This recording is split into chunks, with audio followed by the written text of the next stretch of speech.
And we are live another week for the Ohio Bocce League. And I got two special guests in the booth to start out with an interview.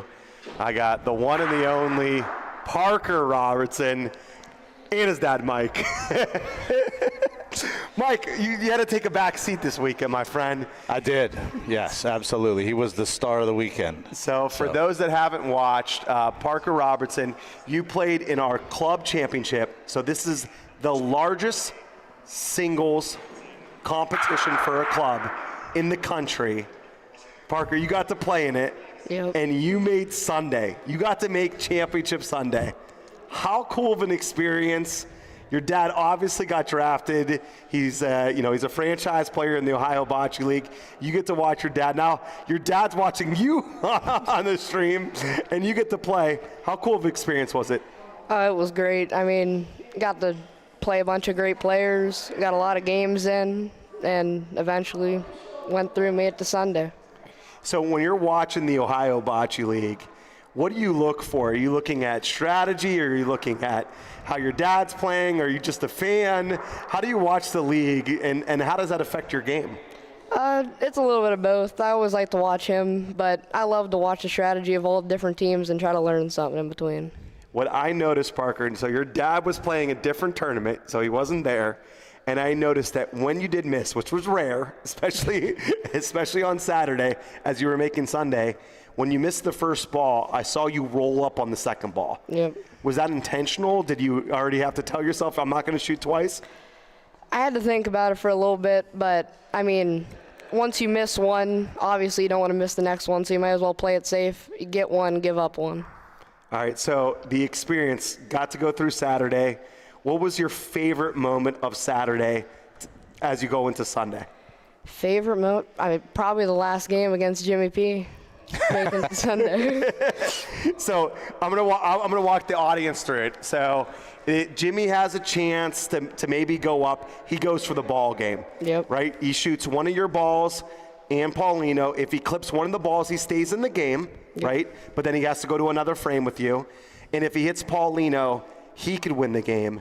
What was going through your mind when Jimmy P., one of the best singles players here in the country, was going for the ball game against you? Praying. Praying he don't make that shot. And then, so flip over to the next frame. Now you have the shot to be able to win the game. What's going through your head? I know it went through your mouth as you threw it, because you screamed, "Got it!" I could hear you all the way in Cleveland, Ohio, when you shot it. What's going through your mind? Got to make the hit, or else that's game. Yeah. Put him in the high pressure spot. Love it, love it. Mike, watching your son play, more nervous than you being in the game? Less nervous? What's going through your head as you're watching Park play? Very nervous. Yeah? Yeah, so we had a watch party up at Jerry's. And I was part of it. You were part of it. Yeah. We had the phone out on the table. We had 10, 15, 20 people there at times. When I was playing and he was playing, I had people updating me during the games for the scores, giving me the updates. So it was fun. I mean, he played so good. Got to beat some great players, got to play some great players, got to make Sunday, got to play Anthony, which is, people say is the best player. So, I mean, it was a great experience for him. I was so happy for him. I was so proud of him. And, that's just a building block they can build on moving forward. So how long have you been playing bocce, Mike?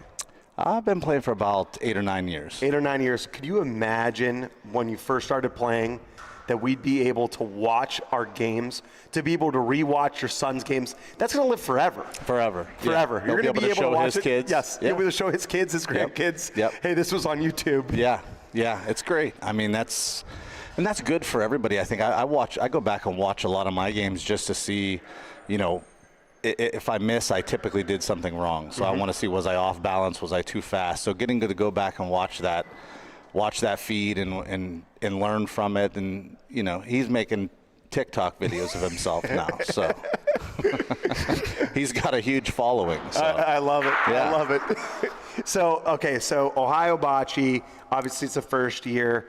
What we're seeing, though, is all around the country is this like youth movement in Bocce, and I think that's part of the reason why we got to this place, is it's no longer, there's so fabulous players that are in their 50s, 60s, and 70s. Tony Schiavetti, absolutely, Dante's father, made Sunday in the King of Lorenzinos as well.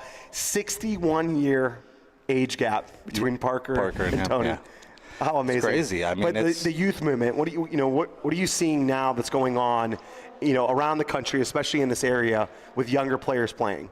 Yeah, I mean that's the future of the game. I mean, I watched Nico and Ava and the other. I can't remember the other boy's name, but Joey. Yep. Yeah, they were. I watched them play in France, and Chase Selesnak was in the tournament this weekend. He had a nice showing and won some games. St. Anthony's has a youth league now to promote youth bocce, which is huge. That's the future of the sport. Yep. You have to bring the young people into the game. It's a great game. It's a timeless game. You could play from 13 or younger till as old as you want to be. You can still play. If you can still pick up that ball That's and chuck right. it, right? Absolutely, yeah. So what advice would you give? So there's, again, there is this big youth movement, and you mentioned, Nico Fox out of Rome, New York. You mentioned the Della Croce, so Joseph and Ava, cousins out of Kansas City, Yes. Missouri, that got to play in the Worlds. But there's also just a bunch of young players, like my son Luch, that are recreational. They like to play sometimes they don't. What advice would you give to dads, to moms, to parents, as they see kids that take a liking to the sport? Do you play a lot with your son, or you try to leave him go and play with other people? What advice would you give to someone that wants to take it up at this young age? Yeah, I think I would do both, in my opinion. I think that it's great to play with them, but I also think it's nice to let them out of the nest. Parker got to play with a few guys at a local tournament here. He got to play with Freddie and Mike Chrisman and Mike Imuri. So letting them go and play with new people, start with rolling. Rolling is everything. Start rolling the balls first and then develop a hitting and play. You got to play. You got to play a lot. Yep. You got to practice. All right, so Parker, we've been talking about this. I don't know if you know this, but your honeymoon phase of like everybody rooting for you, at some point is going to end, right? Yep. You're going to be the fan. They love you on the ascension, but once you start getting to the top of the mountain, everyone now gets frustrated with Nico Fox. They don't really care that he's 17 anymore. Yep. What do you think about that? Are you ready to one day, have not everybody rooting for you, and you have them take down another crowd favorite? Yeah, if they're not gonna root for you, obviously, you're up there. There's a reason they're not rooting for you. So how much you play competitive sports, right? Especially baseball. You're a great baseball player. How much do you think that helped prep you? All those fans watching you in those all-star tournaments, everybody surrounding you. Do you feel like those pressure moments on the mound were things that helped you be able to play in the game? Absolutely. When you find yourself in pressure situations, anything, it always helps you for the next time you're in a pressure situation. All right, well, don't tell anybody, but I'll be rooting for you the rest of your life. I don't care how old you get. I don't care how much you're on the top of the mountain. We're always going to be fans of you, buddy. Alrighty. Thanks for joining. We appreciate you. I Thanks for appreciate having it, me. Danny. Thanks, Thank Mike. you, guys. Oh my gosh, how about that? Parker Robertson, 13 years young, making Sunday at the King of Lorenzinos. His father, Mike, one of the great players, franchise players for the Steel Valley Bocce Club. And I'm going to bring my co-host, Lee Chrisman. She's going to be joining me on the booth, and we're going to go give a preview of this match. How about that, those folks, though? What an interview. Parker and his father, Mike. All right, Lee, let's get settled in. We got the first match of this week. I tell you what, both matches this week are going to be some epic battles. But this match between Steel Valley Bocce Club and the Koppel Gamblers, I am pumped for. Yeah. Mainly because Koppel Gamblers there's not another team that's rolling 70% and shooting over 80%. Yet, their match record is 1-3. They've only won 2 games. I know. Is that not incredible? Incredibly sad. I I mean, that's crazy. It feels like, everyone says, oh, yeah, they played their best against me. Everyone plays their best against me. And Taylor, always says that, oh, they bring their best against BSB, my tournament team. They bring the best against the Koppel Gamblers. Right. They're always bringing the best against me. But I think the proof might be in the pudding on this one. Taylor might be right. Yeah, although I just think that these teams are so good that they're just consistently good. You know what I mean? It's not like I'm good against the Gamblers, I'm good against this. They're just consistently good. I mean, 70% rolling, 80% hitting, and it's almost like they have nothing to show for it. It makes no sense. It really doesn't. You would never say that if you gave those stats to somebody and then said, how many games do you think they won? Yep. They'd never say, 2. Well, so 2 weeks ago, the Koppel Gamblers didn't use a situational sub. Yeah. We've talked about it ad nauseum. They had a chance to be able to make a sub rolling, a sub hitting. They didn't make it. Last week, they only had 4 players, so there was no chances for the sub. Right. This week, though, again, full roster for the Koppel Gamblers. What do you expect this week for Matt Taylor? Do you think it's going to be going with that starting lineup? Do you think Matt's going to play? Or do you think that, what do you think he's going to be able to, what do you think he wants to do today to be able to beat Steel Valley? I think Matt's going to play. I can't guarantee. I have no inside information, but I think he's going to play. I think he's going to start with, a strong, they're all strong, but a strong team out there, but I think he's going to use situational subs. I think he's going to try and be really super smart about it. And when, you can't slow the game down a whole lot because of the time clock, the shot clock, but I think he's going to take every second he can get to think, do I want to put somebody in for that? Because he has a full roster. Makes sense. I also believe the record, only winning 2 games. Yeah. Right? It's all fun and games. It's just regular season. Oh, just wait for us in the playoffs. Right. But after, week 1, 2, 3, 4, now it's week 7. Yeah. It's like you got to start figuring out what your playoff lineup's going to look like. Well, I think that they're going to be super focused and I don't want to say angry, but, have that fire in them. Mm-hmm. This week, I really expect them to have a lot of fire, and I really expect the people who are not playing to be like, hey, if you're winning and if we're going to grab this one and grab a match, then just keep it how it is. Then let it be. Yeah. The Koppel Gamblers were here early practicing. Pat and Matt got here super early. And then, now the Steel Valley Bocce Club, they're all trickling in now. Yeah. They're all out on the practice courts. One thing about Steel Valley, they are the only team that has rolled out the same starting lineup for game 1 each week, and they're going to do the same this week. Oh, wow. Do you like that consistency with the Steel Valley Bocce Club? Everyone knows where they stand for game 1? Yeah, I guess I can see both sides of it. Mm-hmm. I can see changing it up and letting other people play in a different position because you don't know maybe next week if somebody can't be here. Yep. So I don't mind the idea either of changing it up. But I do understand the consistency of it. Yeah, well, the only thing, the difference they've made, so same 4, but they've moved Mike Robertson around. Yeah. So obviously Mike, franchise player for the Steel Valley, he can play so many different positions. He can lead hit all the way to lead roll. Mm-hmm. He's won multiple championships throughout his career of bocce doing all of those. Right.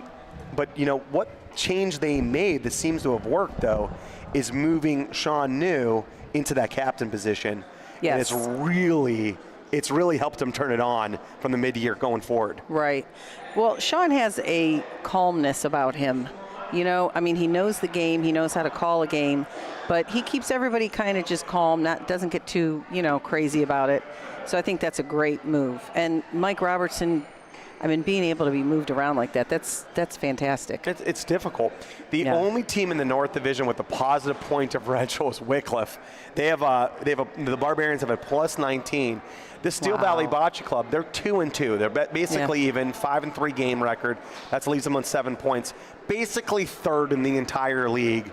They have a plus 16 point differential. If they could be able to pull out the entire match, win all 3 games, win the 2 games and win the 3 points, as you say. What a statement, because the Mahoning Valley Hitmen later on today are playing against Wickliffe. Yeah. And it's not 0% that they could get blown out by Wickliffe. Right. And maybe there could be a tie here in the South. This is for the bye. You want the bye going into the playoffs. Yeah, and I think that's what everybody's thinking about now. The closer it gets, all these teams are thinking that that's what they want. Yep. All right, one of my favorite segments that we do going before the games are Lee's Lines. Lee, what are we talking about today? What's some inside information that you want to give the people? All right. Well, I have a heartwarming story for you today. Usually I've been like, given the history of a player or a team, but so before the draft, I interviewed all the players, or after the draft, I'm sorry, I interviewed all the players, and one of the questions was about family and tradition, and was that part of your bocce experience? So when I got to Steve Bubba Infant, he had a really heartwarming story. So he started playing in 2000, and he started at the ITAM 39, which is in Niles, Ohio, and he said it was, at that point, it wasn't like it is today where there's tournaments all over the place. So they had like 2 strong tournaments a year. It was family oriented. He played with his grandfather. It was that kind of tournament. His uncle owned the club. So it was all that family tradition that we always talk about. So in 2007, he played in the Sam Natoli 2-man tournament with his grandpa. They won. Oh, how cool. And sadly, in 2009, his grandpa passed away. So his uncle, who owned the club, they didn't buy balls like we buy balls today. What color do you want? They just kept the red and green balls. So Bubba knew that his grandfather had played with one of those balls in that tournament. So he went and took the ball after his grandfather passed away, went to the funeral home, placed it in his grandfather's hand, and he said it was like his grandfather knew he was supposed to be holding it, and he's buried with that ball. How cool. Is that not sweet? I mean, just amazing. Yeah. So it shows the family tie, the tradition, and that means, well, Bubba wrote on it, Bubba and Ralph, 2007, winners of the 2-man. Oh. I mean, it's just awesome. That, again, that tie of family, tradition, bocce, I mean, that's what's important. That's what people remember. As we, for those that are just joining us, please go back and rewatch the interview with Parker and his father, Mike. This game is so special because of that. Yes. It's almost like it's sort of ties to like baseball. How like there's been generations like Ken Griffey Jr. and Ken Griffey Sr. Right. So many generations of baseball players that play each and every year. It's like a sport that kind of lives and breathes with you and your family. And we see that all the time. You get to play with your husband, Mike. Your daughter plays. Yeah. It's just like it's my son loves to play. Obviously Mike and his all the generations of the Morello Ragnos that play, the Paula Caros. Like, it's so cool to be able to see that.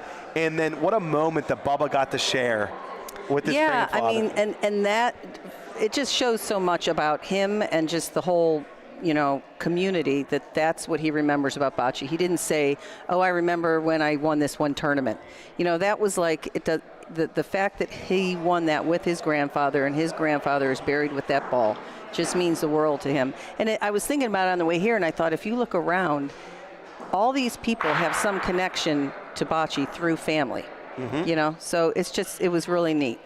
Yeah, it's the sports it's one of the oldest sports in the world. Yes. And it's lived on through this like memory and generations.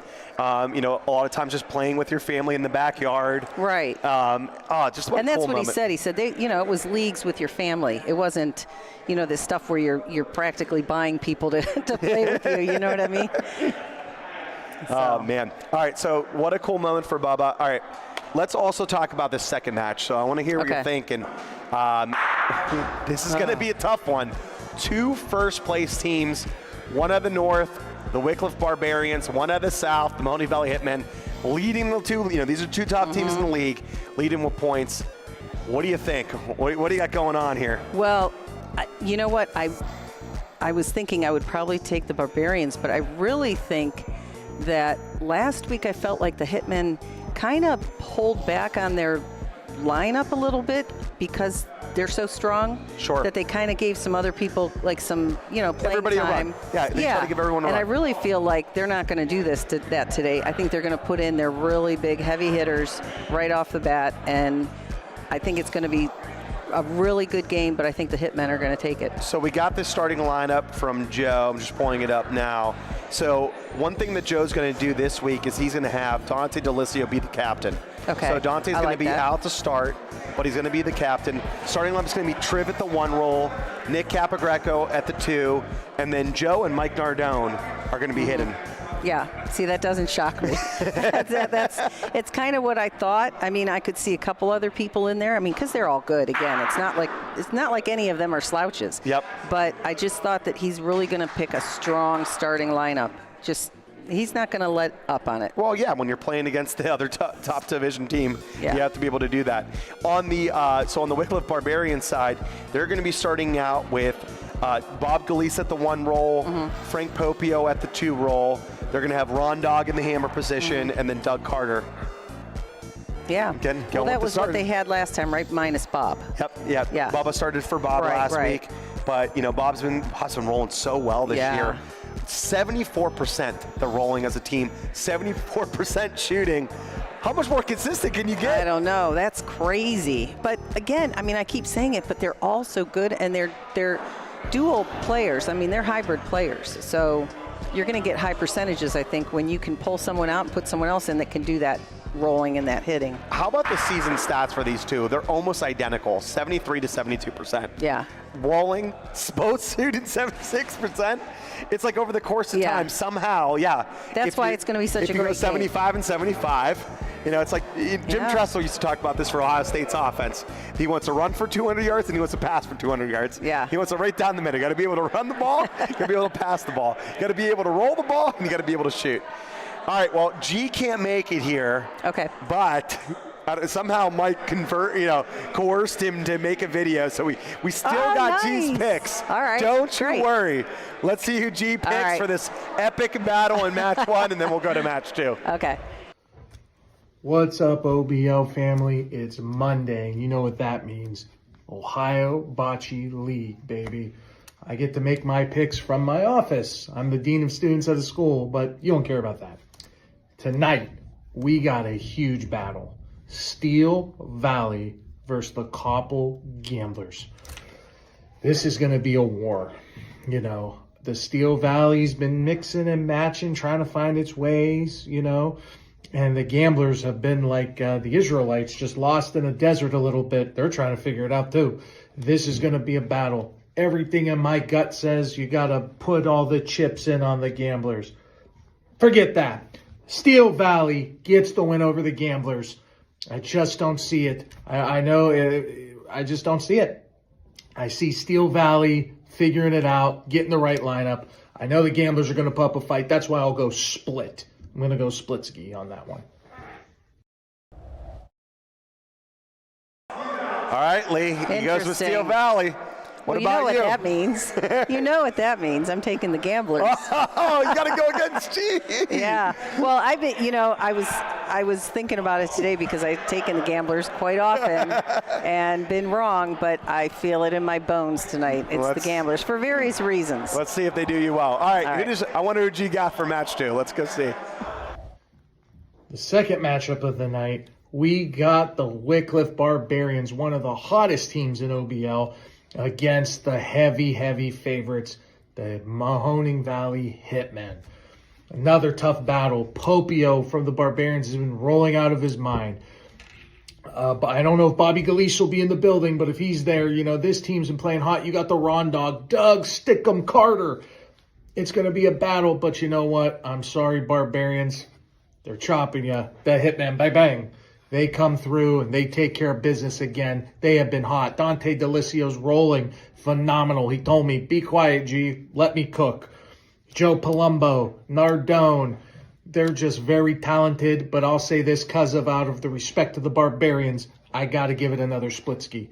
Going split there. But the Hitmen take care of business, and they continue to show their dominance in the league. OBL Monday Night Wars, it's real. Nice. Mahoning Valley Hitmen. Lee, you going against G? I can't on this one. You like the pick? I do like the pick, and I think they're going to take the match. Yeah. I love do. it. I love it. I mean, I could see a split. I could, but I still think they're going to take it. Yeah. All right. All right. Thanks, G, out there, giving us those wonderful picks. We appreciate you. They're just finishing up the practice frame, but we got some good news. A big announcement.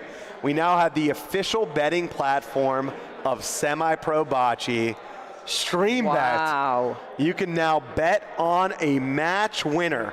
So you can go to streambet.tv/BBN. You can be able to bet on the match winner. Of course, after this match, you'll be able to bet on match number 2. Go to Instagram, check out @StreamBetTV. Pretty darn cool. That is very cool. You know, just moving up in the world. Yeah. Lee. Each and every week Every we add day something it's getting new. better and better. All right, they're shaking hands. They flip the coin. They've already done the practice frame. Let's get it out to the match. The Koppel Gamblers versus Steel Valley Bocce Club. Let's get it going. All right, so breaking news, the lineup for the Koppel Gamblers is going to be their top 4 picks. So owner, operator, captain, Matthew Taylor of the Koppel Gamblers. He'll be out there. They're also going to go with Levi Policaro in the 2-role position. Calling the game will be Anthony Capogreco in shooting first, and then Michael Heath Paisano in the hammer position. He's back. They're both teams bringing out the heavy hitters. These are the top picks. Paul Saline reffing, Bo Wetzel calling the foot fouls. Scorekeeper for this match is Diane Sigarani, and helping her out is Linda Iamurray. And we are ready to rumble. Here comes the first roll, Sean New. All right, Sean going to mid, using that right board that he loves so much. This ball is cooking a little bit. Yeah. It's good on distance, but not where he wanted to leave it, so Matt's going to roll on this. Matt's been practicing here for the last couple hours. I told you they're going to want this today. Not that they didn't want it the other days, but they're bound to determine. Just something a little special on this one. You're feeling it, Lee. Something was in the air, I think. I think so. All right. Sure enough, he buries them. Ron Capogreco. Bink. Where does a Paulino go? To the Gamblers. And that's why you want to bury the first one. Sean has had a couple weeks where he started out a little slow, and when I say a little slow, like like that, 2.5 feet. Yeah, it's not 3 feet. terrible. It's not 5 feet. Yeah, and then after a couple frames, it's like he's money. All right, so you really couldn't hit any of your balls down. So Bobby's going to go after this with a roll, try to protect. Can't burn this ball. No, he doesn't burn it. Wow, what a great ball. He beats it. What a back wall roll by Bobby Middle. Here comes Anthony Capogreco, shooting 88.4% for the year. Got it! Oh, baby! Oh, bye-bye. Gets it out clean. Capogreco. That percentage is unreal. Sick. It's like, huh? Like, is that really I'm real? rereading my stats. Like, are you sure? And he's the #1 hitter. It's not like he's a second shooter. Right. All right, so Mike didn't have the line, didn't have the speed, and that ball's out. So for those that are new to backwall dead, you have to hit a ball. Could be your own ball, could be your own team's ball, could be an opponent's ball, could be Paulino, before it touches the back wall or it is burnt. Koppel Gamblers can either roll, they have a fair amount of room here. They actually have a shot all the way to the right on their own ball. And that was great. Yeah, this makes it even better. Yeah. I've seen that more and more where somebody plays off of someone else's ball, the other team's ball. You know, they're not waiting for their own ball to be down there. They'll just play off of any ball that's down there. Oh, that's gone. Don't want to do that. All right. You either need to roll into your balls, you have to be on that left side, and or you could actually kind of soft shot on that right one out there. Right. But you don't want to accidentally sell it, so that's why they rolled, but only 2 points for the Gamblers, left the point out there.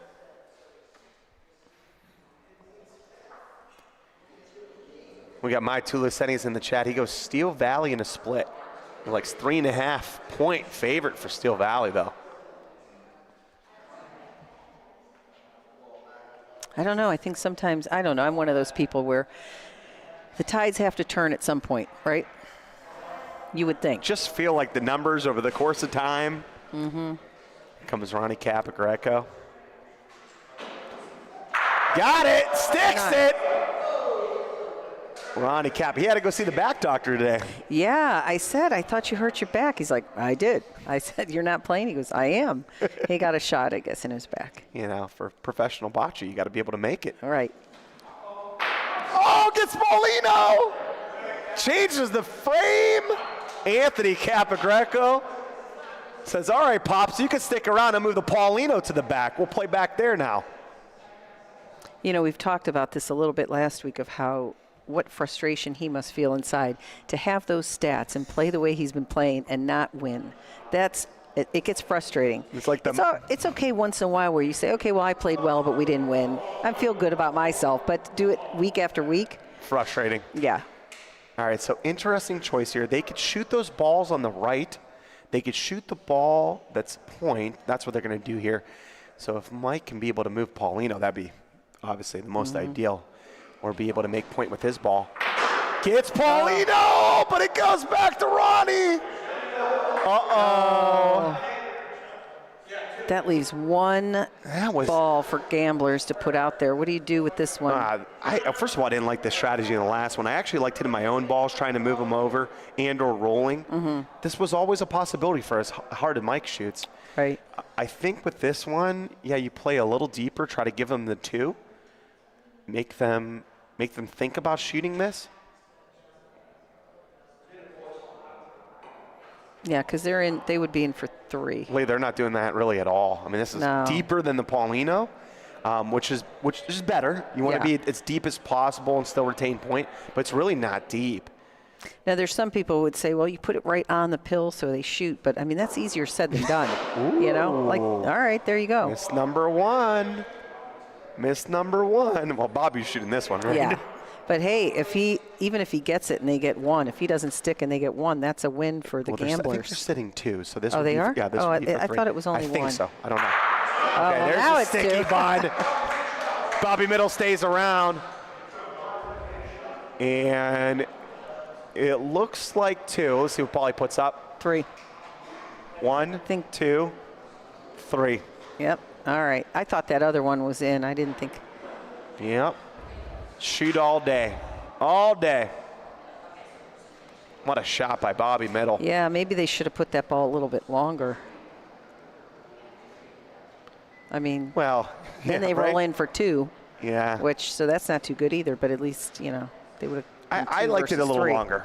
Yeah. I liked it a little longer. Less chance to stick. Right. Less, well, yeah, that's a good point.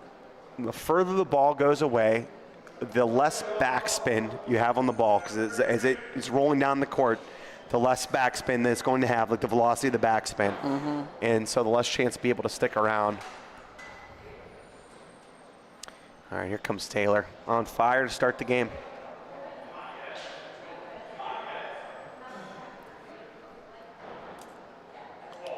All right, that opened really well off that wall. Beat it again. Yeah. He was early enough on that wall where it didn't get stuck in that corner. We've seen a lot of that. And normally you don't want it behind, but that's close. I like. That's fine. The courts are coming off a little bit more. They got cleaned up, especially for King and Lorenzino's. There was a lot of cleaning because there was so much practicing going on in the courts. Yeah. They got cleaned up, and that really came out nice as Ronnie Cap makes the hit.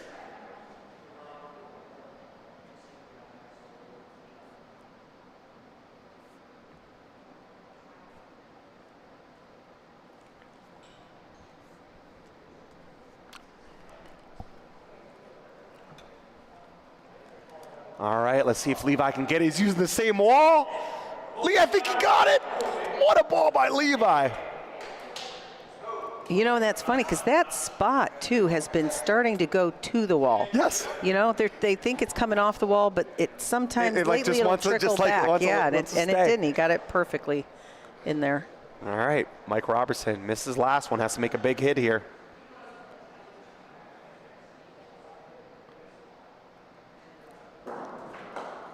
Ooh, went off the wall. Didn't come off, and he couldn't see the ball. That was like why he had to use the wall. That is a really tough wall shot. You have to. I mean, that has to be perfect because you don't want to take your own out. Yeah, your ball's fine. I mean, I know it's not perfect, but it's in front. That's 2 balls that Sean would like to have back. This looks spicy. Yeah. She gone. Now just keep getting in the honey hole, right? Right. I mean, you could even go out to the left if you're afraid to go near that wall. You could go out to the left. There's just so much room either way. Right. This is a ball I feel like Mike needs. A little heavy, but right on his own ball. But just seems like Mike's rolling. He's such a good roller, and he's rolling only 58% for the year. It's like I'm surprised at that, honestly. I thought his stats would have been higher for the rolling. Because he is a good roller. He's had some. Oh, no. Anthony. Let's see what Paulie says. Got 1. Obviously the 1. Anthony likes 2. Let's see what Paulie likes. Just 1. Oh, that was. That was a. I mean, you go from 3 to 1. That's a 2-point swing. Yeah. Nah. If they don't win, they're going to want those back. So Mike didn't make the point. Easier point on the back wall. Right. Lots of room. Right. Burned out to the right. Capo already had the. Wow. Yeah, that's a big swing. Already 2 rolling for 3. Well, they retain point though, so now And it's up the good news is they're obviously rolling well. They just have to. I don't know. Maybe Cap should have kind of put it out to the left, so that didn't happen. So there was no shot for Yeah. it. Mike's ball had the speed to sell it like that too, but he rolled right on the ball. Cap didn't. All right, Ronnie Cap stays on fire. Hits the ball off the Paulino, and a great result by the fact that it didn't go down too. So just an open Paulino now for them to be able to roll.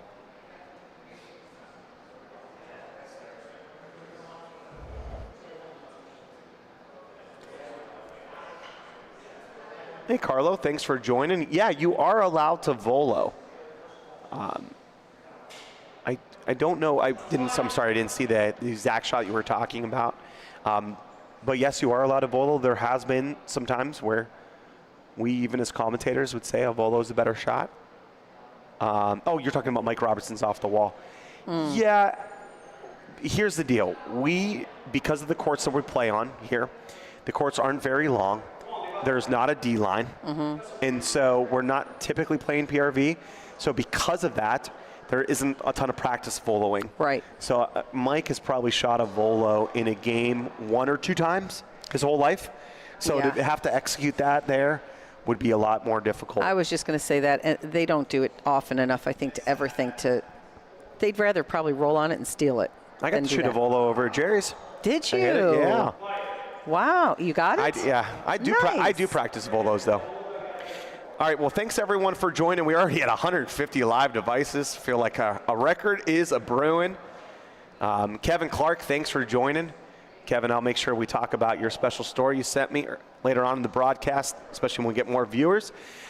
Laura, thank you for joining. You're out there in Key West. Please let us know where you're from. I know Kevin's out there in Philly. Bocce Labs is here, up there in Chicago. Thanks for joining. Had a good ball in there. 3-3 game. We got Jen Hardy. We actually can't start a broadcast until Jen's on. No. That's just a rule, Jen. And she probably has several devices going. She better. Yeah. Help out our numbers, Jen. Mikey Robb. Oh, this time he gets off the wall, but it comes back. And Matt Taylor with that toothy grin and those baby blue eyes. Loving the result of that. Mike with a great hit, but the Koppel Gamblers come back. James Salvaggio from the Cleveland Hellhounds off this week. He's watching from Cleveland.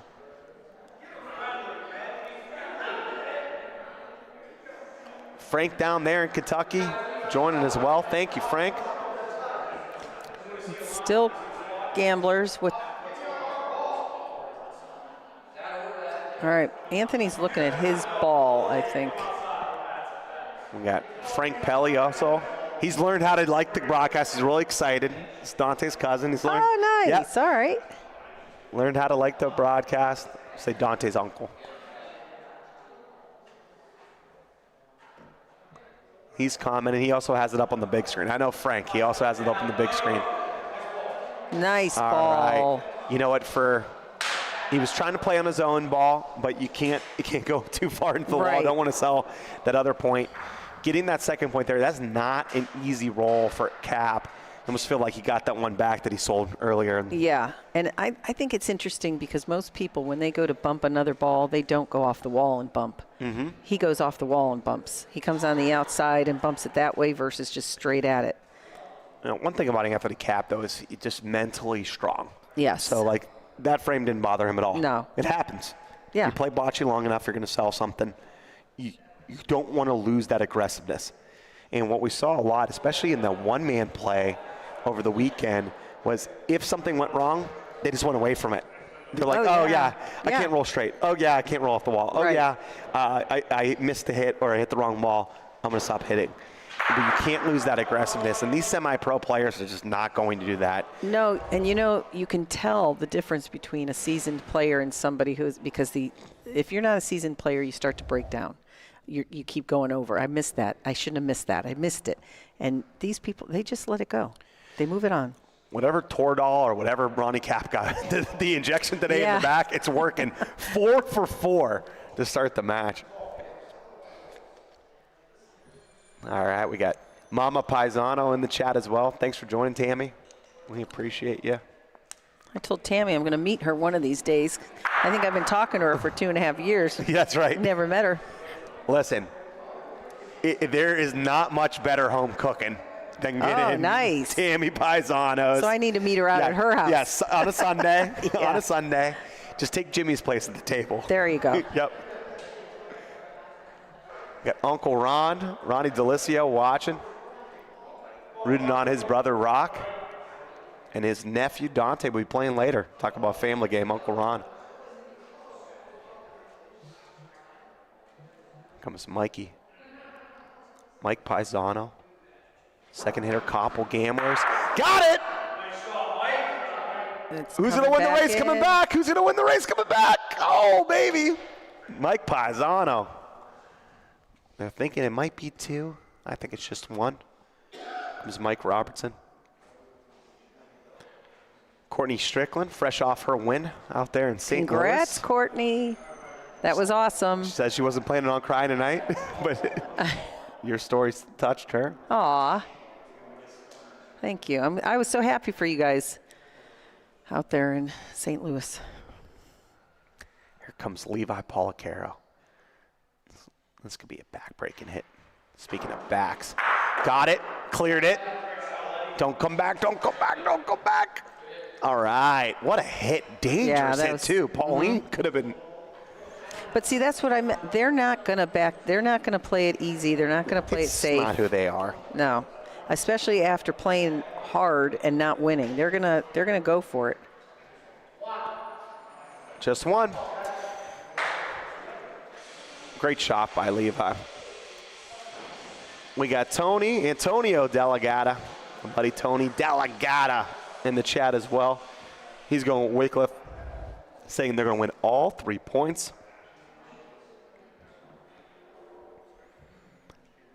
And we got a member of the Youngstown Flash, Matthew Estes. He played phenomenally this weekend. Played so good. Such a great player here. He hits so well, too. Mm-hmm. He's going Youngstown Flash minus 350 to win the title. Mark my words. He's saying they're going to be a playoff. They're going to make the playoff run. Youngstown Flash, you got to win a match, buddy. Yeah. Hey, Matt goes big or he goes home. Yeah, I like it. Oh, there's number 5 for Ronnie.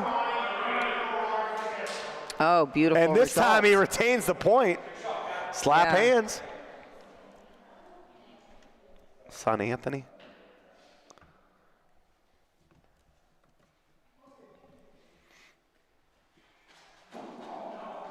Number 4 for Anthony. Pauline comes back. Does it stick with Ron? There's a magnet. There's a magnet. Ronnie Cap has had that bunny's ear in his back pocket all weekend long. I like this call to roll. This is what they didn't do last time, and it ended up biting them. that Right. Pauline came back up and they got that shot for 3. They changed their strategy here. Yeah. They're rolling. Well, you got 2 on the side. You have to put one in there, make them hit. And All right. if he catches the pill, it goes back to the green anyway. So this is one of my favorite balls here. Be a little aggressive on the first one. Obviously, Mm-hmm. didn't burn it by, but a little aggressive. Could have laid on ball. Could have laid on Paulino. Now you got to be in front. Right. Anywhere in front. Even if it's 2 feet in front, you want to own the wall, be in front. This is good. It's almost better than beating it. All right. I love this. He beat it. The problem with beating it is now you're 100% shooting, Oh, yeah. and Paulino can go to an open spot in the court, and there's a chance for another 3-bagger for. Got it! All right. Now you're just rolling. Got it clean. Levi has a good ball in there, even if it's behind a little Again, bit. That's tough. It's okay. A little aggressive Yeah. on it. A little behind. Probably about a little over 1.5 feet in the back.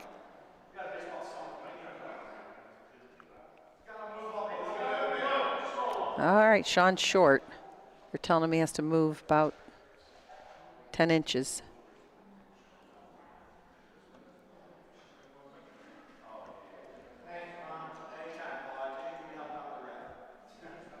That's going to go by. Oh, no, it's point. All right. Looked a little hot, but got 2. 6-5 ball game. Bobby Middle rolls in. We also got Johnny Lopez. Can't wait to see you in Dallas this weekend, buddy. He's watching out there in California. John's the male version of Jen Hardy, I think. Every Yeah, time I open a chat, John's there. God bless him. He was watching Mike out in St. Louis. He was watching us over the weekend. Yep, that's awesome. Here comes Sean rolling.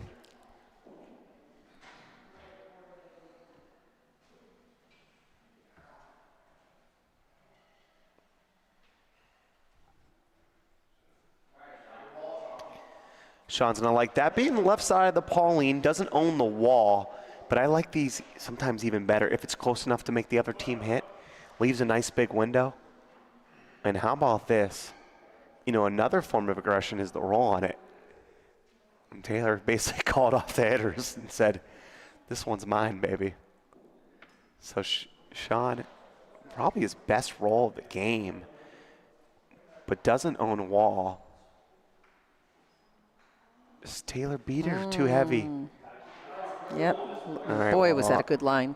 Yeah, but now, because he decides to roll on it, you have to keep rolling on it. Yep. He didn't play it away. If he's short on the right side, fine. You keep hitting the ball.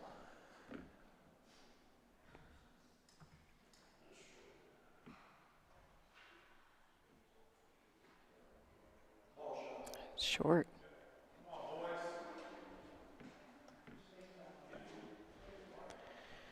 Do you like hitting that ball now? No. I liked hitting the ball with your. I'm shocked, I liked Danny. hitting the ball with your first ball. Now it's too late.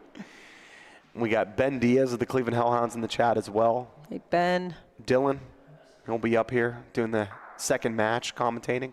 Now it opens up. You have to take a swing. You have to bring something to the back. And just a poor call by Taylor to roll on that ball. It's funny, though. People say that all the time, and I agree with you. But then if it would have worked, you would have been like, what a call. If he would have gotten in there, would you still wouldn't have liked it? Maybe. I would have said, what a ball. Yeah, not what a call. Yeah. We got Chris Doyle joining from the Mill Creek Woods condos. What's going on, Chris? You live right by me, buddy. You probably hear me screaming about Bocce. Oh, that's not a hit. That streak goes over. Ronnie clips out his own ball. Anthony Capp putting the pressure on his dad. That's the best thing could have happened for the Gamblers. All right, do you shoot Paulino once? Nah, I don't even know what they have to maybe roll here. This is. I like shooting. I like shooting the ball in the front, Paulino. Mm-hmm. You at least give a line for Bobby, and if you could take Paulino, you could still score a big frame. That's what they're gonna do. Where does the Paulino go? Back to the Gamblers, and finally, during one of these matches, the Gamblers feel like they're getting a break. Yeah. Anthony's saying we're winning this frame, even if the other team gets 1 point. It's our win in this frame, because that could have been disastrous for them. Heck yeah, they were down the 4th ball. All right, now the call's great, Lee. Yeah. Now the call's great. We got Rachel Flary. She's in the chat as well, of course. What's up, Rachel?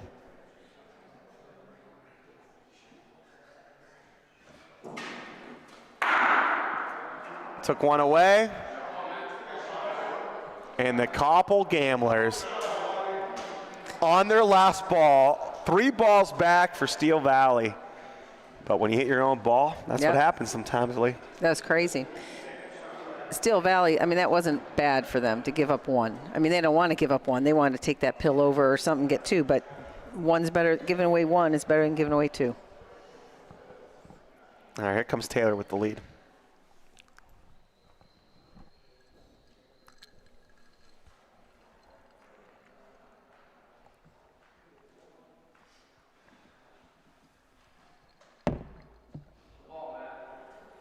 Stays in front.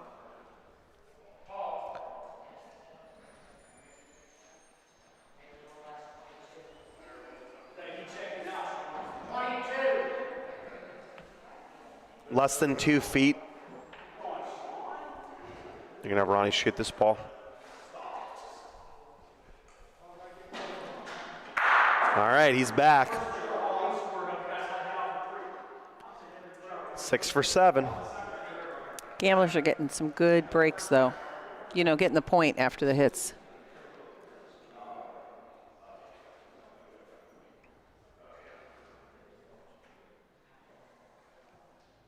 Here comes Sean New.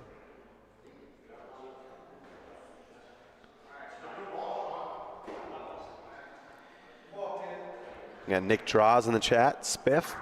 Spiff played great, too. Nick Draws. He was fantastic. We call him the Swanee when he hits. That's the form. Yeah. Well, he said he got some pointers from Stewie about how to keep his balance on his hits, and he was hitting great. Be interesting to see some of these players that didn't get drafted from the Ohio Bocce League.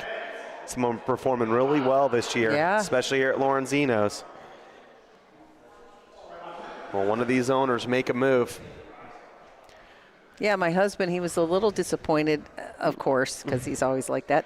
But he said on an upside, I beat 2. Olga Paulino! And it's Steel Valley's turn to win the race. Wow. What a shot by Mikey Robb. And an even better result.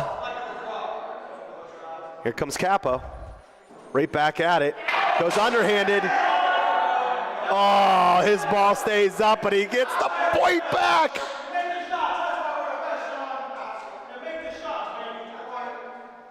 Anthony Cap wasting no time. What a shot to go get that Paulino back to the right corner. Here comes Bobby Middle. These two teams, 7-5 battle, just putting great shot after great shot. That's a good roll. You might not be surprised, but the couple gamblers are shooting 100%. Oh, my gosh. I'm not surprised. Speaking of, hopefully I didn't drink some for his sake. Mike Paisano, sporting that 7-2 bag. Oh! Squares it up. Just hit it on, if he would have hit it on, touch. Yeah, right side would have been fine. Was that a 16th of an inch? That was a 32nd of an inch? Now, what's his stats say for that? That's a hit. Yeah. It just didn't. That's a hit plus crap. Didn't do what he wanted it to do. Yep. So anyway, my husband was saying it was funny, though, because he beat 2 OBL players. He did. Yeah. So he was weekend. like, I got to be pretty happy about that. I said, yeah, you do.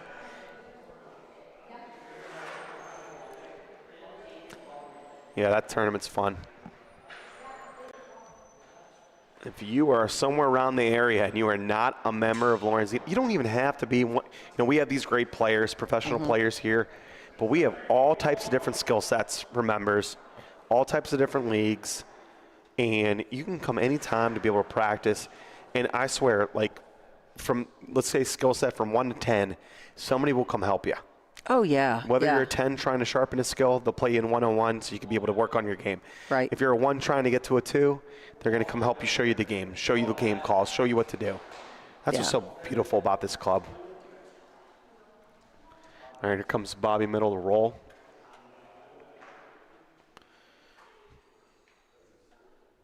Sean left him a window, but Taylor being off to the side with Sean's not so good roll is going to force him to play here.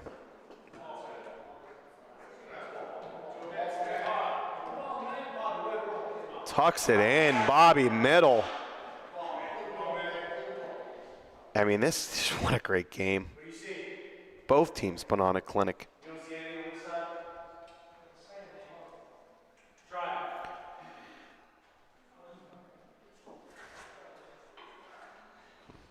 All right, he can barely see it.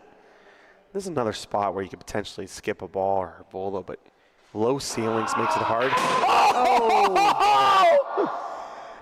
Oh, how does that go back to the, you just feel like you deserve the break after that shot. Yeah, you do. Holy smokes, Capogreco. Right through the Paulino. He's bringing the fire, too. Like, he is into this. You know what I mean? He's not just hitting the ball, walking away. He's trying to pump up his team, keep them going. Emily Paisan on the chat cheering on her husband, Mike, for the Koppel Gamblers. Leo, congratulations as well out there in Chicago. Congrats, Leo.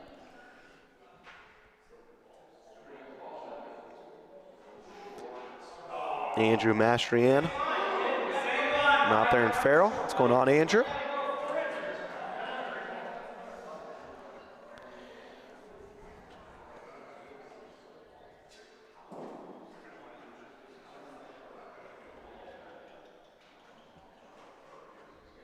Ooh, that's He was trying to play on his own ball. I don't know. On that one, you got to just. So you like maybe trying to shoot this ball? Get a little aggressive? No. Yeah. I don't. Open it up. You can make a bundle here, Lee. Hey, they're going to hit it, but I don't like it. I like it. I like it. Opens it up. I just think these guys are good enough rollers. I think they're going to get maybe 2. They would have got 2 if they rolled. They had 2 balls back. Yeah.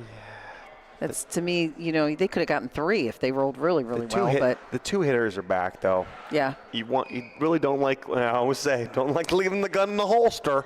Yeah. Don't like leaving the joker, in the pile. You want to be able to use it. Oh, great ball. Touches Paulino. I just think sometimes it's, when you throw as hard as these guys throw and it hits that pill, it flies everywhere. And sometimes it ends up giving the point to the other team.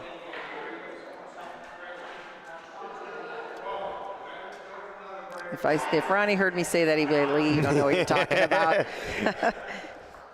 No, I think Ronnie would do whatever you told him to do.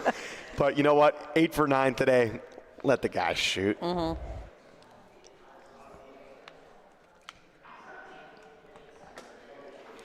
Steel Valley shooting 82%, rolling 75. And still only a 1-point lead as the Koppel Gamblers shooting 10 for 10. It's keeping them in the game. That's a good ball.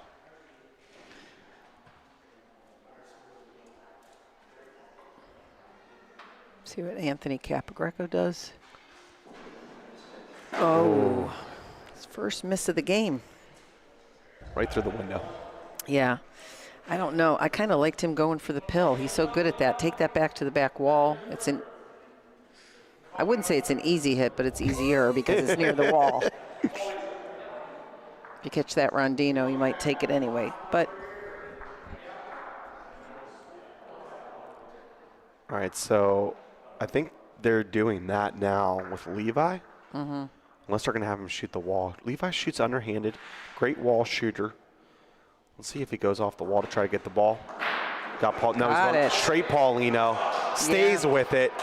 What a call by Matt, and what execution by Levi Policaro. Look at this underhand. Goes right at the Paulino. Great job. I think they should think more of doing that before just having Anthony hit, because if he hits that ball, now it's open, they roll in again, you know? They're losing by 1. They want to win this game. Shake it up and have Levi. Levi does that all day long. Either's fine with me. There's a chance that Anthony sticks there. Yeah, that's a good point. Levi just with great execution. Ronnie Cap, though, stays fire. I mean, this dude's hitting everything. I mean, he's missing hit his own ball, but he's hitting everything. Look at that ball. Bobby Middle just rolled. Wow. Here comes Mike Paisano.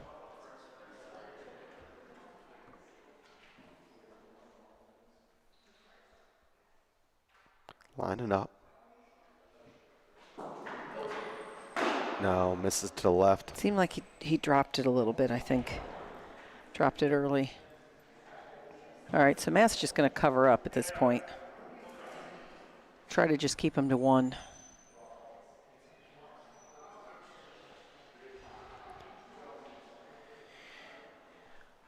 Really trying to keep Steel Valley from getting double digits.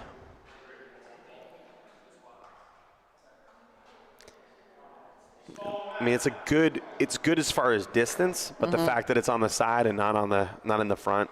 Yeah.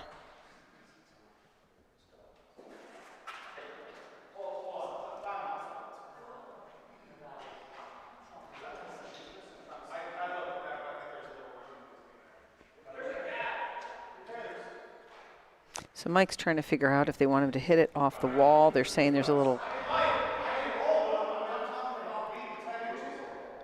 Oh, he doesn't want to bump that.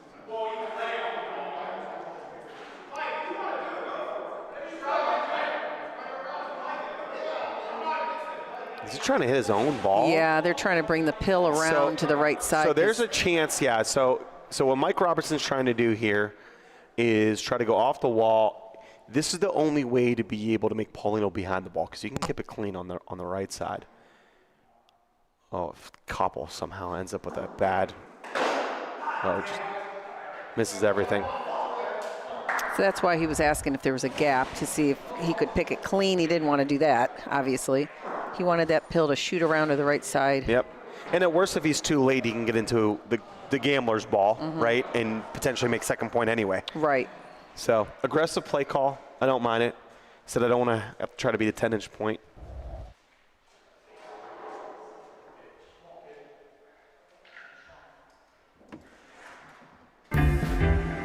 Sunny days call for Sun Cruiser Vodka Iced Tea.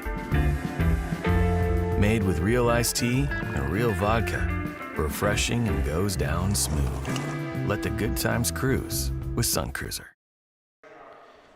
All right. Great lead off by Sean New, a.k.a. Smooth.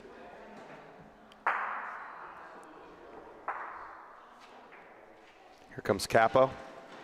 Got it! Sticks around! There you go, Lee. We've been calling for it. Nice. Anthony Capagreco with the hit and stick.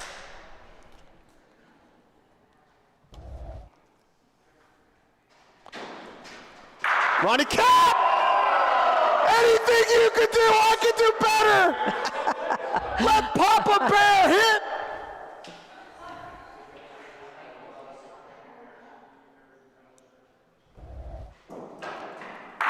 Got it. Mike Paisano with the hit. Hit after hit after hit. Are you kidding me? These two teams put on a show for all of us.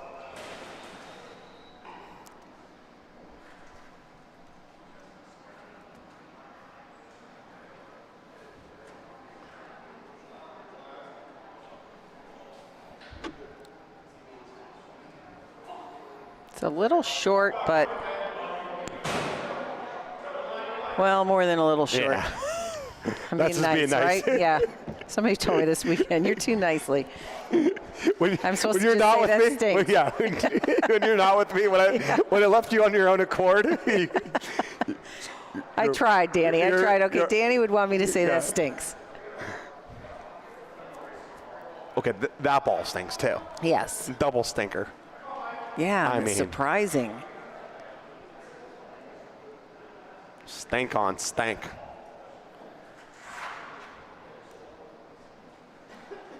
Comes Mike Robb.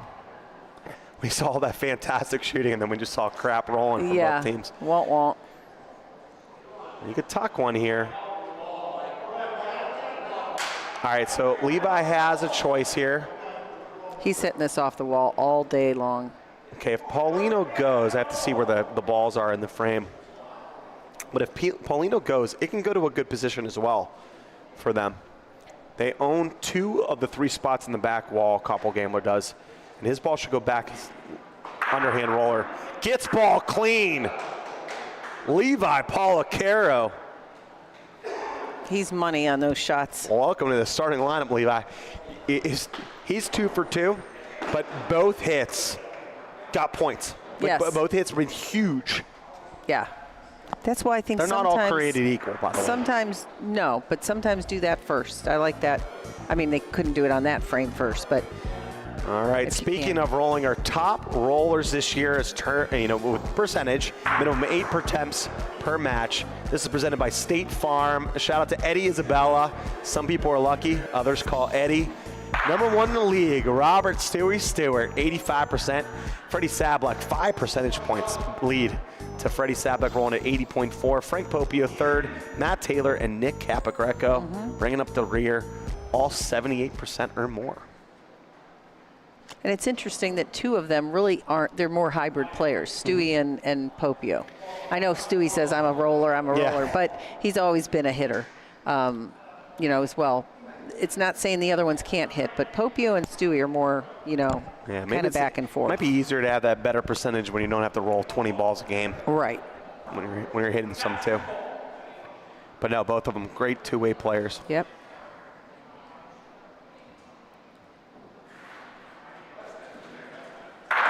Capo! Great shot. He's feeling it. Yep.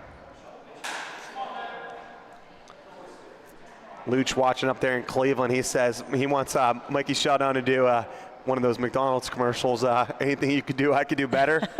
No, you can't. Yeah. Yes, I can. We could do all 3 Capagrecos. Oh my gosh, that would be hysterical. Yeah. None of them smiling. It'd be great. There might be a We don't rumble even- afterwards. I don't know. We'll just keep the cameras rolling. We won't even tell them it's a commercial. Yeah. It'll just be like a pickup game in the yard. They go off for blood. I don't care if it's Easter.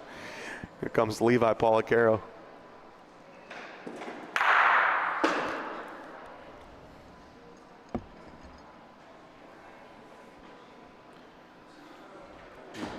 We're now approaching 200 devices, about 1,000 of you watching out there.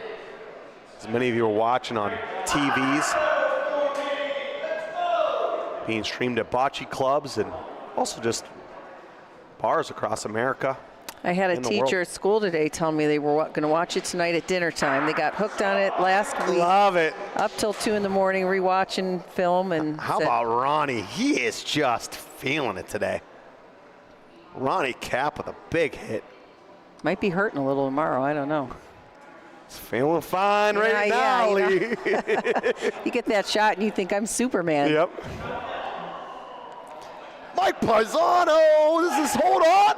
Hold your head, says Mike. Great shot, Mike. Another big roll by Mike. Might be 4 for 7, but it just feels like a couple big ones here.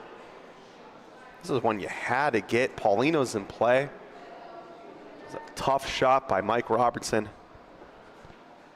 He's going to roll instead. Too much back can happen. Yeah, he only has to go about 4 inches, hit or bump that ball about 4 inches. Tries to get to the wall, try to play on his ball. It's not going to be enough speed. Perfect line, not enough speed. And the Koppel Gamblers. Now that's one I'm surprised that he was short, because even if he gave a little bit more on it, he could come behind and He could lay on either ball. Yeah. Just poor Never judge of short, speed. right? Great line, poor judge of speed. So 2 straight frames. A couple gamblers have scored, and they have made it 9-9. They had the early lead. They were sitting out there with a 6-3 lead, and Steel Valley took it. And now 9-9.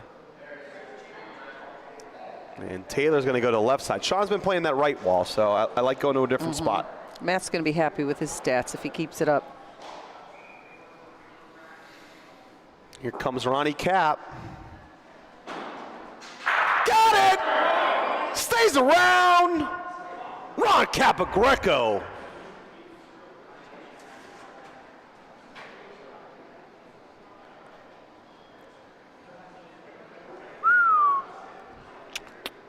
That was pretty. Comes Levi, trying to put it right back.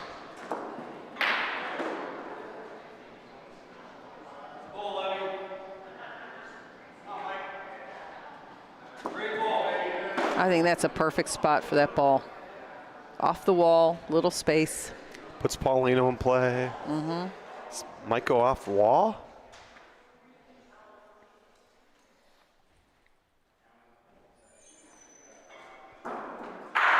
Oh, he goes straight. Stays around 2.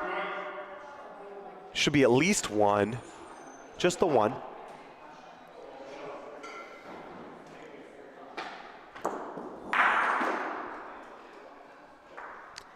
Forcing Mike to roll. 9-9 game. We played a 14. 2 games, and then the all-important match winner is the total score.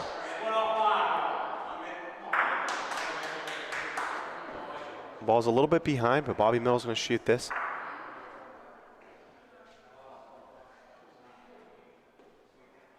Comes Bobby. Got it. And they retain point. They're still fine. That ball out to the right, still point. Here comes Capo. And Sean Smooth knew their first roller might have to hit one. Wherever Capo puts it.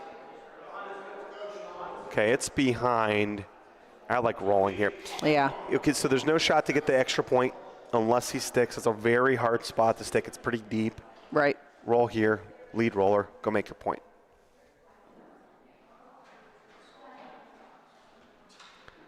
Plus, Sean doesn't want to mess with his shooting statistics. No. 2 for 2 Although I was thinking he's probably chomping at the bit to hit that. He is, but 2 for 2? 2 for 2, let's leave it there. Yeah.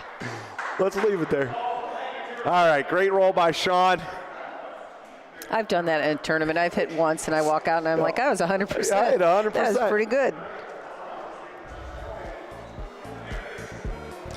All right, speaking of shooting, the State Farm top performer shooting coming into this week from Eddie Isabella. Some people get lucky, others call Eddie. Anthony Capagreco, no surprise, we mentioned it earlier, was at 89%. He's shooting 89% this match. As well, Ron Rahir, Ron Dog, who'll be playing later on today, 88%. James Salvaggio, 85%. Doug Carter, 84%. And Gianni, 82%. Some sharp shooting from those 5. Here comes Sean, fresh off his big roll to get point. And that's why they call him Smooth, baby. Here comes Kappa. Ooh, a rare miss from Anthony.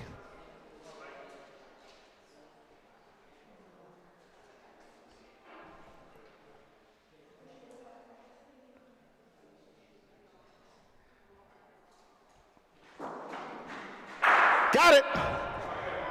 Nice shot, Mike. And will retain point. Picks up his lead shooter.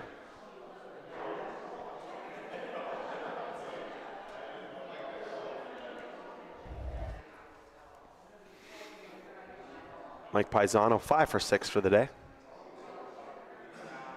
Comes Bobby Middle. Oh, he's gonna like this one.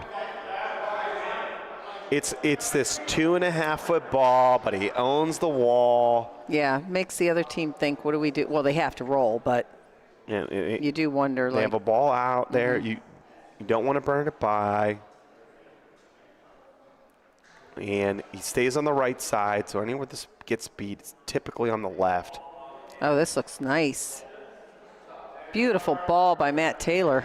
But you have your 2 shooters now. So now you can shoot either or. Yep. Pauline's good. Ball's good. Hey, I picked the gamblers. I like Pill. Even if you're, Because that could go anywhere. even if your ball it leaves, you're fine. If you hit, you want to obviously hit the 1-2. Oh, I jinxed him. That's the And he second hit time hitting his own ball, and now He took out his other point, too. you have to miss on the left side there. You have to hit either ball or Paulino. Misses them both, hits his own ball. And here comes Mike. Look at this setup. Short. Twice Mike's been short on that corner there. Okay, Levi Paul Caro gonna roll here. Look at this team picking Cap up after he missed that shot.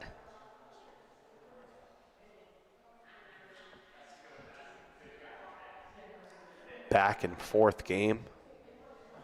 2 little 3-frame runs from each. They both went 1-2-1. 3rd through the 5th frame for the Gamblers. 8th through the 10th frame for the.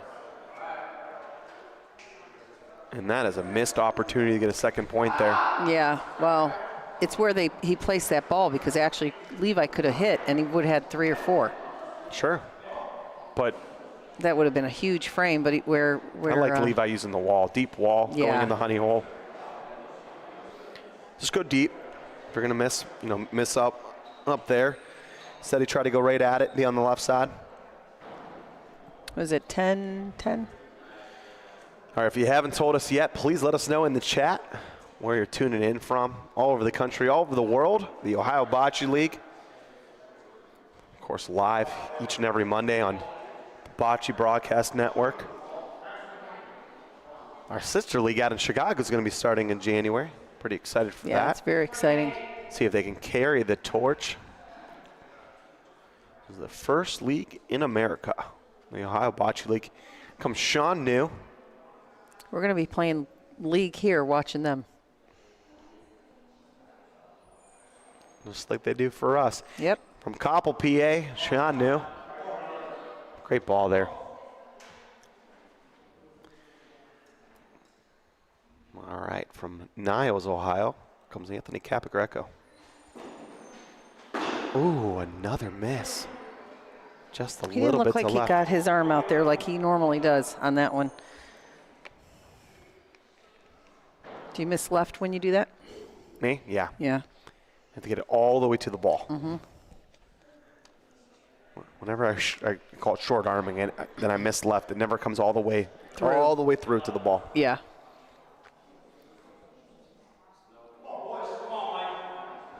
And when I miss right, it's because I stink. That's what I tell myself, because that's just a terrible line. So somebody says, "Why'd you miss that?" Just because I stink. Yeah, I don't miss right very often. Left. Yeah. That's where I miss. Oh no. And all of a sudden, after not getting that second point in the last frame, a miss, terrible rolling, the Steel Valley Bocce Club have a chance to win the game here. Such a good game to get to this point. I think that's short. No, that should be good. Mitt's yelling too. Paulie's pointing to. Lots of room here. And, okay, Ron Capagreco has not rolled a ball all game. Do you have Ronnie roll this, or do you bring in Jeff Policaro or Rock Delisio to finish the game? Oh, I think they're going to have him roll. You have Ronnie roll this? Yeah. Hasn't rolled a ball all game. I know would everyone on bring bench somebody has it. in. I'm saying I don't think they would bring somebody in. I would.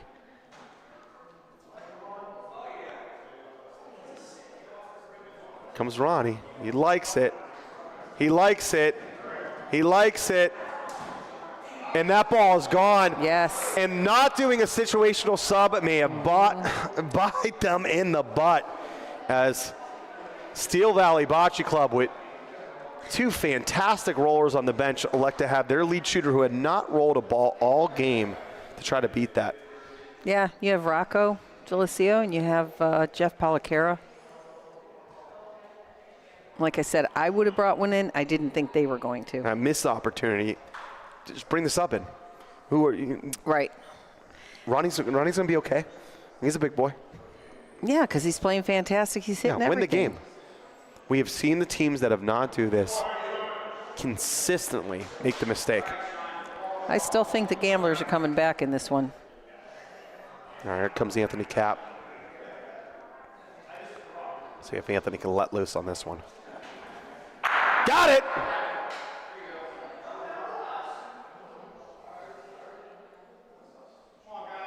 All right, that's going to be Steel Valley's point, but lots of room here. Playing on that ball on the side? No, I think you leave that for later. Yeah, leave just that for in later. case. They're going to have Matt go straight at it and beat it.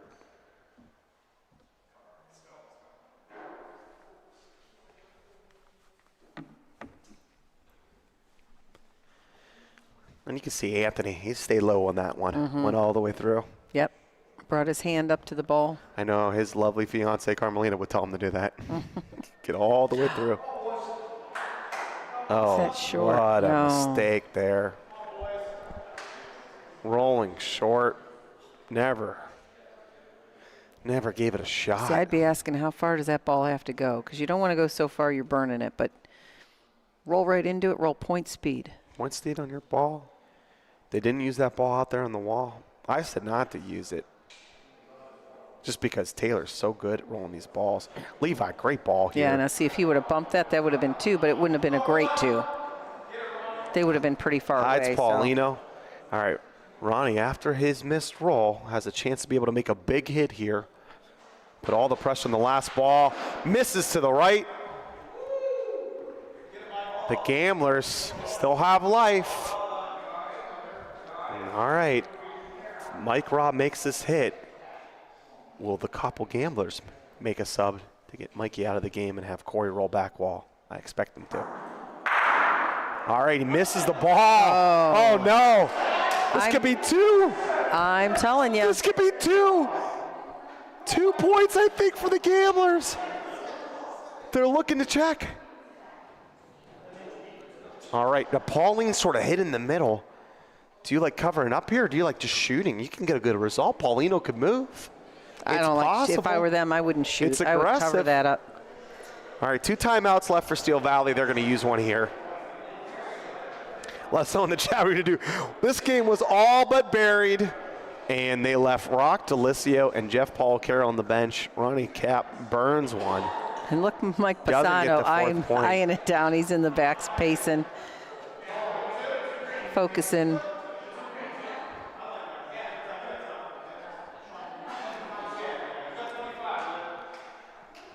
All right, looks like they're going to roll and cover up. Nope. He's shooting. He's going to go for it. Here comes Bobby Middle. Big target. Clears the one away. Does it come back in for a point? It does. A lot of room. Do you make a sub? Yeah. Or do you hit this ball? I don't think, I mean, you can't hit that ball on the right. I mean, you could bring that ball in, but your ball's going to go to the right. So you can't get 4 here. Okay, can't get 4. This is for 3rd point. They decide not to make the sub. I'm okay with not making the sub, even though this is a tough roll for Mike, you know, being that he's a shooter and hasn't been rolling perfect. I still like Mike rolling this ball because you want your starting lineup in the next frame. And getting 1 point and getting 2 point are just about the same. They're just about the same. Right, yeah. The other team's on 13. You can't let them win a frame. You need your shooters. Now let me ask you a question. Would you, if you were them, the Gamblers, would you have Mike roll firm on this pill to try and bring it around? Oh, they have 3? Yeah, they have 3. That's what I'm saying. Would you have him try to roll on that? I have, no, if they have 3 right now, which I guess the ref just said, I have Corey Whitway make this roll or Pat Pezin. I would have made a sub. I would have never had Mike roll this ball. See, I would have him do what he's doing right here. And that's game. It should be 4. Paul's going to guarantee it. if they won the game here on this back wall roll by Mike Paisano, he moved Paulino. It could have moved a little That's left, exactly what I was saying. But they were should sitting have done. 3. They were sitting. They already said they were sitting 3. I know, but what? They were sitting Oh, 3. yeah. They were sitting 3. Okay. And it's Koppel Gamblers point. 4-point frame. 14-13. Koppel Gamblers come back and win the game. Oh my gosh. I told you. What a epic collapse by the Steel Valley Bocce Club. Rolling in on an open frame, they elect to not have 2 backup rollers come in the game for the lead shooter. Ends up biting them right in the butt, and Koppel Gamblers made them pay. They had Bobby Middle be a little aggressive, try to shoot that ball. Should have Doesn't rolled matter. in hindsight, right? Should have rolled and tried to protect the game. Yeah. I knew that was going to happen. I knew something like that was going to happen. And Mike Pisano's probably saying, okay, now can everybody drop the one a couple weeks ago when I didn't roll in? Sure, anything Look could what happen. I did. Yeah. But also, Bobby could have gone through the balls and moved Paulino, and then Yeah. everything's great. Oh, my that- golly. Wow. First game, 14-13? When we have more of this? Oh, and now. How about that? 16 frames, last 2 frames, 10-10 game, 3 points for Steel Valley. Yeah. 4 points for Koppel in the next frame. We've never seen it. No. Never seen That's it. crazy. I had this feeling, I didn't want to say it, and then Anthony Capp missed that ball, and I'm like, well, maybe I'm wrong in my head. But I was thinking there's going to be a big comeback here. Something's going to flip. I get those weird it just feelings. felt like Koppel was just losing these games all year long. Every one of these really tight battles where both teams played good, somehow, some way, the balls didn't work their way. Right. If that would have been 2 weeks ago, Bobby Middle would have hit it and stuck around, made point, and they would have lost the game right there. I'm happy for Mike Pisano. After the one that he was shorted, didn't get game. Yes. Everybody kept saying you should have, never short, never short. He made game point. All right, so interesting. On the bench there, Taylor actually went to Pat. Pat said, go get Corey. And Corey said, let Mike finish the game. Wow. So all right. where Steel Valley did not ask, they did. There was no. I don't know if they didn't think of it. We're gonna have to go grab Sean after to see if he thought about making a substitution there. Did not make a substitution. I don't know if they didn't think about it. Didn't even go ask.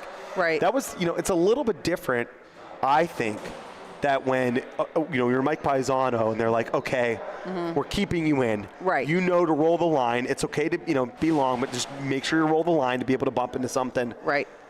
Well, what does that say about Corey as a team player? Yeah, I mean, I tell you what, it worked out because it was the right line, but the Right. speed was terrible, and he didn't have to roll it that hard. Yeah. So You're right. He execution-wise, he already had 3. it worked, but it was not like a great ball by Mike Paisano to win the game. It just was right line. It was. Well, better line, better speed. Yeah, I was just gonna say, that's just crazy though. Does the other team, Steel Valley, do they go back now and say that was a big mistake not bringing Ronnie out? You could see the look of frustration on Steel Valley. They're dejected. Koppel's elated. Yeah. They're all having fun. It's all fun and games on the Koppel side. Steel Valley's just absolutely miserable right now. I mean, I think the 2 rollers, I mean, they're team players, they're good guys. It's not that. But they're probably standing there thinking, I could have rolled that in. For Ronnie. I could have rolled that in. That would be game. I know. They're looking over. Yeah. They're looking over at the booth and being like, Yeah. were they calling for me? Were they calling for me? This is why you drafted me. You drafted me to make those big rolls. Oh, man. And they left him on the bench. All right, so that was an important point, but there's still 2 points out there. Right. So you have to win the match points, you have to win the total points of the 2 games. With a 14-13, they scored 13, the most you could score without winning. Yeah. Steel Valley now just needs a victory of 14-12 or more. If it's 14-13, 1, don't know if my heart could take it. 2, I really don't know because I'm going to have to go get something because we're going to be moving to our first ever overtime. I would be excited for that to happen. I really would. That would be intense. Intense. All right, so the stats for this game, some great shooting from the Koppel Gamblers. Shot 81%, matching their season percentage, 17 for 21. Koppel missed a little bit, though, in the middle. Yeah. But made the big hit on that last frame. He hit his ball out twice. Yeah. Oh, that was Ron Cap did. Right. Anthony Cap had a couple misses. Yeah, he did. He had, yeah. Ronnie Cap, only the 2 misses where he hit the zone ball, and then he missed on the last frame, missed on the back wall. Right. I wonder if that missed roll was in his head. You know, it seemed, I mean, they were one frame after the other, so it kind of seems like it was still kind of lingering there. I don't know. He would probably say no. He probably would say I let it go, but. What are you going to do? All right, Anthony Capogreco, 9 for 12. Mike Paisano, 5 for 6. Levi, 3 for 3. On the other side shooting, Ronnie Cap, 12 for 15. Mike Robb, 5 for 9. And Bobby Middle, 3 for 3. Steel Valley rolled a little bit better at 76%, led by Sean New, and that's why they were in the game. I thought Levi played fantastic. You know, one of those guys that not always shows up in the stat sheets, because sometimes he has to roll to beat really hard balls or stay in front. But he just made that big hit on the Paulino on the right side. He tucked the ball away. Every one of his hits, 3 for 3. You know, when you're third hitter, your second roller, can you make those 3 shots? Yeah. Matt Taylor, when he was in that position last week, missed all 3 of those balls. Right. And that's why they lost 14-12 or 14-13 instead of win 14-13. Which was good that they put Levi in that spot. That's where he should be.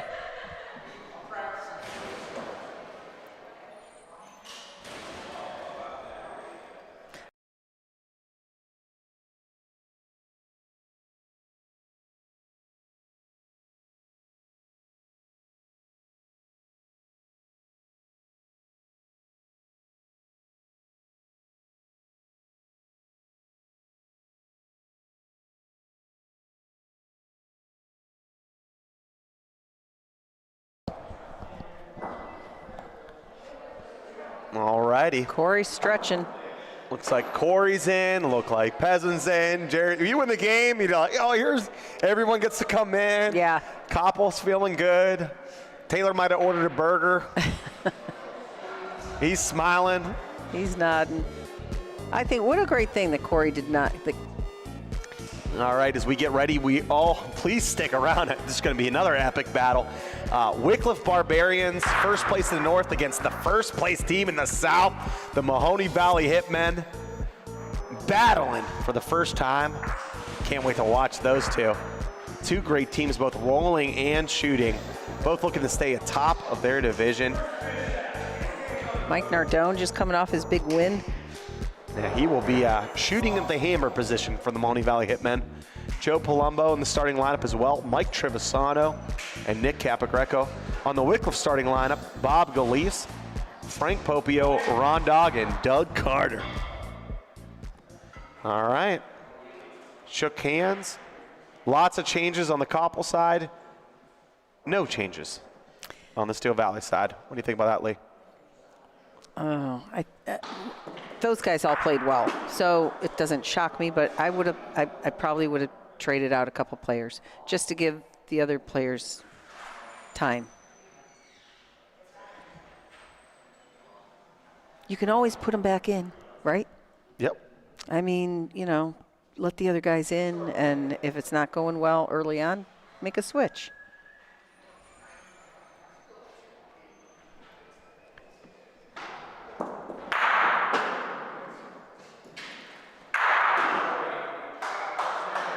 I mean, I think you could have taken out Bobby Middle and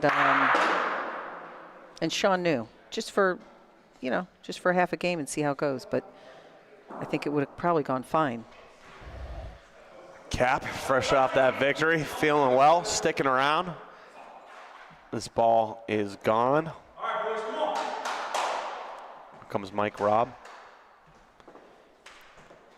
Matt's not in, so he's going to be the cheerleader. A little frustrated. Yeah, the chat, the players that are not playing this week are in the chat talking about how I think that they just, Jimmy and Matt Paisano, or I'm sorry, Jimmy Paisano and Matt Estes saying that the ice cold players have less of a chance to make that role for Mike. We have not seen that all year. So we've broadcasted every single game. The players off the bench, almost 100% off the bench, whether it be a situational sub, yeah, as a roll or a hit. They've made the roll or they've made the hit. I don't think they're giving him enough credit for just being able to step in and do that. So I know, but I don't think that either of them would like to get pulled out. So if Jimmy had that role and he was hitting, he would want to be able to do that, or he would want to make the hit, and Matt, same thing. So I think the players obviously would not like to get pulled out, but this is different. This is different than a 4-person team. And Ronnie felt good about the role. I mean, they asked him, "You like it?" And he said, "Yeah." That's why you know they needed the sub. He thought it was good. Right. He thought it was good out of his hand, which is even worse. Yeah. Because if he thought it was bad out of his hand and let it go, I knew it was fast. That means that he was feeling it. And we've always said it's more difficult to go from hitting, and then a roll. Yeah. Instead of rolling all the game and then have to hit. So, they're saying in the chat, ice cold. So was Ronnie. He never rolled a ball. Yeah, that's true. He did not roll a ball. So him and Corey had rolled the same amount of balls. Or, him and, him and Rocky, him and Jeff Policaro. Now, these guys could be over here rolling too, right? Yeah. So they, to say they're ice cold, they don't know if they're rolling on court 3, warming up, keeping warm or not, Interesting strategy. All right, so the other strategy is the Steel Valley Bocce Club, as they're now down 3-0 here. just really stuck with their starting lineup for most games, which is much different than every other team has played the regular season. It's worked in some games, some matches, and in others it hasn't. Ronnie Cap misses this one big left. I don't know. I said at the beginning of the broadcast, I see both ways, but I think that those guys on the bench right now deserve a little playing time and get them in. Yeah. And again, without a 4-person team, and I know we're going over this point over and over, it's just so different than a 4-person team. In a 4-person team, Ronnie, let's just say he doesn't make that point, there's nowhere else for him to go. Right. So of course he's going to hit the ball. Of course he's going to be more apt to hit the ball than in this, when he knows there's a chance. As Anthony Capagreco stays around. Starting to feel it. He's starting to taste the blood in the water. Like a shark, he wants it. Bobby, this ball's good speed, but leaking left. I don't think that's enough. The other thing I'm interested about is, do you think that some of these guys maybe call the owner and say, hey, am I doing something wrong? Am I going to get some play time? Or do you think they just kind of lay back and let it unfold? Do I think that these 42 alphas text the owner? Yes, I think the 42 alphas text the owner. Yes, I do. I think they text, they call. I would think so, but. So one thing that's been consistent for the two teams that are at the top, they have made the most situational substitutions. Oh. They're leading the league. Both Wickliffe Barbarians and Mahoning Valley Hitmen have made the most situational substitutions. They have not gone with 50-50 lineups like Koppel's doing right now. Comes Jared with the hit. Ooh, misses Paulino. He was going all Paulino. It was a chance for it's a leak left. You can't shoot Paulino now, because if it goes right, there's a big problem. Yeah. Corey's such a great roller. Just roll on this. Okay. They're sitting one for Steel Valley. If he can move Paulino to the back. So they're going to go never short, right on Paulino. Here comes Corey Whitway. And just misses out to the right. All right, Steel Valley gets the point. Jared was going all Paulino. He just misses barely a bit out missed to the right. it. Yeah. Sunny days call for Sun Cruiser Vodka Iced Tea. Made with real iced tea and real vodka. Refreshing and goes down smooth. Let the good times cruise with Sun Cruiser. Comes Sean New leading off. So yeah, Koppel has done a couple of these 50-50 lamps, basically, where, 4 and then the 3 subs. Youngstown Flash have done it every single week. Both of them are at the bottom of their divisions. maybe that's some reason. Yeah, that's But interesting. Will it make them better later on? But they're swapping starters. The Barbarians and the Hitmen have done a ton of subbing, but has not been to start games. They've kept the hot hands in, but they've made subs if you're not performing. You have a couple bad balls. There's someone looking on the sideline, and they're making the sub. Those are some interesting stats. It would make you, after the season, kind of look back and reevaluate, right? Ronnie Cap missing to the left. So ever since that missed roll by Ronnie, he has not hit a ball since.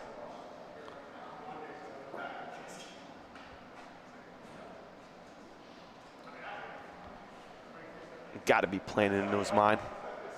These guys are not steel traps. Yeah, you hate to. I mean, it's never a game's never on one person, but when that happens, you sure feel like it is. Yeah. Well, and it's bleeding into the next game. Right. No one's sitting on the bench. Don't have to worry about it. Keep on shooting. But now Nicky Ottaviani is looking to come in. I think they're going to make a sub, have Nick come in.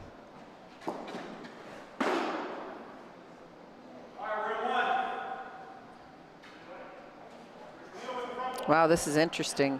Anthony's calling for the pill, or he's hitting the one in front to open it up. Got Paulino! Anthony Capagreco! And he says they have two. Well, Anthony always Yeah, well, I think they do.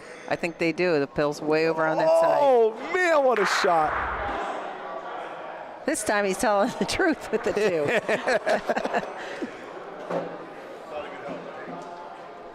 Lots of room. We're going to have a 4-bagger for Koppel Gamblers. We're going to have a 7-1 lead. And even though that starting lineup has stayed in, Steel Valley struggling.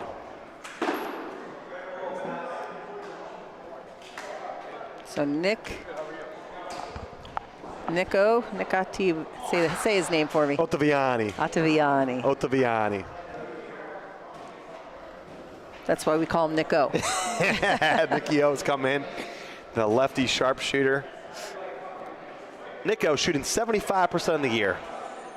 Makes the substitution in for Ronnie Cap.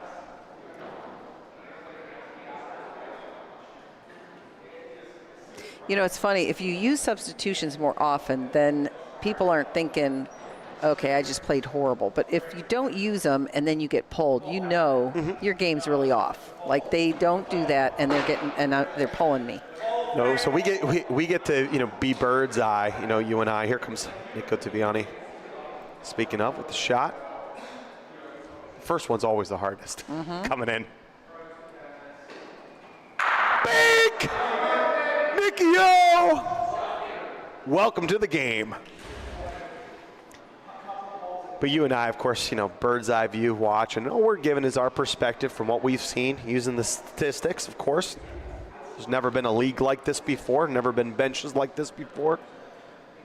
If I was running a team, I would run it more like Koppel and Youngstown Flash have. Yeah. So I would have played everybody. Right.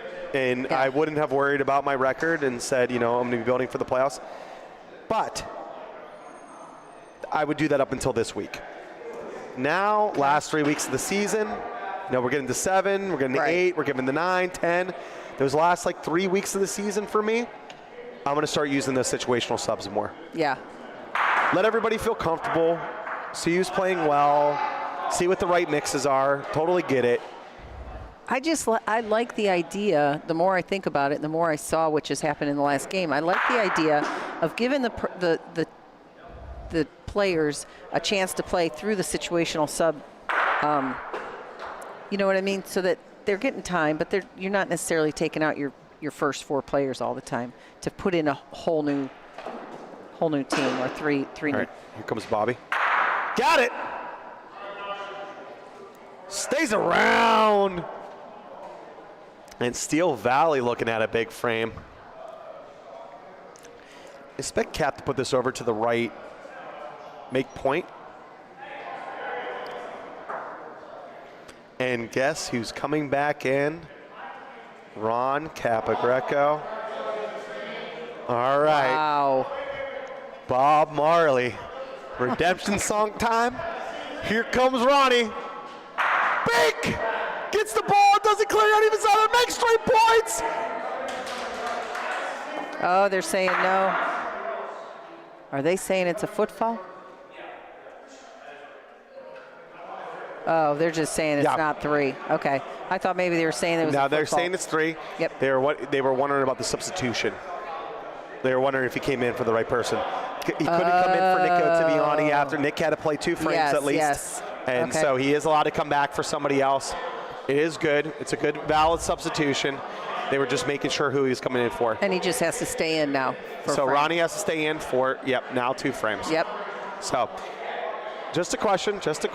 And for anybody at home that wondered, how did Anthony roll that ball? He meant to put that over there. Yeah. So it wasn't a bad ball. He meant to have point, and he wanted to put all their balls in play too. Yeah, that was a strategic move. It was just a great hit.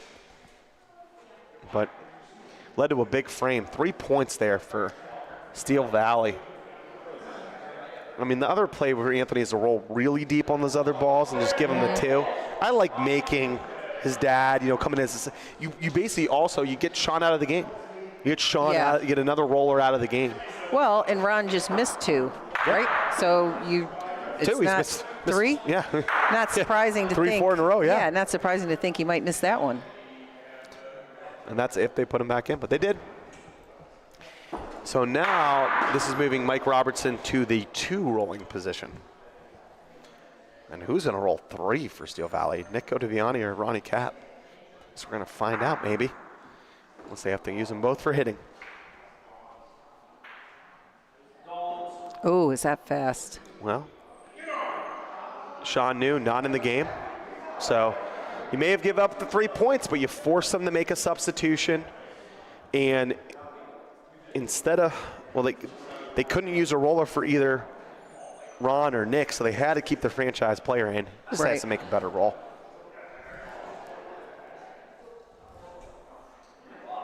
Oh, terrible roll by Pat. I think Pat was, he said he was struggling a little bit on these courts rolling because they're slower than his, home courts.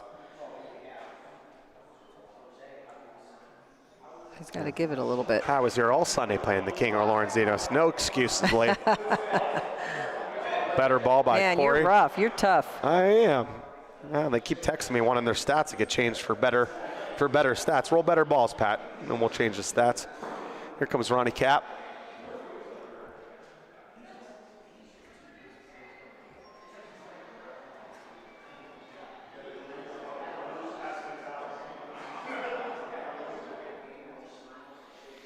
Makes point, but just like Corey's, not great balls because they stay in the back. It's a big ball by Jared because, listen, their ball's in the way in the back. If he could make point here, he would put a ton of pressure on Nick to have to clear the ball without touching his in the back. Right. And if he clicked on the other ball, the green ball, they could stay around for a big frame, but Jared does not make the roll. So Nick Ottaviani now trying to roll in for 2. This would be huge. Change it to a 7-6 game. Was 7-1. He gave it a shot here. So you're going to He sit gave it on a that shot. green one. He gave it a shot. Nicky O comes in, makes a shot, makes a roll. 2 points for Steel Valley, 7-6, and all of a suddenly, we're back to having a ball game. Neither one of these teams is going to give up that easily. Never. Keep on thinking we're going to be done.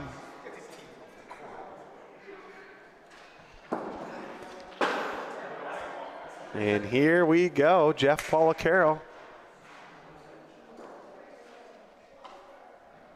He is now in for Ronnie Cap.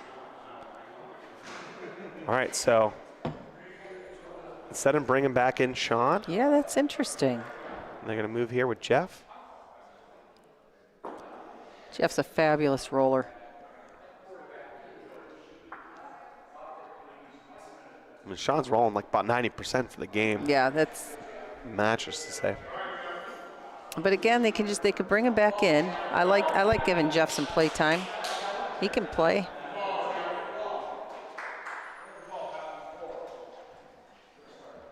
And anytime you make Anthony hit, that's a win. Ooh, baby. Anthony Cap. What's he shooting on today?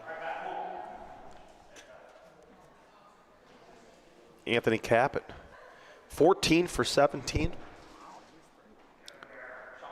That's a tough game for him, 85%. Somehow lowered his season average.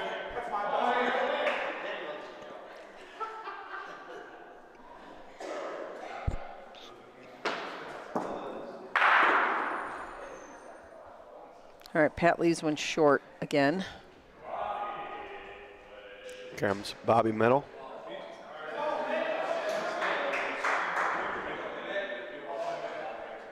This game's too close to be leaving a ball that short. Can't let them get one in there.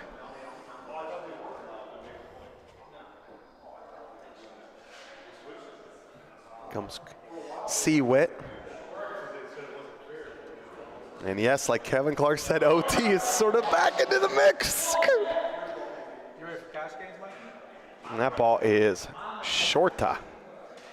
How long will the Gamblers leave this lineup out there if Quicksand starts to go the other way? Another bad roll by Jared. Oh, no. That's a good line, Regis. If you're going to bump it, you got to bump it. Yeah, this is just a meltdown here.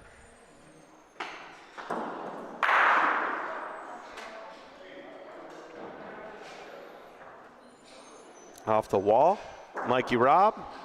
Short. Ugh. Everyone close their eyes. Let's not finish this. Let's not watch this one right here. Some terrible rolling here.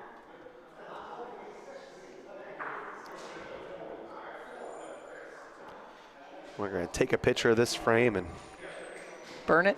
everyone that doesn't like their statistics, say, Yeah. got to remember, you know, that 6th frame out there in that Steel Valley Koppel Gamblers game.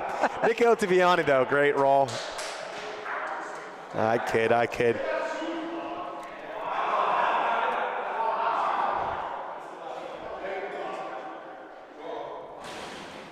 Nick has not been playing the game long. No, but he's a great athlete, just all the way around. So College football player. Great athlete from the Beaver Falls area. His dad actually owned a bar that had a bocce court. yeah. Is that Big Dogs? Big Dogs, yep.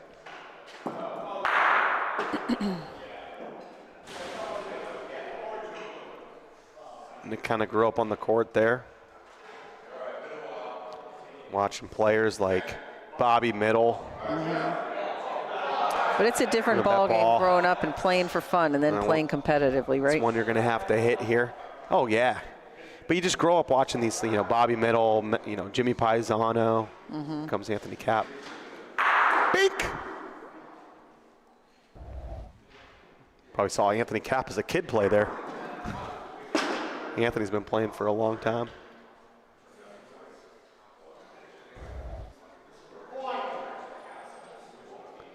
Green point.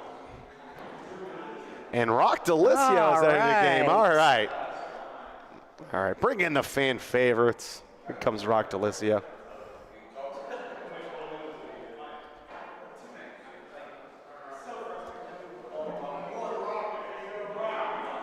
What a ball. Right off the bench. What a ball.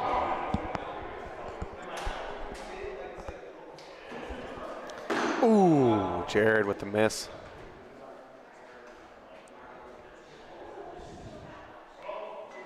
He's not happy about that one. He knows it. Wonder if they're going to make a switch. All right, If they're going to make a switch, they better do it now.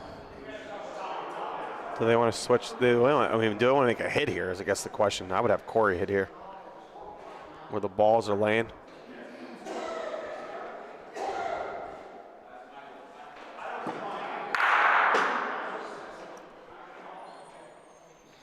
All right, 2-2, so they're going to roll.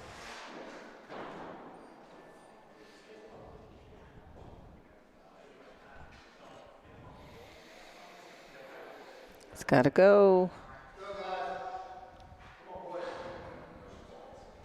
All right, here comes Corey.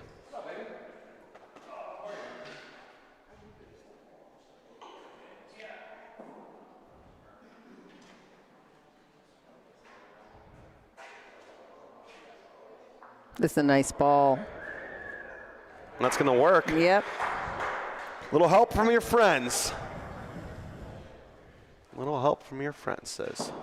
Here comes Nicky O. Oh! Nick O says, we'll see you later. You better be in my DMs, because I'm going to stick around and party for a while. Nick O. Ouch.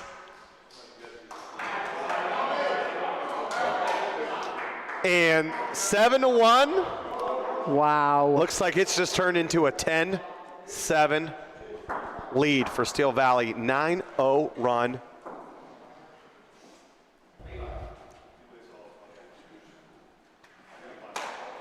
Gamblers need to just regroup for a minute. Jared out. Yep. So all 7 players have played for Koppel, but Levi is coming back in. Mike Pisano. And I'm assuming that, yeah, Mike's back in as well for Pat. I'm assuming Corey's going to be lead rolling. Levi's second rolling. Mike back to hammer, and Anthony Cap, of course, lead shooting.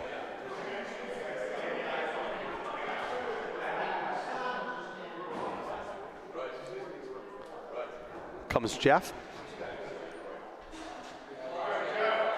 All right.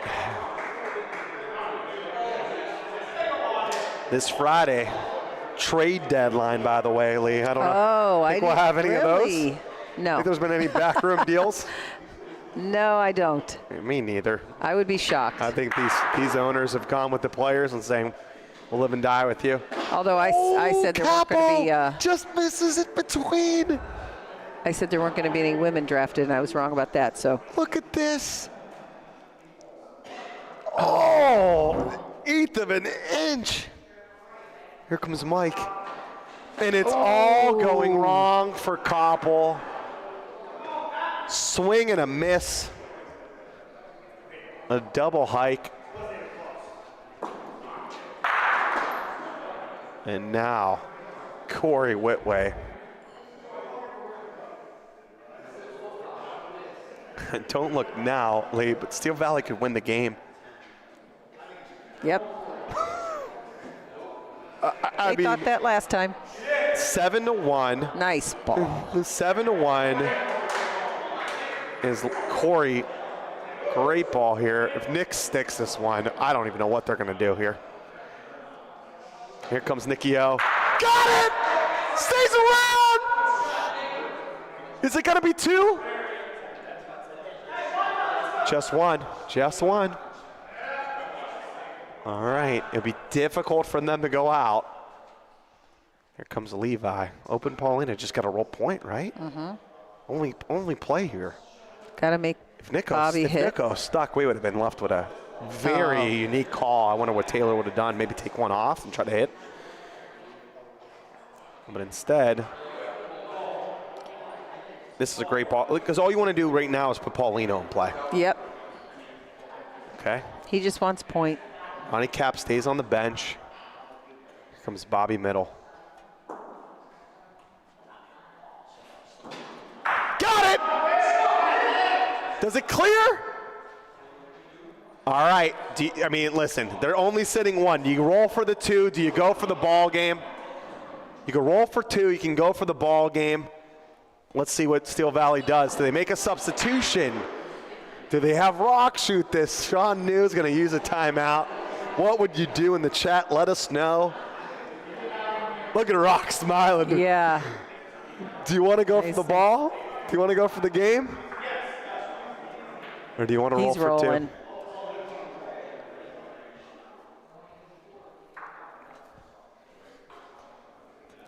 Steel Valley was burned last game. They're not taking any chances, I don't think. That's a free chance. It's It a free is. chance for It a game. is. You still have 11. But what we talked about is the percentages that go out with 2 points left are very similar than going out with 1. Yeah. So get to the 2. They are now on a 11-0 run. Listen to these frames, okay? First frame, 3 points Koppel. Second frame, okay, they get the 1, Steel Valley, 3-1. Third frame, 4 points Koppel, it's 7-1. Wow. 3, 2, 2, 2, That's crazy. That's insane. 2, 12, 7. Lee, 4 straight. What game does this remind you of? 4 straight frames. I think I would have brought Mike Robertson in actually for that to shoot that for the game.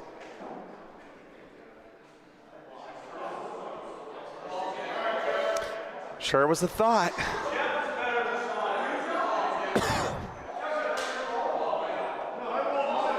I don't know. Love this ball by Jeff. Love that he got in the game too. Yeah. He did not sub in Jeff. And Nico. Tap of the hip. I mean, Nico's. They did not sub in Rock. And both of them have come in this game cold and rolling 100%. Yeah. Cold. Off the bench, cold. They're going to hear that and say cold. Yeah. We're up to 225 live devices. And then he rolls that. Never do it. That's the announcer's jinx. Okay, you guys are right. Wah, wah. That is a stinker. And with that terrible ball, now Koppel's in charge of this frame. Corey buries the one. Be really difficult for Steel Valley to score here. Corey does not bury one. Bad ball by Corey. Now open Paulino for Mitt.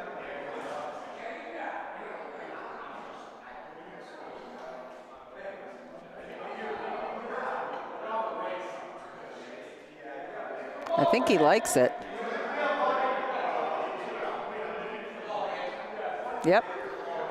Okay, point, but it stays away from that back ball. There's a less chance for a ricochet. Still a chance, but less chance for where it ended.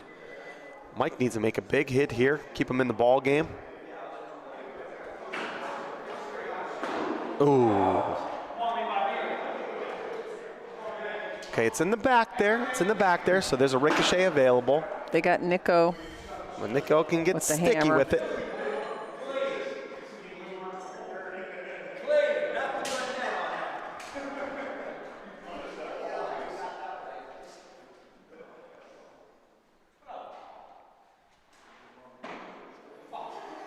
It's a great ball. Ooh, is that in? Yeah. Looks like in. it. It's in. I don't like that it's on the right side instead of the left. I know. Levi, that's why his arms are in the air. He wanted to be in the left side and it leaked right on him. Speed was, obviously fine. If this ball is not in, Sean's going to come in, right? Right. Come in and roll. I would think so.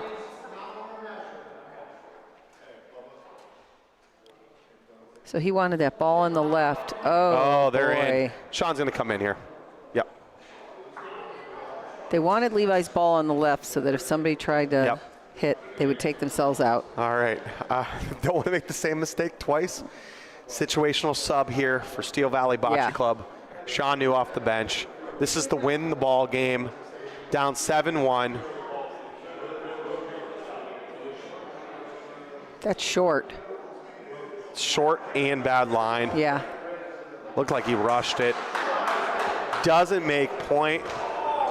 They make the switch out for Nico. Sean New has been playing game and a half, rolling 90%. Does not make it. One of the few times we've seen the situational substitution not work.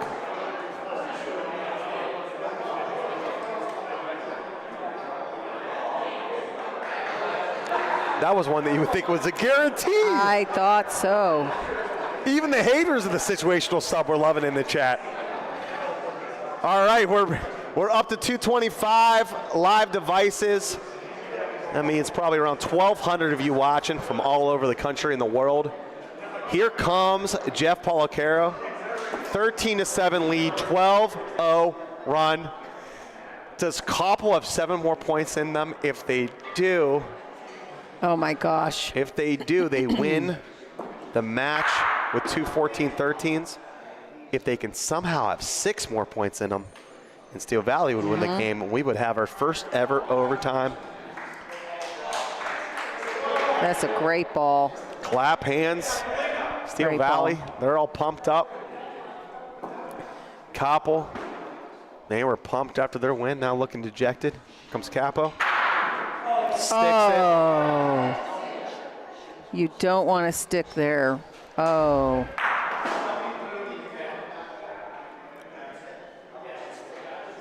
it. He hit that on a dime. That was Yeah. a color replace. An absolute bullet.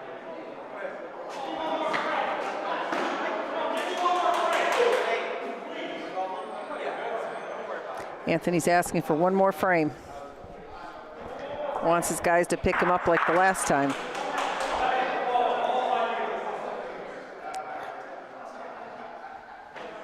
Levi Policaro I think they're having him shoot here with his underhanded shot. Had the ball come down. So they were going either ball or Yep. Pauline. And they wanted him over Mike because if he did clip the ball, which he did, it would come down and maybe they would get a good ricochet.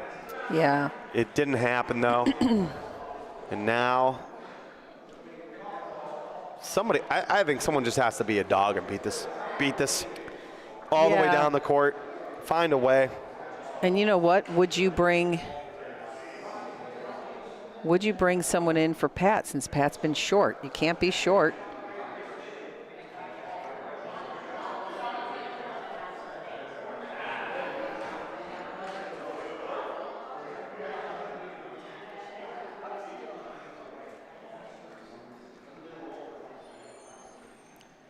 All right, I think they're having, Mike Pisano shoot. Here comes Mikey P. The new Koppel Gambler hat, loving it. Got it! Does he come back around? What a shot by Mike Pisano. All right. Great There's shot. life. There's life.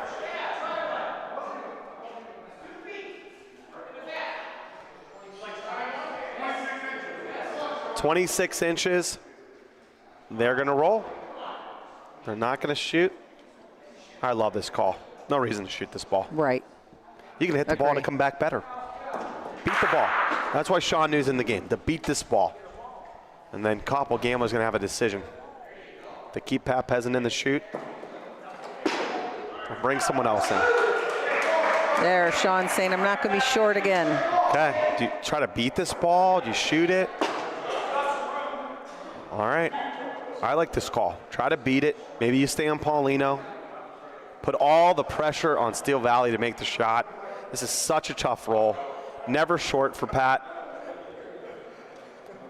Trying to give it a chance. Looking it down. Is it Is it- there? is it enough? There? Oh, he had the line, but not enough. And Did. Steel Valley Bocce Club will get the victory. Wow. I wonder how far he had to go.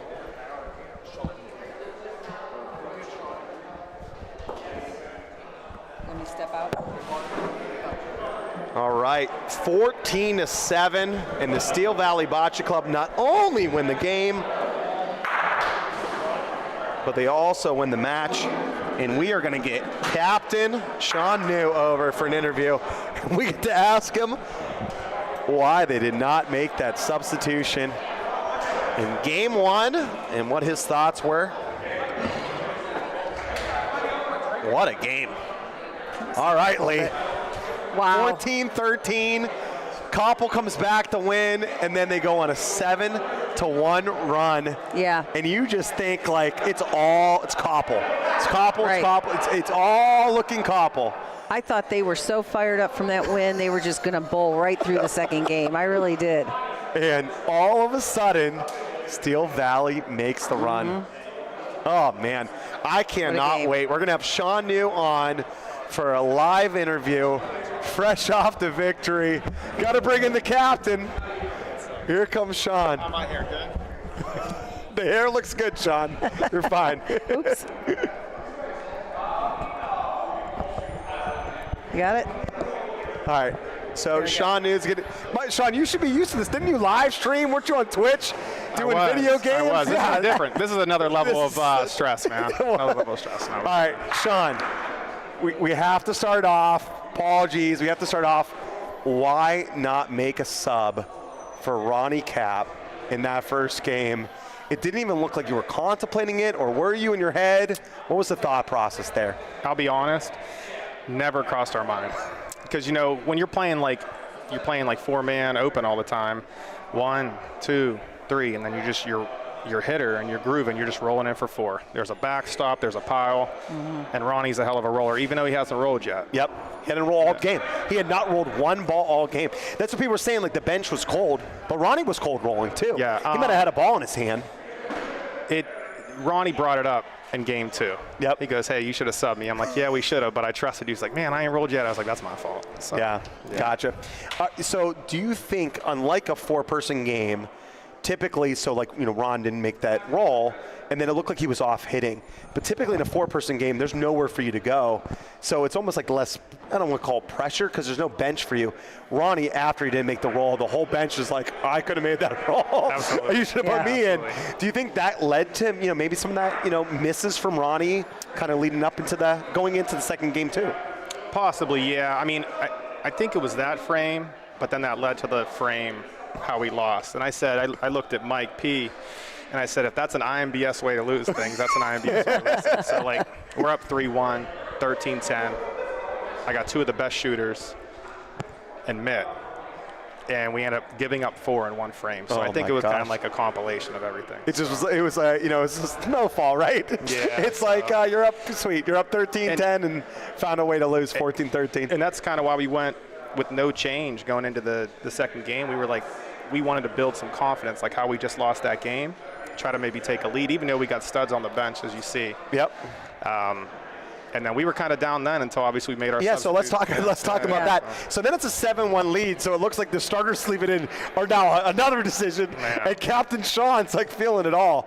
And then you started making some substitutions. You brought in Jeff, you brought in Rock, you end up bringing yourself in for a situational later. It didn't work out, but you then started like, now you're in the flow of the game, not only playing, but also calling these subs in, making some strategic game calls, and what an epic run. I mean, we have 13 straight points. Yeah, and I think it was all sparked. It was funny. Me and Mitt were down there talking, and I was like, hey, if this works out and you hit this ball and you hang, I said, I'm bringing Ronnie back in.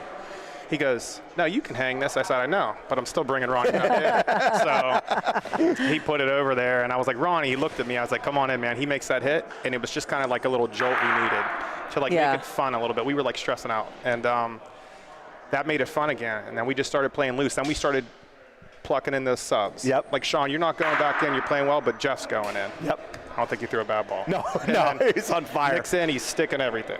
Love it. And they were like, we got to get Rock in, but, you know, Mitt's playing so damn well. We're like, Mitt, you go to shoot too. Rock, you come in to roll too. So that was kind of like our decision. Then we went on like a crazy run, like you said. All right, last question. We've been armchair quarterbacking. That's what we get to do, being announcers. We of love course, it. Everybody in the chat, you know, armchair quarterbacking.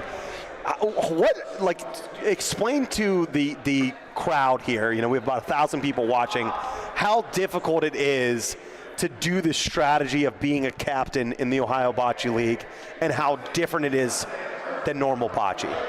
I think we always talk that we think it's really hard, and it's like a skill set to call a good game in open bocce. But it's just different here because, one, the cameras are on you.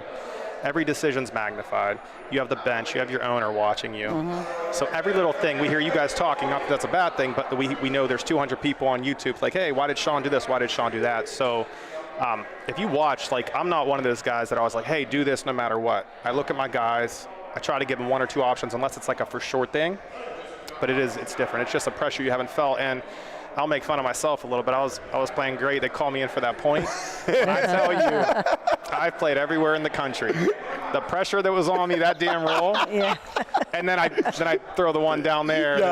And that one's like a gimme. You beat the 2-footer in the back, but you can't beat the I'm like, 6-footer man, in everybody front. just saw me do that. So it's just a different type of pressure, honestly. Great comeback, Yeah. great win. Got the match point, got 2 points there. Good luck all season, Sean. Thanks for joining Nice us. job, We Sean. appreciate you talking about the decisions. All right, so that Steel Valley team wins. They got the Bellaria sponsorship in the back and American Financial Service on the sleeve. Thank you so much to our sponsors. And, of course, to the Koppel Gamblers. 7-2 bagger, 7-2-4 baggers to say, on the sleeve. They got some cool bags, actually, Lee, that they got for the players. Signature bags. So you could buy them with Anthony Capograco's signature, or we got Pat Pezzin's signature. I mean, That's how about this? fantastic. This is so cool. Awesome. So 724 Oh my bagger. gosh. This is Jared Nash's company. Yep. Makes cornhole bags. Yep. You can be able to buy them, a 724 bagger. And then Deepwater Consulting on the back of their jersey. Thanks so much to those sponsors. I'm going to be back. We're going to bring in Michael Luceni and Dill to do their segments. And we're going to be that second match coming up. Wickliffe Barbarians versus the Mahoning Valley Hitmen. Jimmy, he has been playing so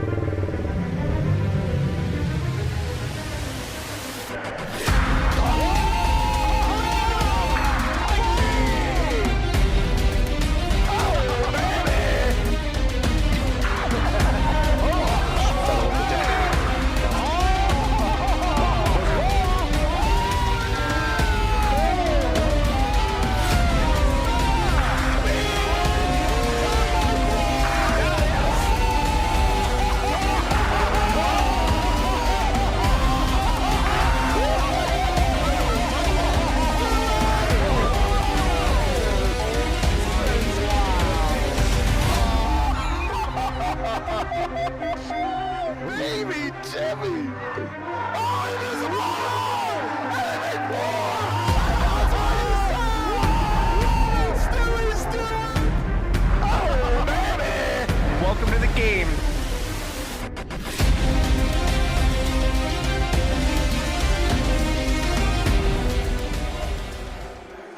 Hi, welcome back to the OBL. I'm Dylan Palsy. This is Mike Luceni.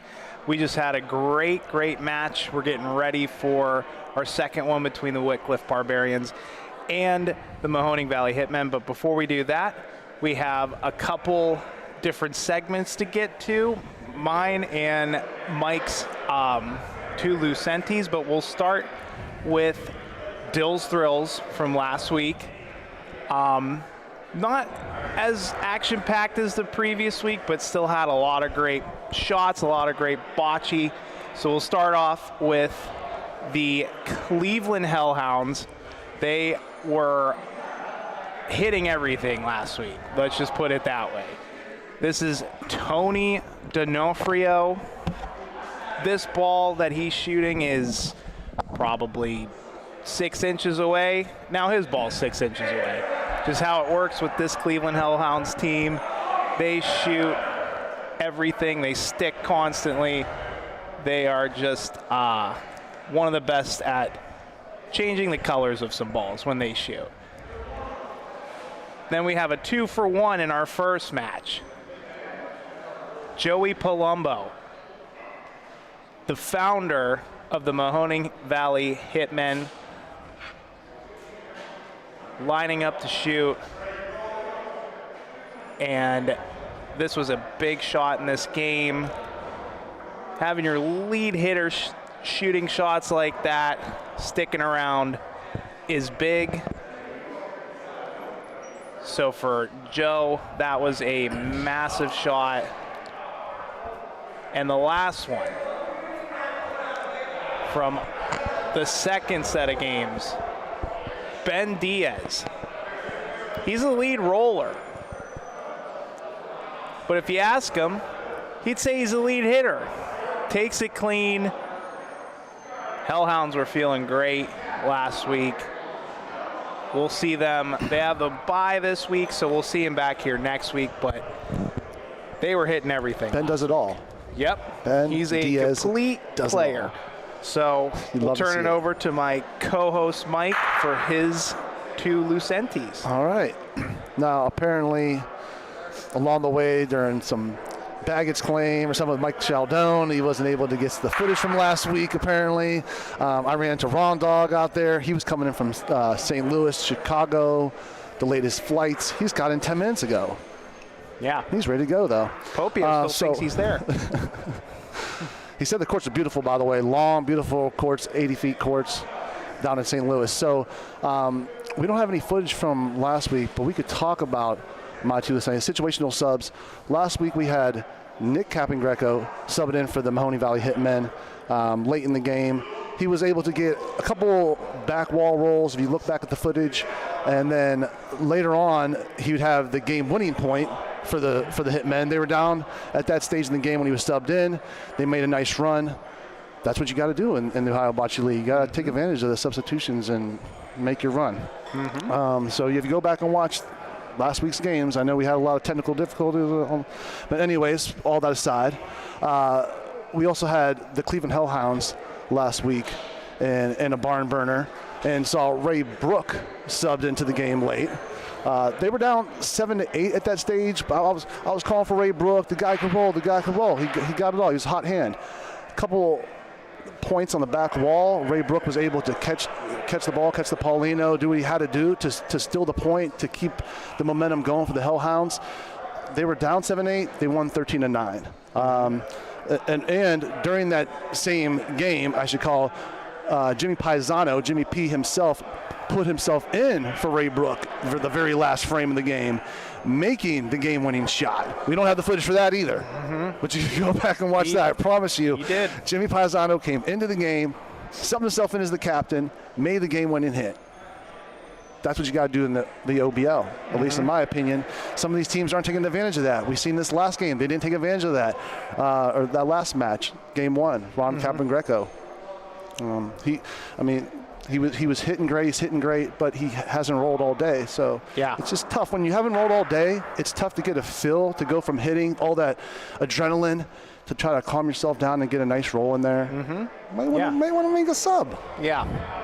There's going to be a lot to talk about for next week with the way that last game was that's going to managed. that will be in my 2 loose ends. Hopefully we'll have some footage from that one. Yeah, it was a lot of questionable calls last game. So we're getting ready to begin. Players are still warming up. We have a fantastic game for the late window. Yeah, speaking of barn burners. Number 1 team in each division, Wickliffe Barbarians, Mahoning Valley Hitmen. Mike, who are you taking? This has been one of the toughest ones to call. I've been back and forth on this one. I think this is one of the most evenly matched. I know the OBL stacked with talent. One of the most evenly matched teams. I'm still looking out here to figure it out. I'm taking the Mahoning Valley Hitmen in a split by 4 points here total on the outcome. So, Giuliano, Barbarian, or Hitmen. Lee, Hitmen. Mike Luceni, Hitmen. Oh man, I see where this is going. You got to tilt the other way, Dick. I mean, how can we take anybody else except the Wickliffe Barbarians? We're bar leavers for a reason. We have to ride with them. I mean, they're one of the most underrated. I don't know how we're this deep into the season and it still feels like people are not giving this team enough credit for what they've been doing. They put all these guys in different spots and they just work. They are without Carl tonight, but Chris that's a big one. Is gonna have to step up a little bit, but I am riding with the Wickliffe Barbarians. I've been doing it for the last couple weeks. I'm not going anywhere else. I like the call, Dylan. I love the Barbarians. The Hitmen are still the only undefeated match record. They're 4-0 match record. The Barbarians, like you said, top of their division. They're doing it all. Yeah, I just I'm a bar leaver. That's all I could say. They are they're my favorite team, I think. So we're going to keep riding with them. All right, Dale, Mike, how about that first match, by the way, too? Yeah. I know we're getting excited for the second one. Yeah, don't want to skip over all that. All right, so just pulling up last last match's statistics, who do you think should be nominees for player of the match from the last game? Need some help here. Let us know in the chat too. He had an opportunity to come in for that second game and be the hero with the situational sub, but the way he played the first game, I'm going to go with Sean New. Yeah. I think he rolled spectacular in that game. 18 for 21, 86%, rolling 80% in the year. Sean New, nominee for Player of the Week, and really just being a captain too. Yeah, You know, he how played about spectacular. how about Bobby Mitt? I mean, Bobby Mitt's stats look like they're out this world. I mean, he's jumping out at me. I mean, 5 for 5 hitting, 14 to 20 rolling. I mean, Bobby Mitt, when you can do it all, you can do it all. He was steady Eddie, and if you win the match, you at least get 2. I'm going to go with, someone that came in and provided such a steady presence during that big run for Steel Valley, and that was Jeff Policaro, 5 for 5. And, of course, for the Koppel Gamblers, getting that big win, I got to go with Matt Taylor. He let them out well, and that's how they got the big win and made all the right moves. 13 to 16. 13 of 16 rolling. Yeah. All right, they're getting ready to start match 2. We're going to bring you live on the court. Mahoning Valley Hitmen, leaders of the South Division, against the leaders of the North, Wickliffe Barbarians. What a matchup. The main Who's going to event. take this one? This is going to be incredible. Danny, I've said it every week so far, but if there was ever a game to hit overtime, it has to be this one. I mean, they had identical stats. They're the 2 best teams in their respective divisions. This has to be an overtime. Let's see the standings right now. Who's chasing after them is Steel Valley. Bocce Club's kind of trying to catch up to the Hitmen right now. They did so tonight.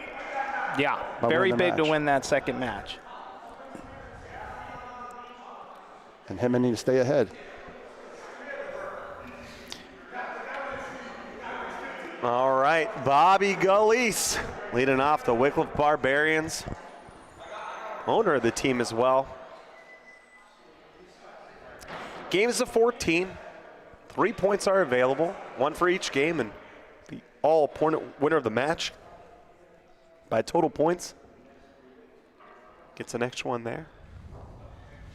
Now this is going to be a little interesting how the Hitmen played these 2 games. Mike Nardone is not feeling too hot today. He had a very long day yesterday. He said he's very sore. So I don't know if that's going to play a factor into how he plays today, but here comes Joe. Good hit there.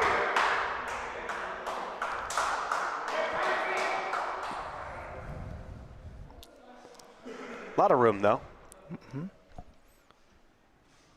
Joe Palumbo stays hot. How about before the match? You have to go back and rewind after this is all over. You got to listen to that Parker Robertson, Mike Robertson, father-son. That was phenomenal. Parker, 13 years old, made King of Lorenzino Sunday. Then after the game, we got Sean New. I love these right after the game interviews. Oh yeah, it's like they're still shaking from the win.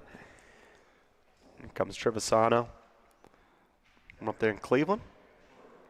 Rolling for Mahoning Valley Hitmen. I think he likes it, but a little short. That's not going to be point. You can play on it. Never short. Comes Nick Capagreco. His brother and his dad played in the first match against each other.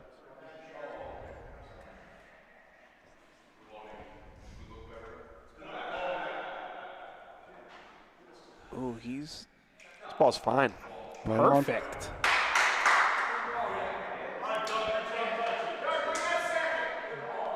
Nick knows that back wall. Here comes Doug Carter. Lead hitter, Wickliffe. Got it! On the side! Does he come back? Oh, that's 2, baby! Doug Carter! Doug E. Fresh. What a shot. That was too smooth. Got Ron Dog back too. See if Mike can make a big roll. Speaking of players from over the weekend, Mike won the King of Lorenzinos. Takes the title. Beats the last year's winner, Anthony Capagreco. 2 great finals games. This ball is not so good. Really not good. Just because you played good yesterday doesn't mean you're going to play good today. And now Ron Cap with the chance to be able to make 3. Pretty difficult roll, though. I'm trying to use the wall. He has to give it enough speed, too. Ooh, he hits that ball. Oh, if he doesn't touch that ball, he was good. Wow. But think of the 2. 2 bad rolls right there. Yeah, there was. I think Ron's was much more difficult than Mike's. Mm-hmm. Mike could not be short. Had to give it a chance. They were sitting 2. Ron can't sell the 3rd. Mm-hmm.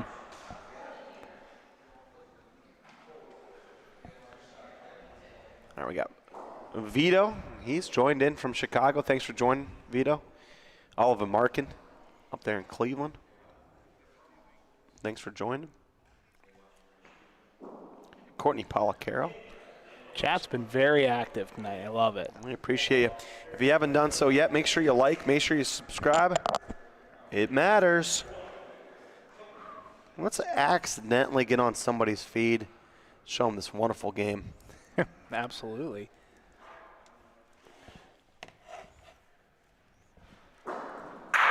Got it! Joe Palumbo! Joey Joe.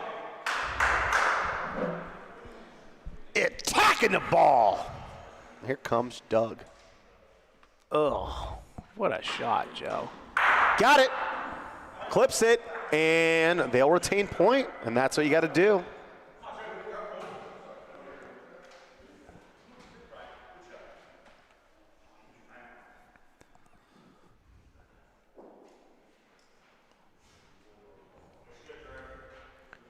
Here comes Triv, trying to get enough. You know, they're watching us out there in Club Molson. You got the picture from Lou Fatica. Nice. I think they might have had a little board meeting up there and watching some Ohio Bocce League. A lot of their members playing here. One of the best places ever. Making that trip down to Youngstown. We're at the Lorenzinos Bocce Club. And here comes Frank Popio. Point, but not a great ball. And even though they have a ball back with Ron, the fact that that one is in the back, Nick can bury one here, put some pressure on Ron to make a good point. Here comes Nick. Ooh, this ball's not great either. Stays in front. Did he make 2? I don't think so.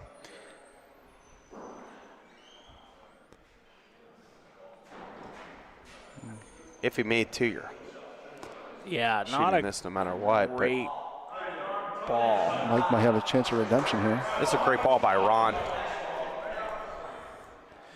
Or does he have a sight?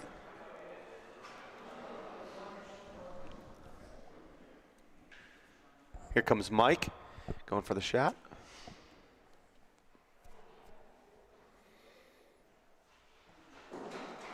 Got it! They're checking for 2. That ball did bump. Oh, that one had to feel good for Mike. Great hit by Mike. That's what you pay him to do. You pay him to hit.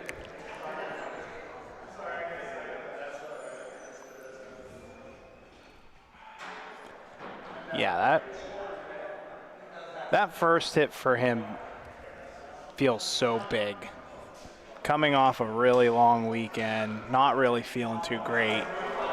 Having the first one go down is big for the confidence. All right, listen, we are at 60 likes. There are over 200 devices watching.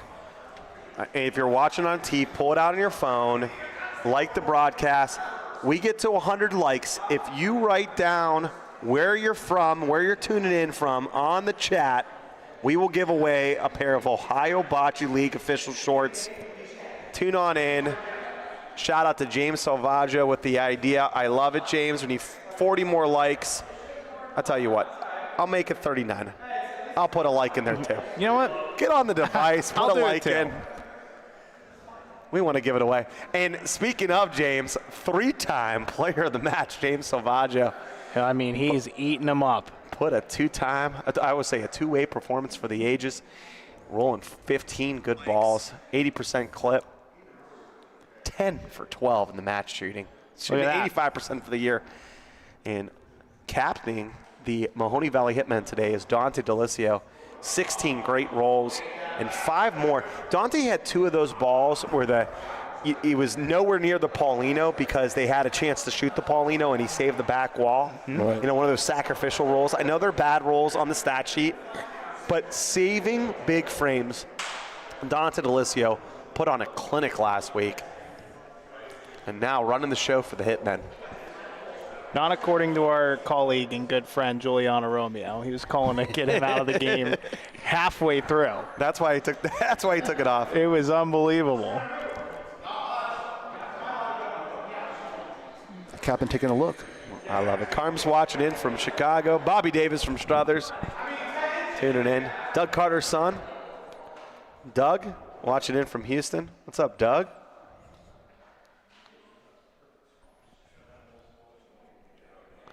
Robert Zulo tuning in from Troy. Jared from Grand Rapids.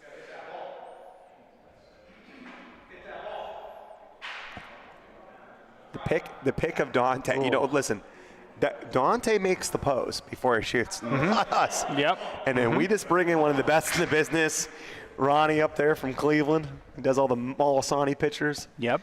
We brought him in for picture day. Here comes Joe Palumbo. Stays hot. JoJo. He's playing great.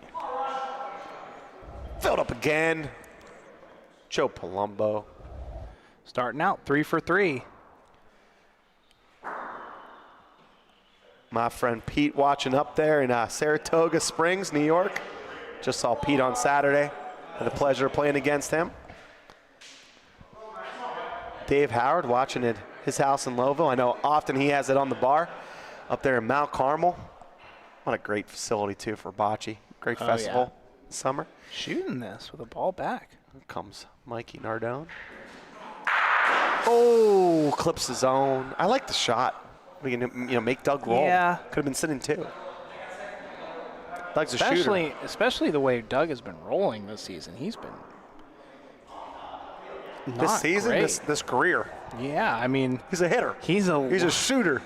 He is 11% on rolling this season. Is that a real stat? But he's 85% shooting. Yeah. 85% shooting. That sounds about right. Yeah, it's now less than 11% after that bad roll. He wanted to kick it. He knows he can't. And that's why you sub them out when it's a game-winning roll. When it's a game-winning roll, you sub out You Doug sub them Carter. out. When it's a game-winning hit, you sub them in. That's how it works. Yep, absolutely. That's why you draft these guys. By 2 Lucentes. That's it. Comes Bob Galise. Don't get me wrong. Some of these guys can do it all, right? But I love these hats they got on too. Zobio hats. We're trying to make bar lever merch. Patent pending. Comes Bob Galise.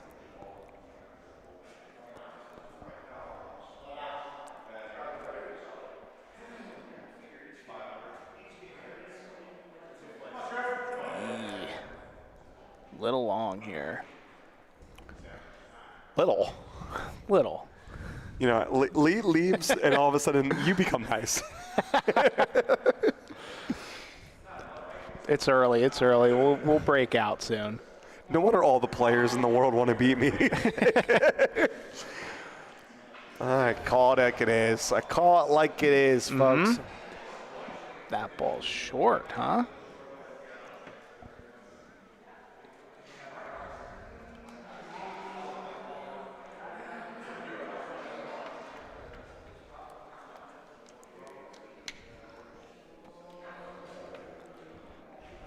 Little sluggish start for both of these teams.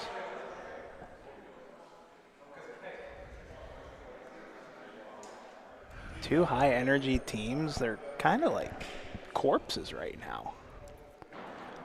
Early game. I don't expect this to stay. Yeah. Trying to find their way. And there they do. Dave tuning in. Rapone from Struthers. Jeremy Weiner from Harbor Country Bocce Club in Southwest Michigan. Thanks for joining in, Jeremy.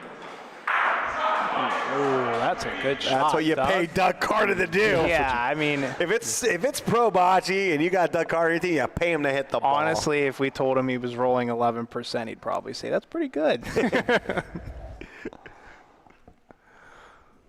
Michelle up there in Lockport watching in. Thank you.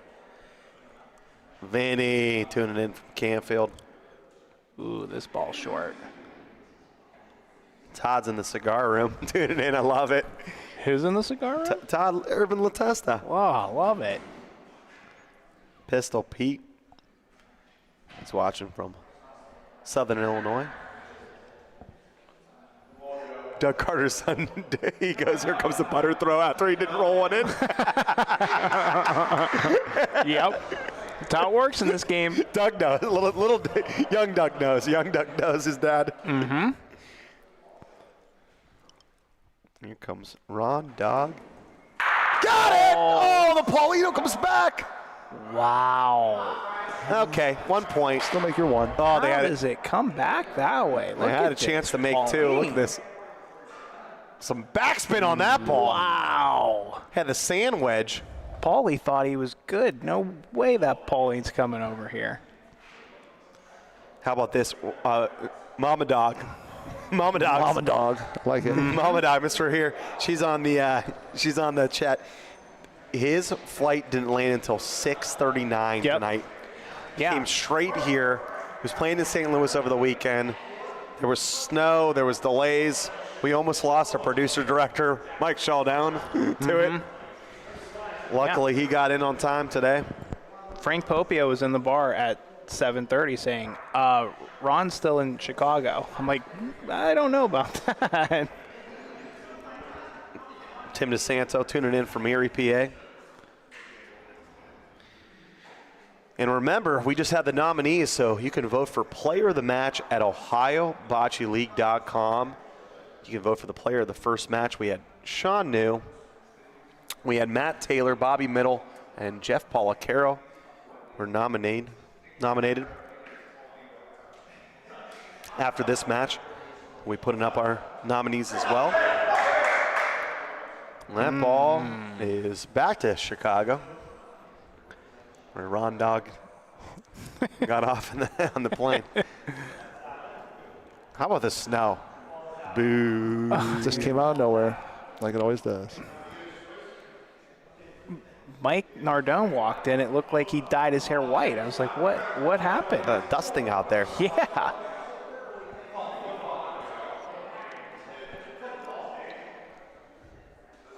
Oh, we got a foot foul. Wow. Mental error. So that is a mental error. Mm-hmm. There's a line. Yep. I know in normal, Lorazino's leagues, I know in normal play, people don't care about lines. We do. We care. Honor the line. Respect the line. Right there. All right, so it's like you burned a hit after a crappy ball. That's rough. That's worse than burning a hit because he was a foot away when he rolled that. It's like I got it. Ooh, Dougie. They haven't missed a shot yet. Surely that's not a jinx. No way, right?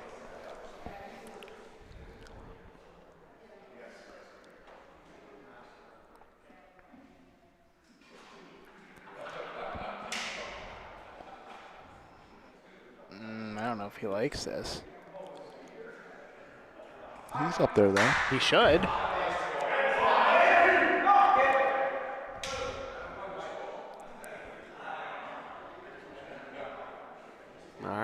picking your teammate up for his ball being burnt. Ron Dog. Oh, baby. Look at this. Oh, baby. Went the other way. I thought they had 3 for a second there, and then all of a sudden, All right, so Lincoln 2. Doug Carter says line them all up.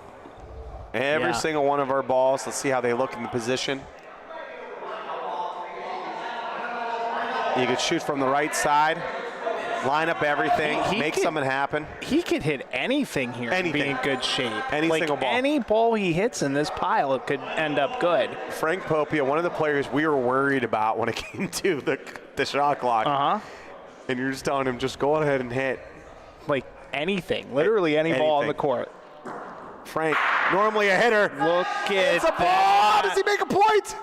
Takes at least one away. Made a point. Frank Popio, second rolling for the Wickliffe Barbarians, but a shooter at heart. He just does things. Yeah. He just does things for. Make things happen. Yep, that's what he does. Frank Popio. Yeah, there was what, 6 balls on the court. Any of them are good. That's how rare is that where you can say shoot the pile. literally hit any ball.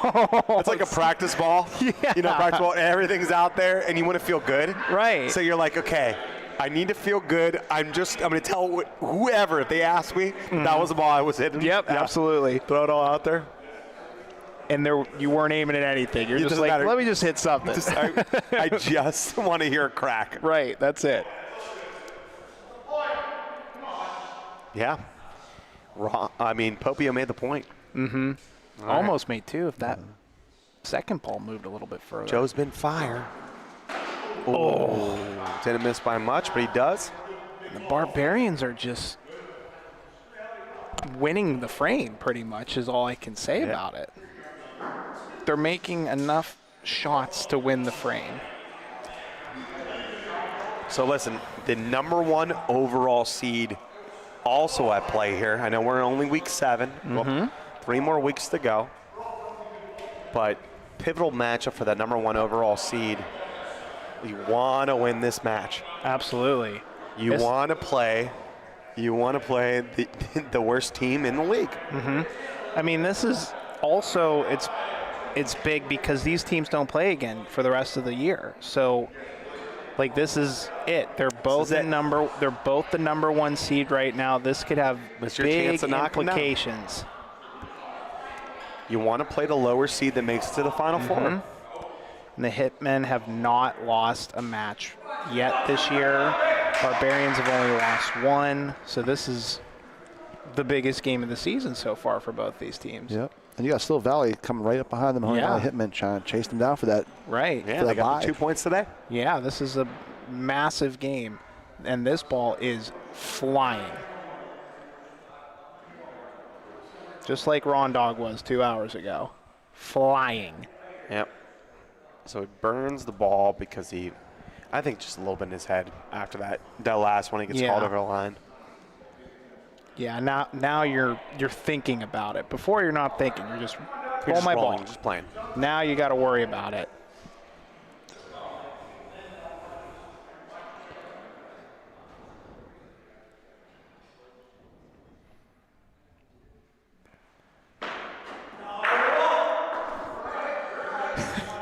Got the hit.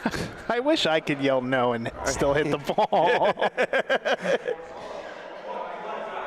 I'd be shooting 100% if I did that. He barely clips it on the left side. He thought he missed it. He thought for sure he was missing that left. Yeah, this ball's a little hot too. That's a good result by touching the Paulino, but they are in hit zone to make 3. Could stay around. The Paulino coming back was a good result for them. Closer the Paulino is to the center line. Better chance to stick. 9 for 9 to start the game for the Barbarians on shooting. Pretty good. Pretty good. Pretty good. Okay. Now, this is the advantage of having Frank in the spot that he's in. You don't even have to think about, like... Shoot the ball. Absolutely. You can stick. I know you put Pauline in play, but you also made it way easier to stick. Right over the line. For sure. Hit the ball, Frank. Just shot one. Look at that. It was a misroll. Right. It was a misroll. He didn't put Pauline in play. Like, being that short, you're almost guaranteeing at least to stay around to get 2. Right, for sure. Just be deeper. You could put Pauline in play and be deeper. And Pick again, them to swing through the Pauline. it's the advantage of having, and here's Bubba coming in for Bob Galise. The advantage of having a player like Popio, who's been rolling so well, playing in the second rolling spot, is you don't even have to think about using a sub for him to come in. He's just shooting that no matter what. Very few teams make subs in general. Right. And they're making a sub while they're winning 7-1. Wickliffe Barbarians is trying to put the proverbial foot on the gas. And that just shows you how unselfish the Bob Galise, the owner, is. He hasn't been playing well. They're up 7-1. It's easy to just keep going. But he's like, no, for Joe. Let's get Bubba in here. And that's true trust in your teammates, isn't it? Calling them in for the sub. Right. Say, hey, you might be cold on the bench, but nah. We drafted you for a reason. You come out here and make that roll. 10 for 10 on the hits for the Barbarians today. Okay. Got this one after Joe misses. And the retain point. And Pauline's in the back. This is a really good result for the Hitmen. Yeah. Shaking things up. Needed that. The king of Lorenzino. Making a big hit.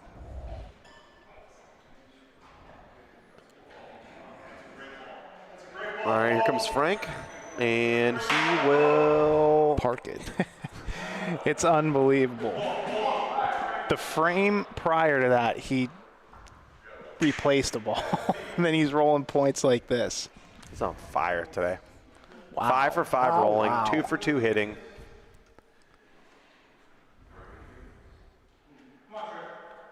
He's Mr. 100% today.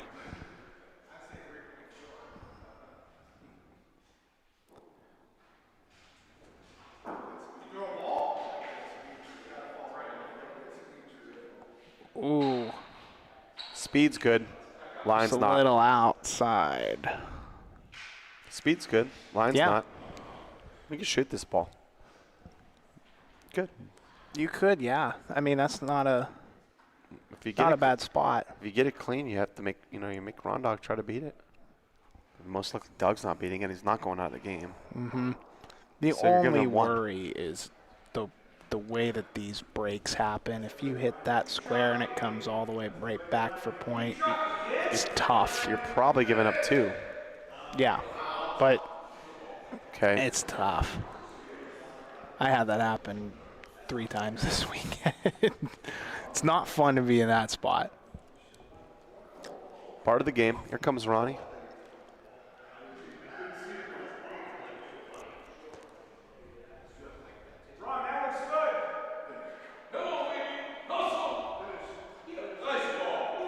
Great ball by Ron. Here comes Doug. Can he make a roll?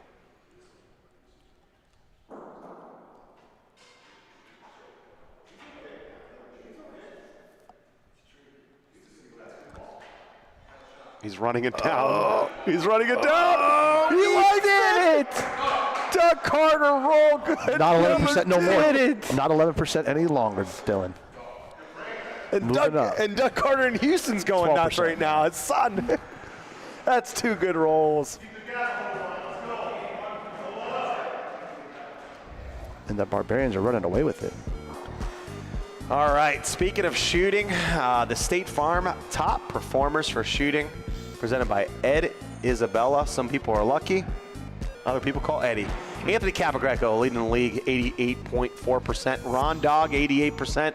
James Salvaggio, number 3. Doug Carter, playing in this game, number 4 at 84%. Gianni Corlazzi, 82%. Doug's up to 86 now for for the year after 5 for 5 start. Man, two of the top 5 for the Barbarians. I mean, and they roll incredible. This is a great team. How would you like to double your season stats rolling by 1 good ball? That's what I just saw. Dylan got pumped. He's like, oh, he's at 20 now. Let's go.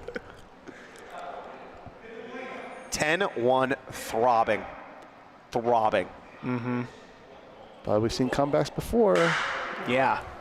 Triv's in. This was kind of how You they need that played. Paulino to hit. This is kind of how they played last week against Mahoning Valley. Like, they just didn't seem like they had it. They won the match, but Who's that? the Hitmen. Oh, you mean against Steel Valley? Against the Flash. They Oh, played against the Flash. Yeah. Just like they just They were doing dead the enough first game. to get.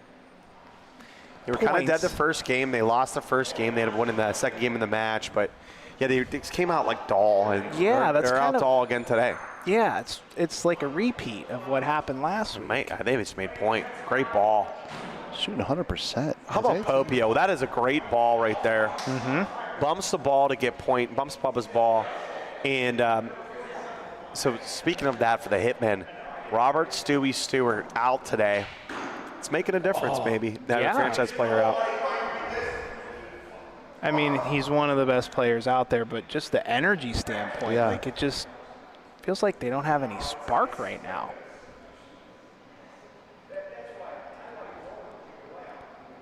That might have went overlooked during my picks. All right. Freddie Sablack's on court 3 rolling. Do you make the switch? Nick Cap. Great ball, Nick. Nick Cap. And puts their ball in play. Nick Capagreco. Okay, this could be, like, this is how you got to bury them here. Doug can put him away with this big hit if he can get it clean. No got way. it clean! Oh, And gets the back ball! Are you kidding me? Douglas Carter! What a shot. I didn't want to jinx him. I was going to say, has any team ever shot 100% for the game? Ron Dog has a chance to do just that and to win the game here. Wow, the fact he takes that clean is crazy. Beautiful. Not just clean, gets the back ball. Wow. This looks like a real good ball, though, Real good from ball. Mikey. Does it all. Shoot the wall. I know you don't like to shoot the wall, Ron. Shoot the wall. Right? Bubba, give him a Shoot the spot. ball late. He, not a wall guy. Okay. But you have to in this situation, have to. Okay, Pauline's bad. It can't be before that. If you're going to miss deep. Good ball by Mike. Here comes Ron. Gets the ball. And makes 3 points. 3. What a shot by the dog. Fresh off the airplane. Slam dunk. Wow. What a shooting display by the Barbarians tonight. Ron Dizzle. Air Ron. 12 for 12 as a team. Stop it.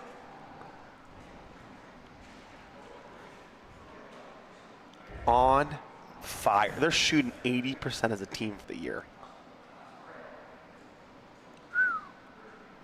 Yeah, do we?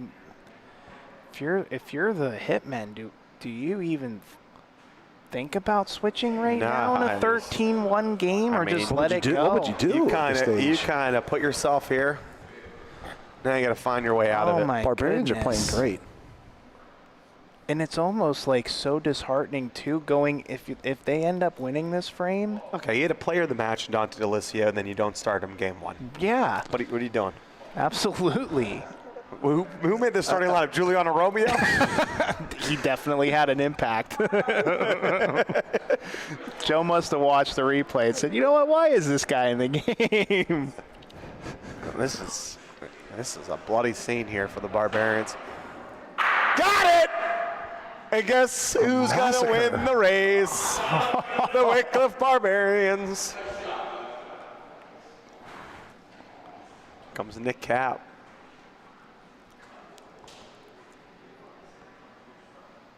Nick kept trying to hold. I mean, He's what more playing great. What more can Nick do? Yeah, he's playing. He's been the bright spot of the team. Mike Nardone's been playing well too. No, Nick Nardone's rolling 60%, hitting 67. What, you call that great?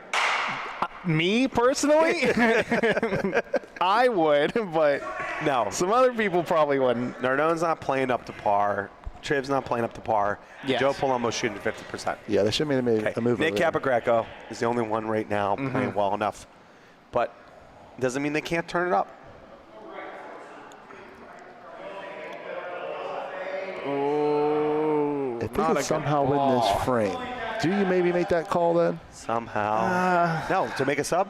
to make a sub? No, not at I all. say this is one of those weird games where you kind of just let them keep going. My personal opinion, let them keep going. Then you make this sub during the comeback if you need it. Yeah. If you need a situational one.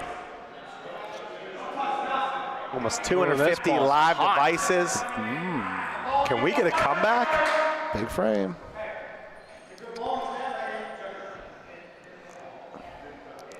The ball's dead.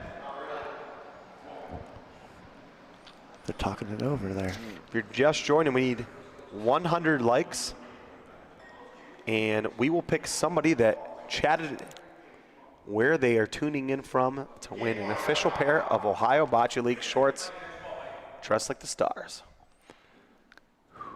this is Joe got a nice backboard there. 3 must-have-it And lays points. it up. Still steep mountain to climb here, but we've seen it happen before, Danny. We've seen, well, not this deep, but close to it. Well, the Barbarians were the ones that came back. Yeah, that one's come back down 12. 12-0, right? 12, actually, yeah, 12 nothing. Same- Yeah, I guess it was same. 12 amount. points, but the other team wasn't on game point. This is Yeah, game literally point. no Yeah. mistakes. You have to play perfect bocce right now. Hashtag no mistakes. Can the Hitmen get another frame? That's what you have to do. It's building blocks. Mm-hmm. As my good Barbarians friend, are due for a miss. They're due for a miss, right? my good friend Jimmy Paisano likes to say it's building blocks. Sometimes the ball's on top of each other. Sometimes the frame's on top of each other. It's just building blocks. Don't have to get it all at once. Doug, hit. Hit, but he doesn't stick. Yeah. And it's not like they have a great point here, so Hitmen are okay with it. Mm-hmm. They have to miss some time. Right? Do they? They haven't yet. Right? Question mark? There we go.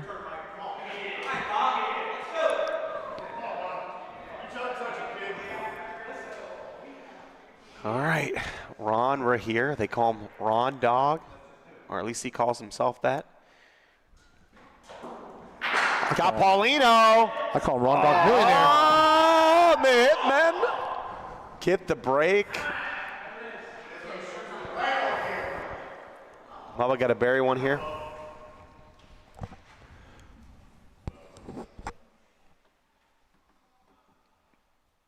I feel like we just got here.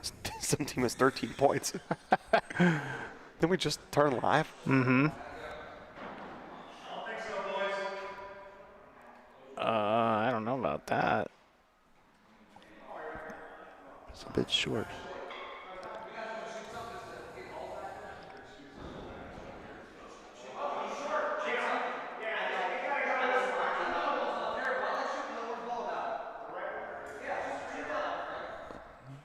Ron's calling for a shot on the other ball. Okay.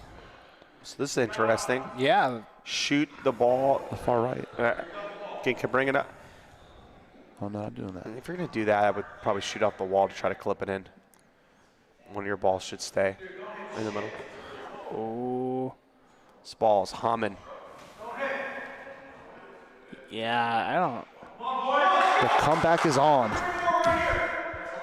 Can't sell, can't sell, can't sell, can't sell. 2 points. This one you could be a little more aggressive with than Nardone. Mm-hmm. Joe's is a can't sell ball, Yes. especially if Mike makes 2.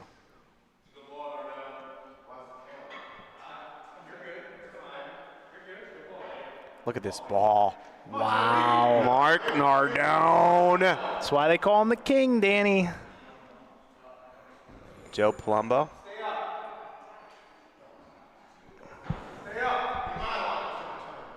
And he does. He got it, too.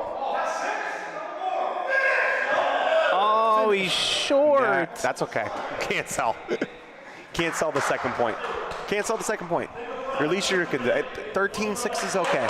Yeah, 13-6 is okay here. 13-6, 13-7, they're the same. They're the same right now. Yeah. Your job is to get multiple points, keep on going, keep on winning frames. Absolutely. You're kind of doing like damage control too here. Correct. Because you need, if they had won 14-1, they're pretty much guaranteed the match point You're as right. well. You You're need right to about make that. it. You need to make it tough for them to get the match point too. Alrighty. Tripp's starting to feel it. Picking himself up.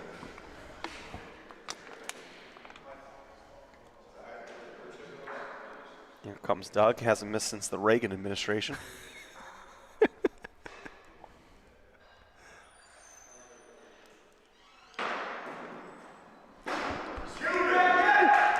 Oh no, Danny! The announcer drinks. Danny. He's undefeated. It's unbelievable. It's undefeated.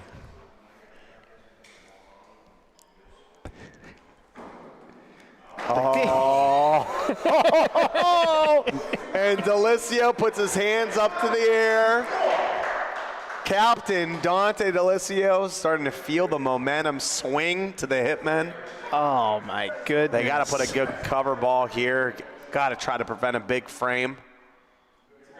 This first one. That might pass. Look at this ball, Bubba. No, right on. Cover, schmubber. Yeah. I'll just beat it, says Bub.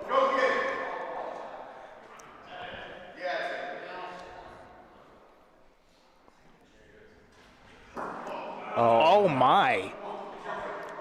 He missed that by a mile. He must have dropped that or something. I don't know what he did. He missed that by 3 feet. Thinking about the line, maybe? Try not to foot foul? No. No, Joe yeah, he never foot fouls. Joe has good. He just must have twisted his arm or something. Got it. Oh, Stays up. Don't worry about it. Mikey. Picks them up, and by staying around, they still have a chance for 3 points here. If Cardone this says- ball does not go around their ball, especially if it's in the back, Yeah. Frank can't be long here. Can't give them a shot to shoot for 3. Is he got enough? Not long. Frank And he got Popio. point. Listen, That's close, but that's point.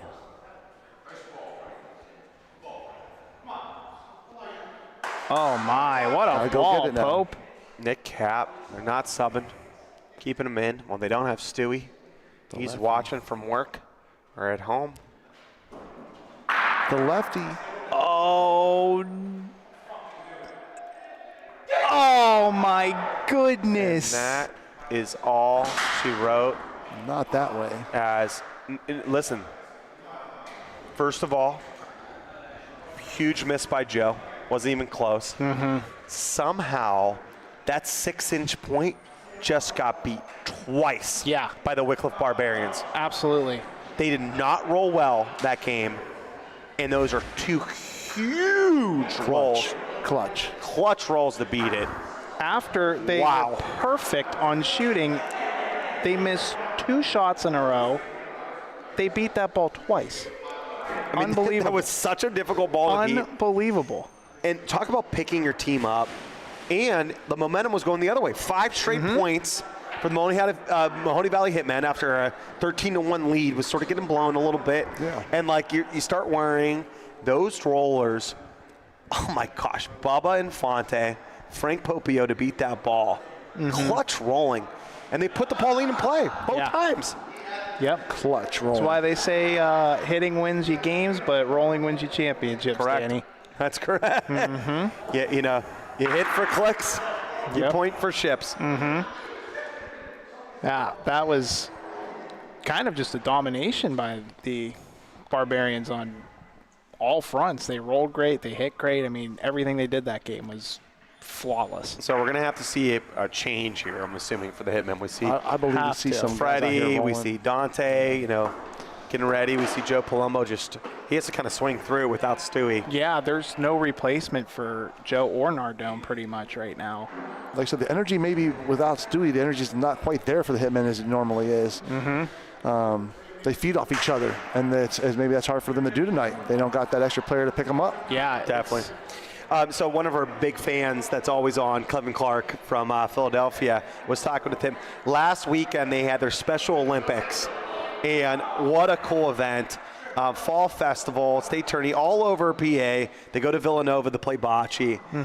How about these competitors giving all their heart out? They all watch the OBL. They love going on the bocce broadcast network. Just want to shout out to Kevin and all those players. How cool. That's How cool. awesome. That's Love the awesome. Special Olympics. Love that they play bocce there. Just another amazing part about this sport. We were talking to Parker Robertson earlier. Young people in the sport now, 13 years old, makes the King of Lorenzino Sunday. Right. Family sport. His dad's playing. We had the Elise Lyons talking about Bubba Infante and his grandfather winning a two-man before he passed. Just all the special moments and the Special Olympics. Love the fact that they're playing bocce out there in PA. I know they do it in high schools. They do it for Special Olympics. Thanks, Kevin, for that wonderful story. And shout out to all those players and everyone that helps out, sponsors, does everything they can to be able to help promote the sport. Absolutely. Reminder, make sure if you haven't done it yet for match 1, go to Ohio Bocce League, put in your vote for player of the match. You could do so right now. We will have our nominees for the player of the match for the second match. And if any of these Hitmen want to get on the list, they better pick it up. 14-6 game. All right, what changes? What changes do they need to make? Got to bring in Freddie, ball game, and you got to bring in Dante. What's going on here? He's player of the match last week. I mean, some of these calls, sometimes I think you got to roll them over those players who are playing hot from last week, and sometimes they're just not making those calls, but too little too late. So if those changes happen, looks like they might, if you bring those two guys in, could be the difference makers for the Hitmen. Gotcha. Dylan? I think you do definitely bring in Freddie and Dante, but kind of the issue is Joe has kind of been struggling shooting, and they don't really have 3 for like 7. a replacement for that. So Do you move Nardone, the lead hit, take And- Joe out? maybe put Nick Cap. Nick Cap was the only kind of bright spot that game. 9 for 10 rolling, 1 for 1 shooting. Yeah, it's Put him at a second tough shot. situation, but Freddie and Dante definitely have to be in the game. I think what I do is I probably take Nardone out. I'd probably take Joe out. And, have Nick and Dante shoot. Yeah, They can do it. It's a weird spot. I mean, Nick Cap, obviously he shot that last ball. Didn't get the break, but he made the hit, so he's very capable of shooting. Just a weird spot without Stewie here tonight. Yeah, so it looks like Nardone's going to stay in. Probably going to lead hit.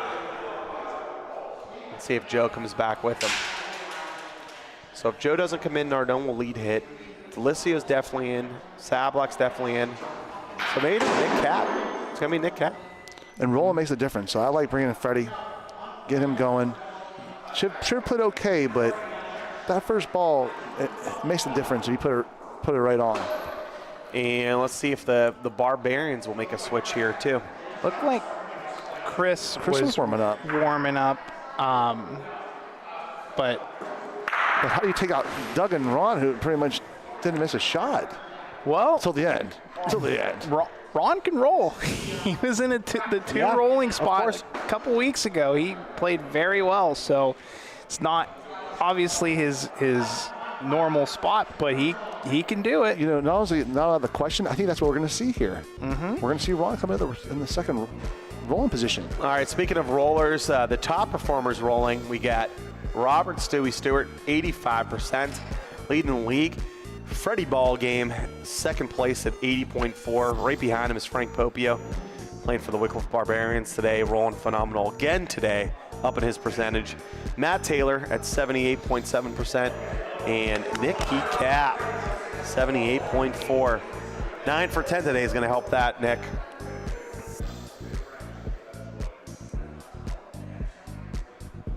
3 hitmen on that list. One of them is missing though tonight. That's proved to be. That's why you're first place in the division, right? You caught it, Dale.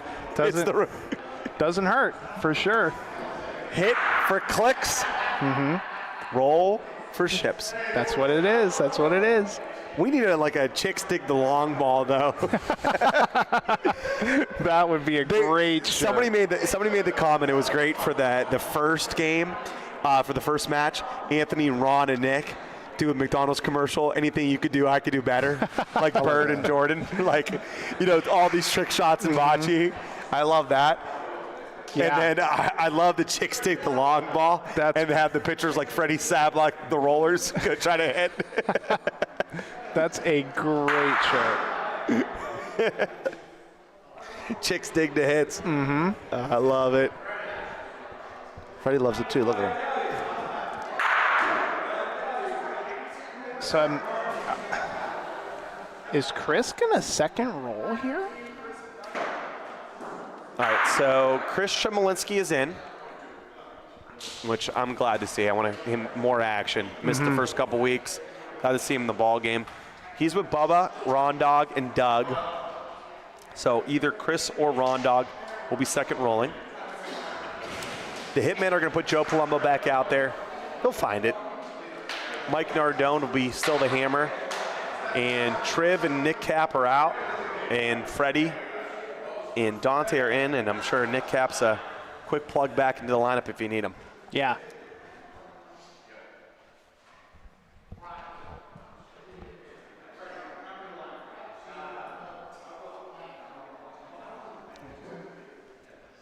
Letting everybody get the action.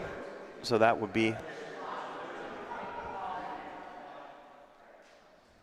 similar strategy to what Koppel did earlier. But I think for the Hitmen, it's more about just changing up the vibes. Yeah, for tonight, that's how it's going. Heard you talking about it earlier, Danny, and some of those teams are using that strategy maybe to test their teams out come playoff time, see what they got to work with. While some of the other teams are just playing in the moment or playing for that night or for that frame, for that game. So there's different strategies for different franchises out here.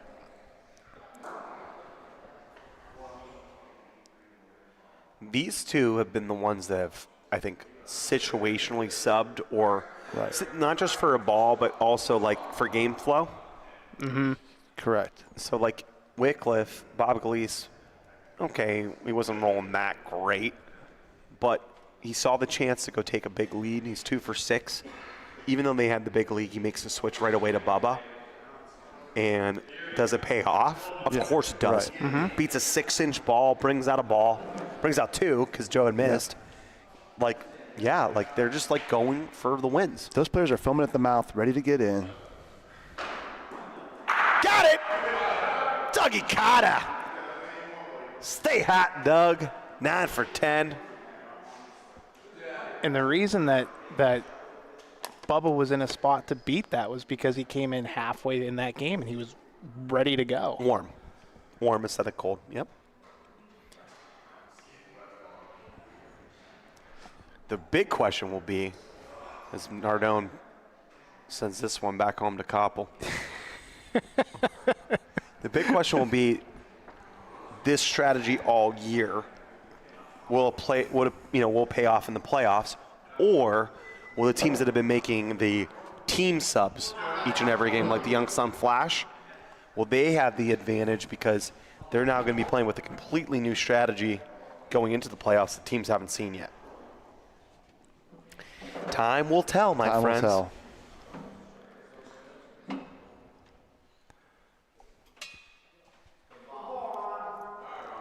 Great ball by Ron there. Gets the point.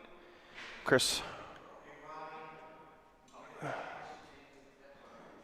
Bocce's one of those things where night to night, things could change up.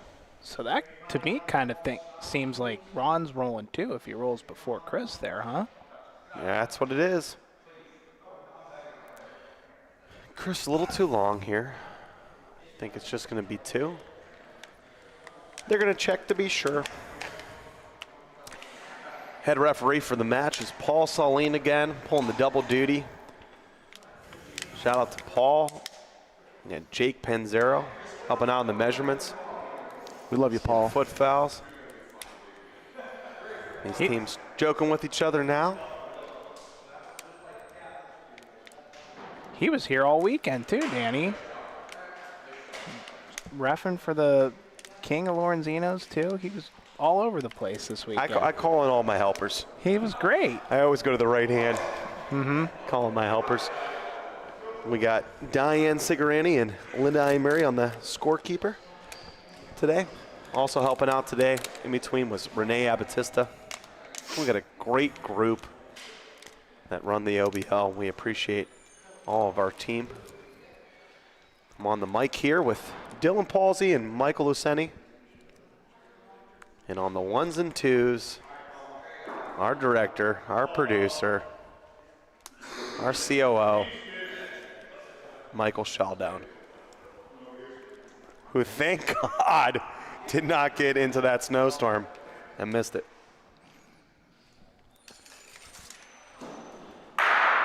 Got it! Oh my. Well, so this is one of those things where you're like, oh, we've won no races. We've won no races. You've hit 50%. Okay? That's Kind of hard to win a race. That's why you're winning. Got to hit the ball first. That's why you're winning races.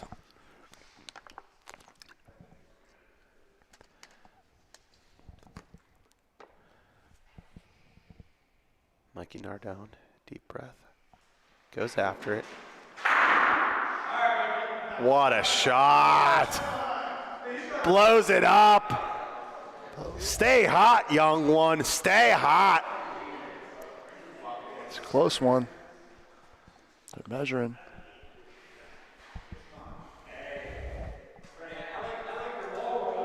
Wow, they're not in.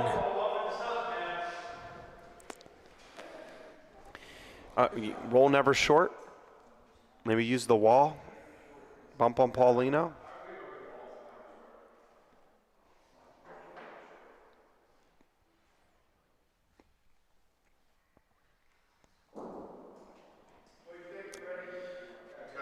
Down 3-0.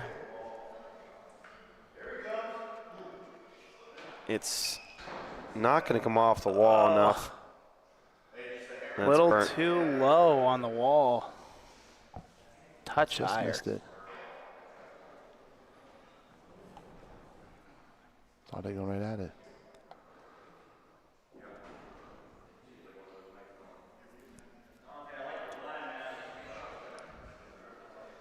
Dante going right at it. A little spicy. Doesn't like to use the wall. And Stays in though. it's alive.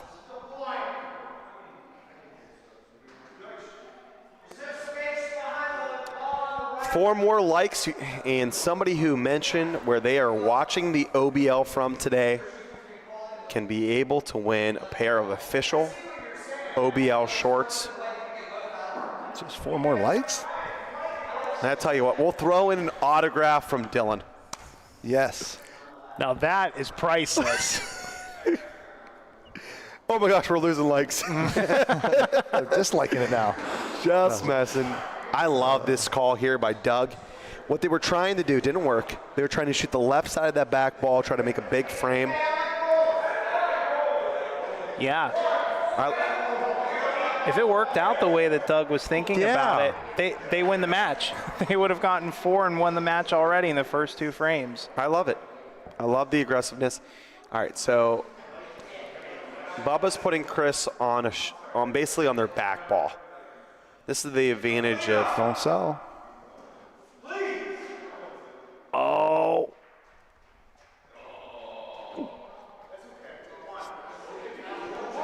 You still got the 1.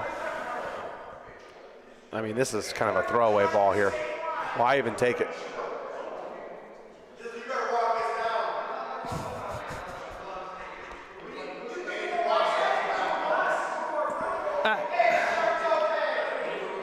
I would throw this ball away.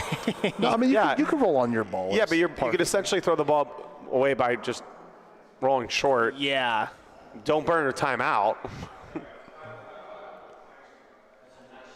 I mean, gives himself a chance. Oh. It was close. No, if it didn't touch. But so Chris's ball essentially hurts at least the second point. Yeah, I don't think we would have had 2 there. But, you know, didn't lose it. So 4-0 Barbarians. The Hitmen need a spark.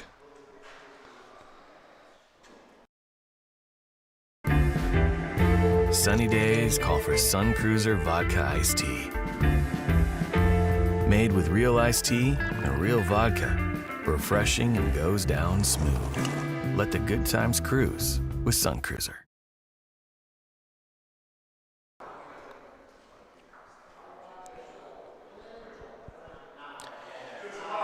Bubba short here. And James Salvaggio just informed us that we got over 100 likes, Danny. Looks like I got to give away some shorts. Start signing, Dylan. To win those pair of shorts, you need to have put where you are watching from in the chat, so please do so. Appreciate everyone who liked. If you haven't subscribed yet, please do, as Joe Palumbo goes for the hit here. Even though it's pretty far in front, get rid of it on the wall side. But please subscribe, and if you have a chance to share the broadcast, we appreciate it. We are going for some record numbers, so please share if you can. All those likes, subscribes, shares, this is how we grow the game. We grow the sport. We keep bringing professional bocce to the next level. Deep ball, not a good ball. This is an opportunity here for Chris.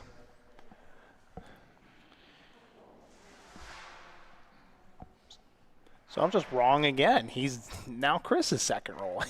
They switch, I think. I don't know.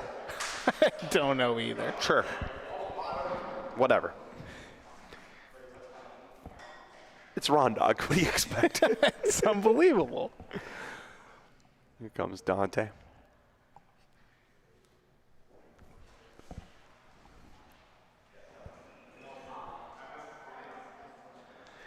With that bad ball in the back, he has to try to make it. Gonzo. I mean, it's out of the frame. Yeah. I was trying to roll heavy on the Paulino and just doing a little too much. Let's see if Mike is going after it. Mike Nardone, winner of the singles tournament of the club over the week. Not much sleep, doesn't matter. Mike Nardone, does he make the point? He does, and it hides behind the Paulino. And here comes Doug. Crowd stirring. Dill, he's going to stare right back at you. Makes this. Just get I can ready. feel it. Hide behind the computer. Dude, I'm hiding behind the desk. Here comes Doug. Oh, got his own ball. No. Didn't see that one coming. What a miss. Ron's got a safe frame. Yeah, at this point, you're just, it doesn't matter about getting a point. You can't give up. Can't give up 2 here. You want to make sure you beat the back ball. You want to make sure you beat the back ball. So you beat the back ball. You want to make sure you beat the back ball. You want to make sure you beat the back ball. Okay, 1 point. Ref called 1. I liked 1 there.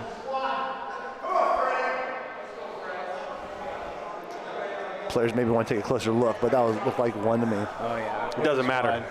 Yeah. Doesn't matter. Paul saw Lane, head ref. He makes the calls. Paul makes the calls.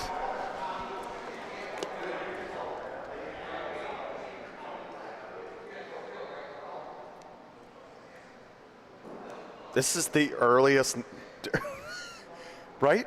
Mm-hmm. Oh, we're like absolutely. 9:15 and we have a, Is that a real time? like, I actually had to go look to see if there was like a time change Yeah, did we thing. lose an hour? Yeah, like what was that this going on? week? Last week? Okay. The game's just been, there's been just multiple point frames. Both series. Oh, he left this one out.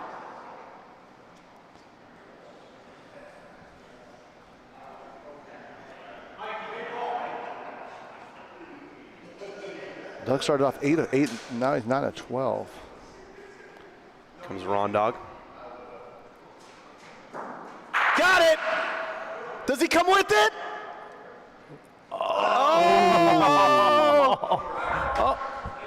Never mind, he's in. He's in. Stayed in. Still a lot of room.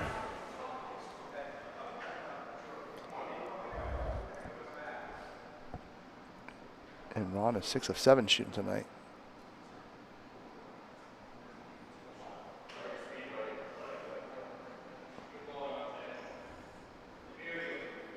I think he likes it. I think he likes it.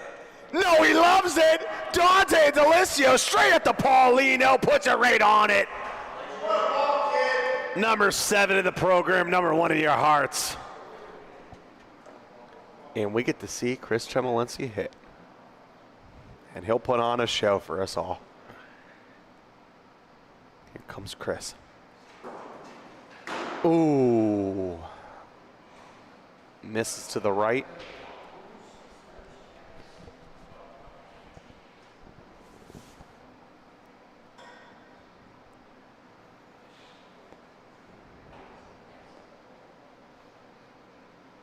That was Chris's first shot. He was 3-3 rolling up to that stage.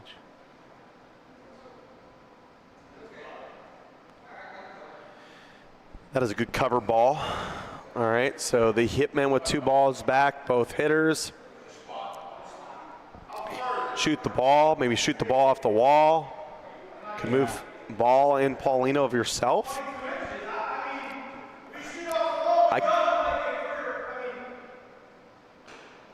That's what Dante likes, is shooting it off the wall. Yeah, I like shooting off the wall too. You give yourself for a big frame. If you end up hitting the front ball, you could, yeah, you could be chasing. They could end up with, things could rattle around and maybe they get 1 or 2. Balls, though.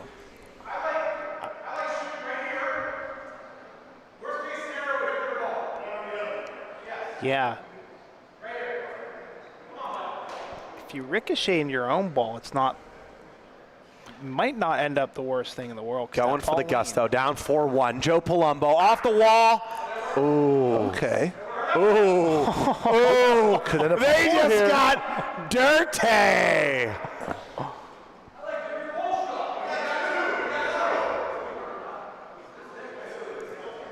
Got 2, you roll. Got 2, you roll. All right, here comes Mike, trying to make a 3rd point. It's a difficult one.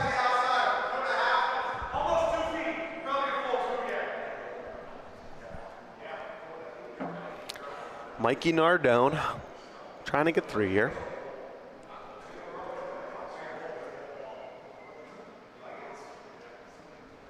Staring it down. Nap. Nap. Maybe. Nap. Maybe. Maybe. Oh my gosh, perfect speed. 3. But just 2. 2 times. Perfect speed. Yeah. Give yourself a chance. Just a bit outside, Danny. Vaughn tried the corner and missed.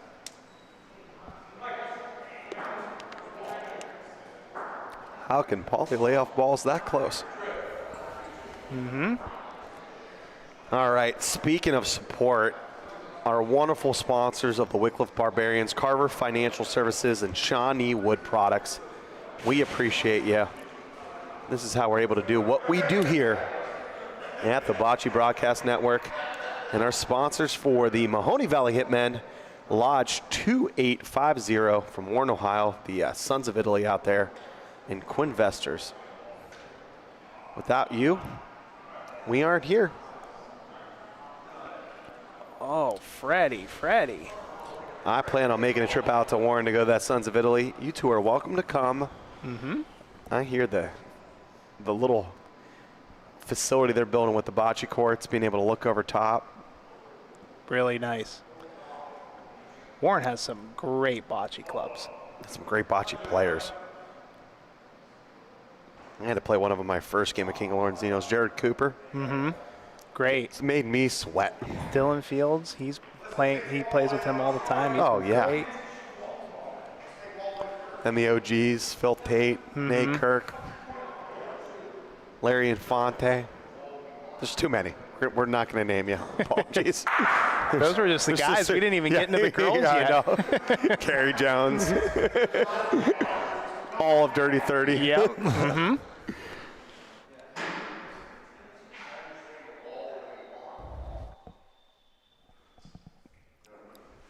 There's not many bocce injuries, but if there is one of those Dirty 30 girls would be a couple that I would look at. Mm-hmm. Oh, my goodness, Chris. Gotta have that ball. I mean, he hasn't played much. Is it a little bit just like nerves wanting to perform, the camera?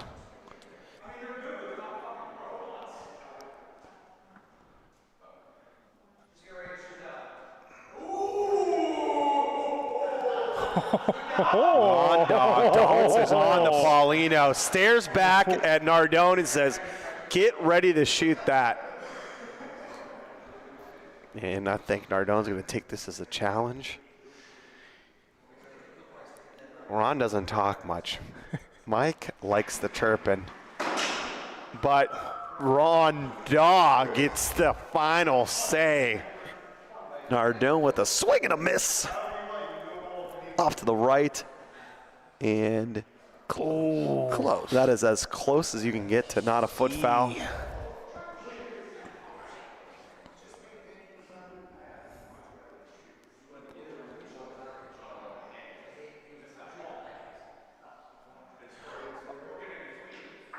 Not a good ball for him. I don't know what he was rolling for. I think he was trying to roll. If he doesn't touch the ball, I think it's okay. The fact that he touches, at least he made like two there, so they can't shoot one. I don't know. Yeah, that was a. Ugh. Can Doug Carter get another good roll? Can Doug Carter get another good roll? Can Doug Carter get another good roll? Dylan, he did! Oh, he's running at you. He's running at you. Oh, my. Roll number 2 for the game. Oh, my. Are we at 30%? That look was for you, not me. 25% on the year, Doug Carter. There we go. On fire, rolling. Teach me how to Dougie. Dougie Fresh. Teach me how to Dougie.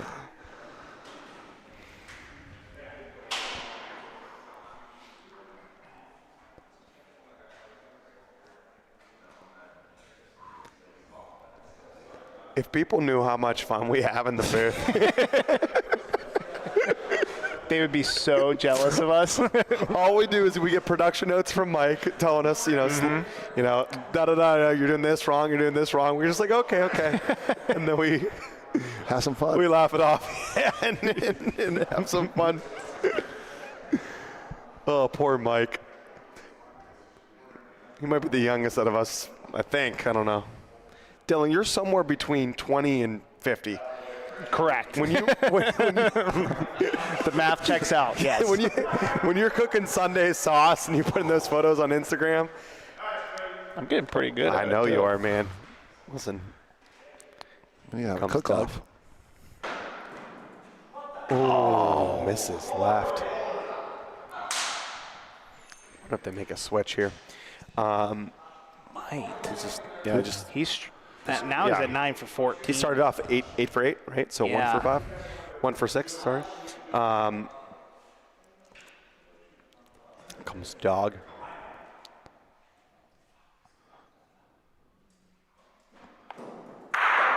Got the ball.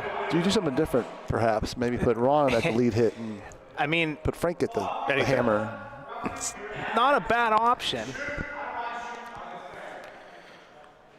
I like Pope at the hammer position, personally. That's his normal spot, but he hasn't played it like all season. This might be the night. Oh, my goodness. But they have the lead. They're up 6-3. Man. Joey.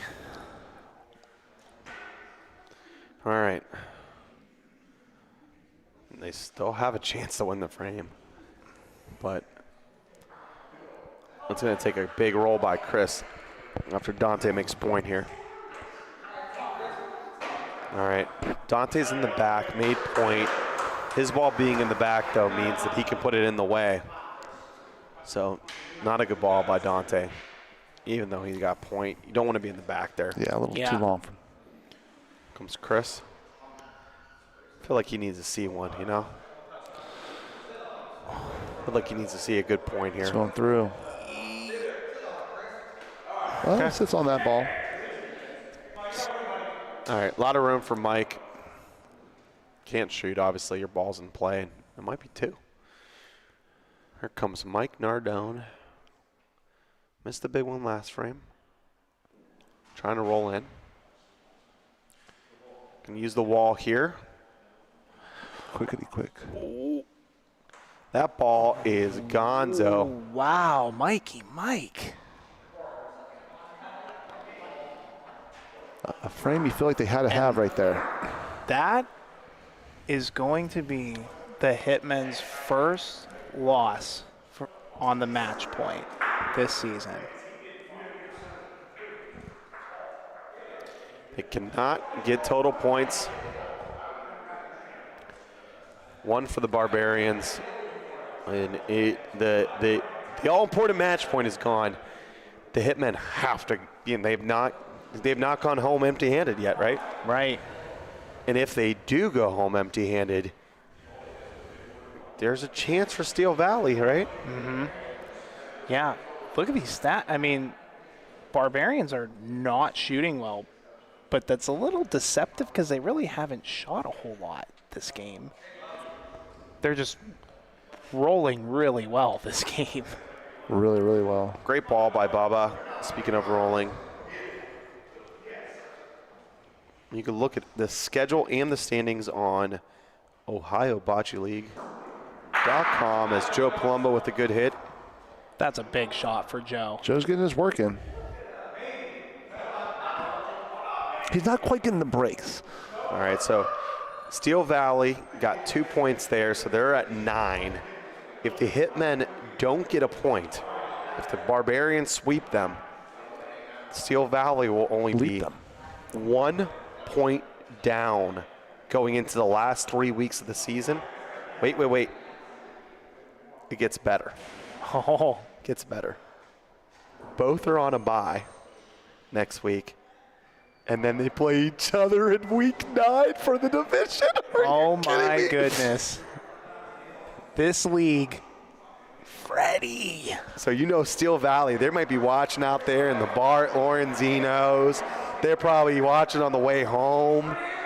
Sean knew if you're tuned in, Jimbo Fisher, if you're tuned in, call up the Steel Valley Bocce Club and let them know this division lead is all yours to come and grab, as only 1 point Mahoning Valley can take. Week 9, we're only in week 7. Wow.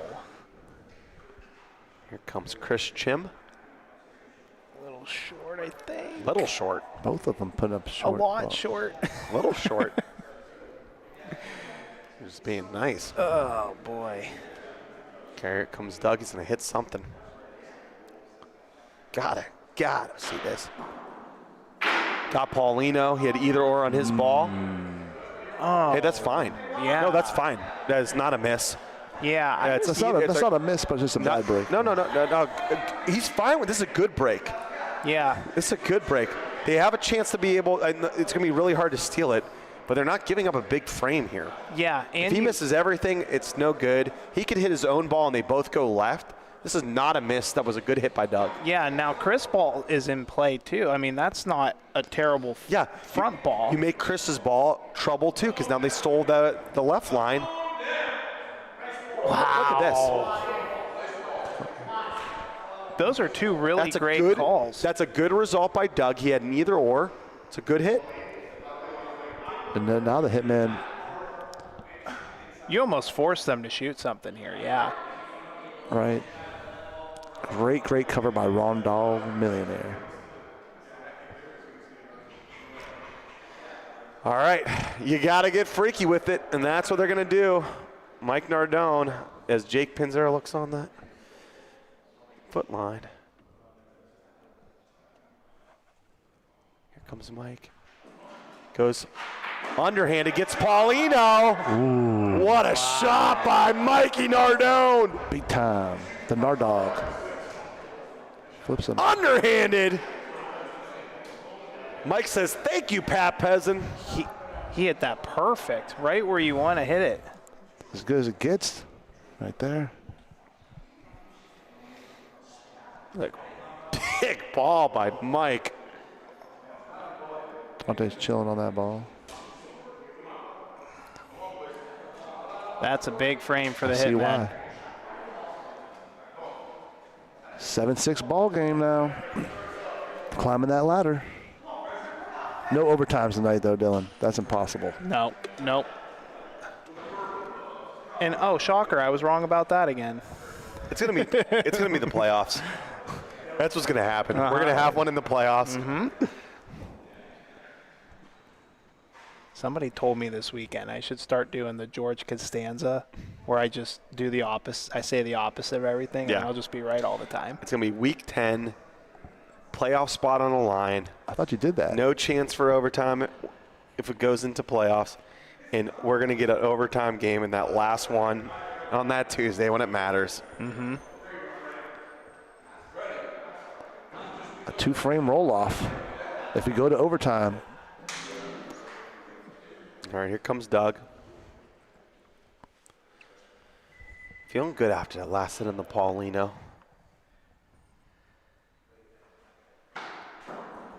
Got it! He's fine with that. Mm-hmm. Especially after the last couple shots he's missed, so anything going there is fine with him. Got the Paulino last time, got the Paulino this time. That's how you get back.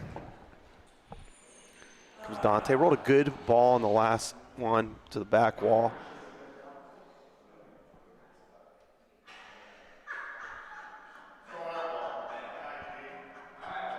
Perfect spot. Not too bad. Freddie likes it. Not too bad. Comes Ron Dog. Got it! Where's Paulino go? And they're watching it. Does it stay around? Yeah, Ronnie with the hit. And retains point. Great hit by Ron. Nasty. Ton of room, though, for Mikey. Nardo.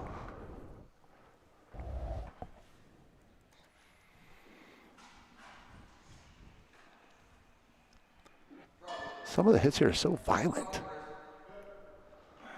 Not me.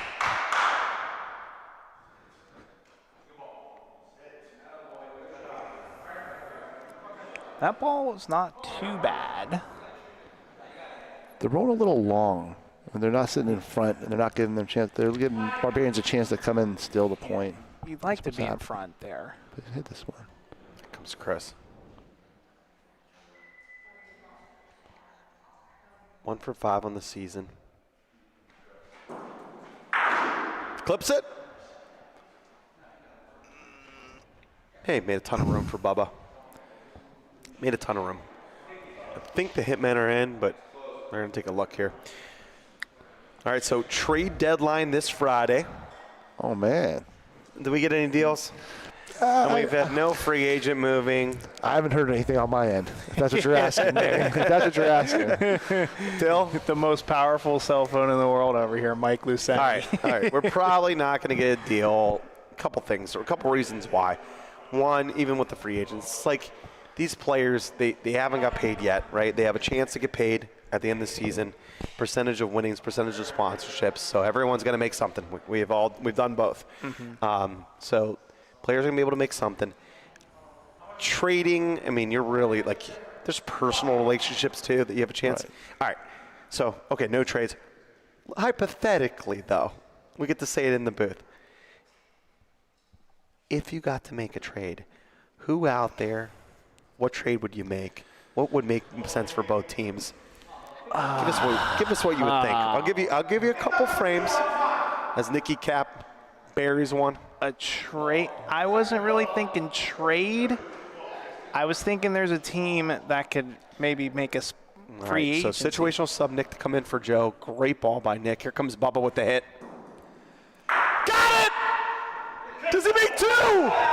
He made 2. Baba Infante. 2 points. 22, Baba. His grandpa looking down at him. Proud. What you going to do when they come for you? How about the confidence they have in Bubba? Love that. You know, it worked out to the disadvantage that the Hitmen had a roll. Because if Bubba would have rolled first, Wickliffe, if Bubba rolled to work first, swing. They have a swing. Yeah. So they were measuring those balls, and the way that worked out, unfortunately for the Hitmen, they had a roll. Nick Cap rolls another gem. Game of inches. 10 for 11. Quarter of inches.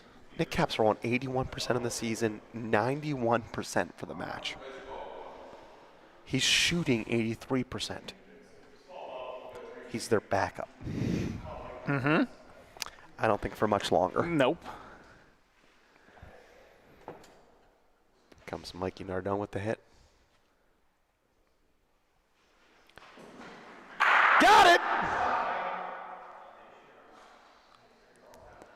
All right, so next week, StreamBet's coming. Official betting platform for Bocce. The only place where you can be able to officially bet Bocce on StreamBet TV. That's amazing. Have you seen their ads yet on Instagram? Uh-huh. Okay, we just got a shout out. I don't know if you saw that one today. We just got a shout out. You got to go to Instagram, check out StreamBet. You can go to streambet.tv/BBN for a nice little promo. And if you do that, you have a chance to win some OBL gear, and we will send you a coupon code to our official store. Make sure you sign up at streambet.tv/BBN. Comes Chris Trim. Rolling on this one. Oh, he's giving it a chance. Is it going to make it? It looks good. It is, says Paulie. Chris Chim. Rolling like a champ. Does that mean people are going to see G's picks and then be able to pick the opposite of what he's saying beforehand? Now you can win It's like money. it's like Corso. Fade G. Fade G. Joe misses. Speaking of fading that ball. No, we love you, G. Fades away. If you're still up watching. He's watching, yeah. 8 for 14 for Joe. Listen, move Mike to 1. Let Nick or Dante shoot 2, I think. Mm-hmm. Probably got to make a change here. Yeah, at this point, I mean.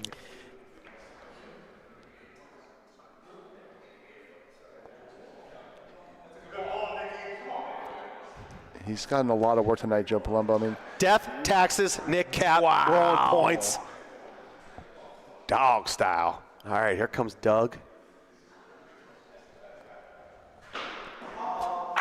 Got his own ball. Oh. All right, it's still just 2. You shoot either or on the Paulino? You shoot the pile. Listen, you shoot the pile. You can get them both. Mm-hmm. You can stick around. You can somehow make 4. You can get the Paulino. I like this call. Mm-hmm. They're going for it. Here comes the dog.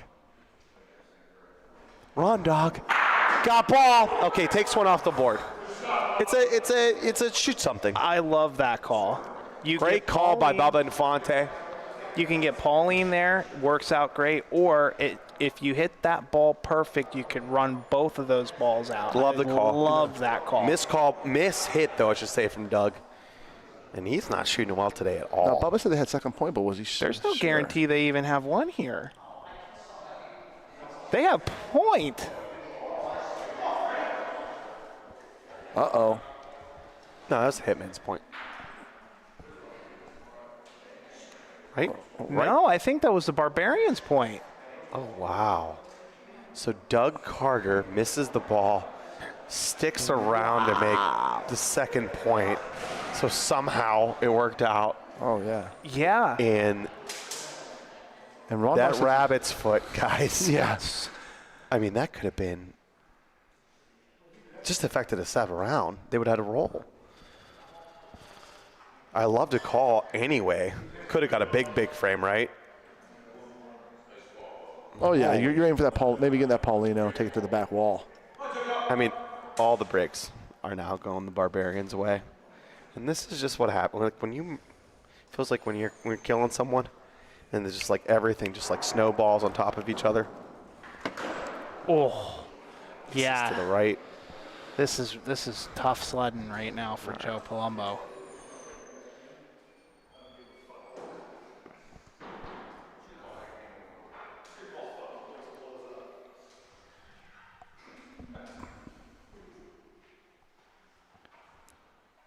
I don't mind the switch to a Nardone lead and a Nick Cap second hit. Yeah. With Dante out there rolling.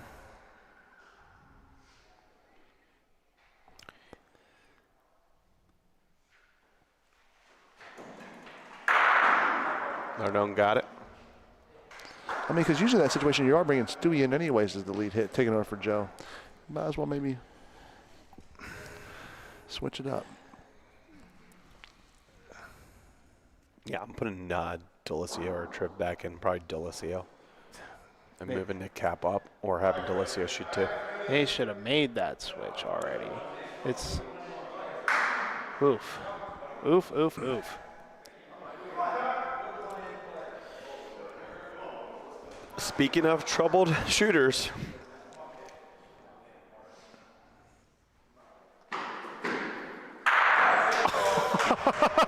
Hits so hard it comes back.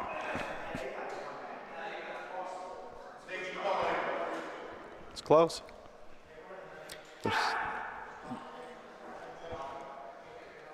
Probably feels good One for Doug, though, Barbarians. to make the hit. Oh, they're going to tape it.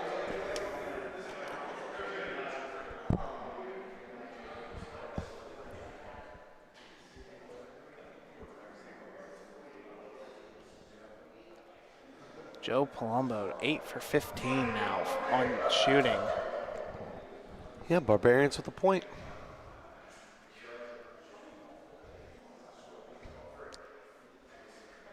Nick Cap trying to put it around the Paulino. I don't know how many more Nick Cap has in him. 11 for 12. Trying to be 12 for 13. That ball is sayonara. Oh my. In the great rolling for Nick. Not on this one. We could have a 13-6 ball game, and the Wickliffe Barbarians are putting a shellacking Yeah, this on is. the Mahoning Valley Hitmen. I mean, just look at the hitmen on the sideline. It's just there's Steel no Valley Bocce life. Club is going to have a chance in Week 9 to overtake the division. Who would have thought it going into today? They had such a big lead. Look at the disappointment on the king of Lorenzino's face. After winning last night, coming back here and not playing so well. Yeah, this is just. Collectively as a team, I would say. I mean, it Almost. happens. Sometimes, better than anybody, Danny. Sometimes it's not your night. And that's. How do I know better than everyone? I'm just saying. Especially you, Danny. I mean, Especially you. Man, you're. I probably know better Although than you, anybody. although you are right. Yeah, although you are right. Sometimes you just don't have it, and it's like the Yeah. whole team tonight. It's just they didn't come in with their best stuff. Well, that's why I'm announcing Bocce. Well, it looks like they might have made that call. And that's why I'm sitting right next to you, Danny.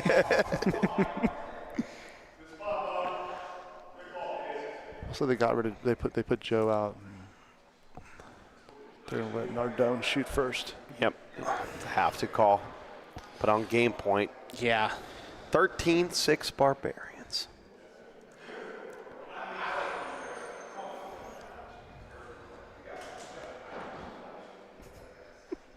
You got that bald bull pose. Remember punch out boxing? You got Oh. that bald bull coming to attack you.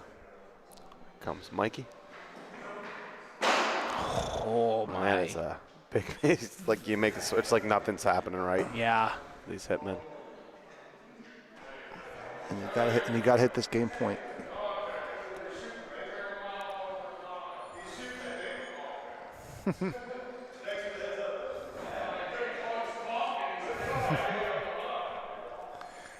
All right, here comes Dante. He's turned himself into a two-step shooter. Been shooting the same way 20 years. Gets it. It sticks there. Puts a two-step on the ball. Let Dante shoot. Is that divine intervention in the back there? Look at this ball stick around, like hits it back, and this dies right there. Give me 2 steps. Give me. They needed that. Oh, Doug. He was fine within his own ball there. Really couldn't see the ball. Yeah, it almost for it. I'd have one clear behind it. It's really the. Yeah. I think that's why he was okay with hitting it, because he probably thought he couldn't. They can actually shoot their own balls again if they want to. I think that's what they're going to do. So instead of shooting the point ball, they're going to shoot their own balls and move them around to the other side. I like this call. Oh. I mean, they just like cannot clear that ball somehow. I like these calls though. They're being aggressive. It's they have the lead. Hitmen though, trying to get to 2 or 3 points here would be humongous. Try to bound a comeback.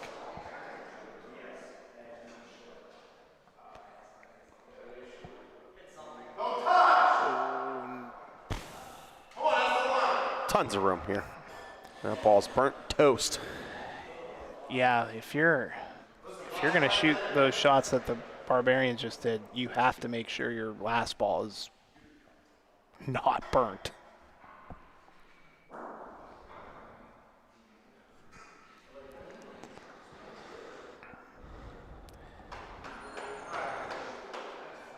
Yeah, now you got two of the best. But he got it.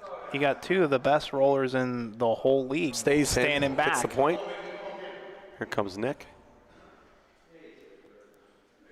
Threw a missile last time. Let's see if he can make a point here. A lot of room for Nick, though. Nick's walking it down.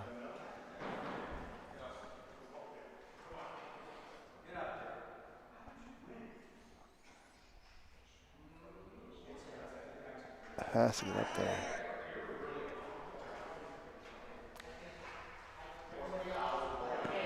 Coming to look at it.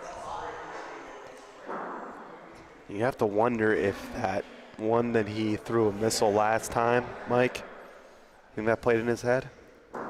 Yeah, a little bit. Took a little bit off it, maybe. Didn't want to do it again. Yeah. It's close. They got to measure it. You know, people that don't play this game, they don't realize how mentally taxing it is. It's hand-eye coordination, but it's so mentally taxing. Right, you got your rhythm. You know where you want to put it, but then last time I put it a little too long. Let's see. Oh, they got 3 though. They called 3. 3 points. You're right, Mike.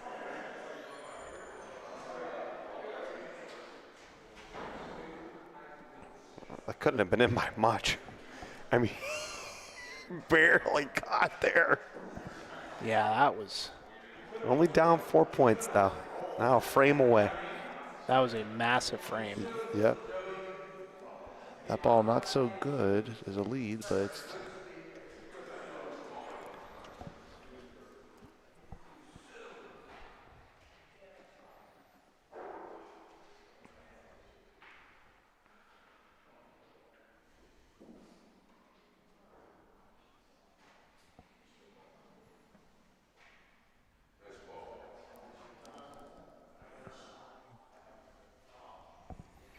Bubba gets a point there. How about Bubba tonight? 13 for 16 on the rolling. Mr. And a Consistent. huge hit. I smell nominee. POTM. That's called foreshadowing.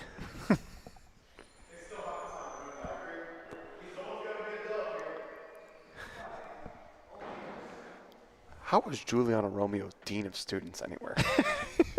I was thinking the same thing last week. We showed his video of him doing the live. I couldn't believe it.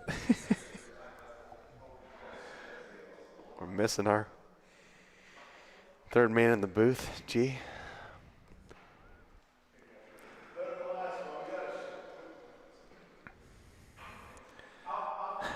I'll tell you what, Danny. There's going to be some rich individuals out there. Giuliano's picks, they're going to be waiting to place the bets. Why didn't they shoot the ball before this? I don't know either. I know Nick Cap was rolling good, but the last two ones weren't, and just Especially game point. it's just a bad call. Mm-hmm.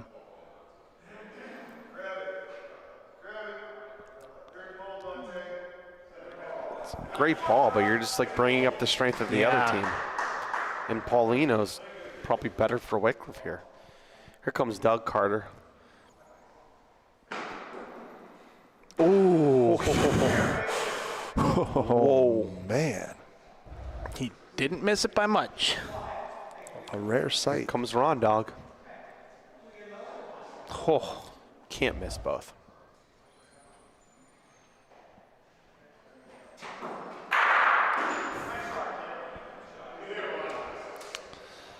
Ron Dog doing Ron Dog things. This could be game. 11 for 12 shooting, 9 for 11 rolling. I mean, what more do you want the dog to do? He told me he felt good when he was coming in. He said he always feels good, actually. Always? Yeah, sure, Ron. I just hated rolling on this ball. You'd have beat it twice. No matter what, it was a terrible call by the Hitmen. Got to get rid of that ball on a game point. They taste defeat for the first time in match point. Not only go down once, but they lose both games here. Now we're going to call over Ron Dog.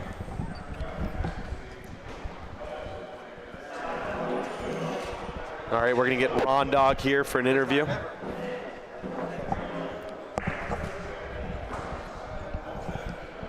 Ron Dog, you made it! I made it. You made it! I don't know how, but I did. So we were telling the audience, Oh, Ron, man. that you were almost stuck there in St. Louis. Yeah. You played there over the weekend. What happened? Well, had an 8 o'clock flight from St. Louis. That got delayed about 2 hours. So then I missed my Chicago flight to Pittsburgh. And then that got delayed. They put me on another flight. That got delayed another 3.5 hours. And I got here in Pittsburgh about 6:30, 6:45. Just made it here. Thank God for us. Thank God for you. And, of course, thank God for the Barbarians. Right. Ron, were you feeling it today? I was. A little special today, I felt like. You had a little bit of unska, in your step. Yeah, yeah. What was going on there? Just long day. Obviously with the flight situation. Just wanted to get here and stay focused and do what we always do, and that's what I did. So 9 for 11 rolling, 11 for 12 shooting. One of those days where you're feeling it going both ways. Yeah.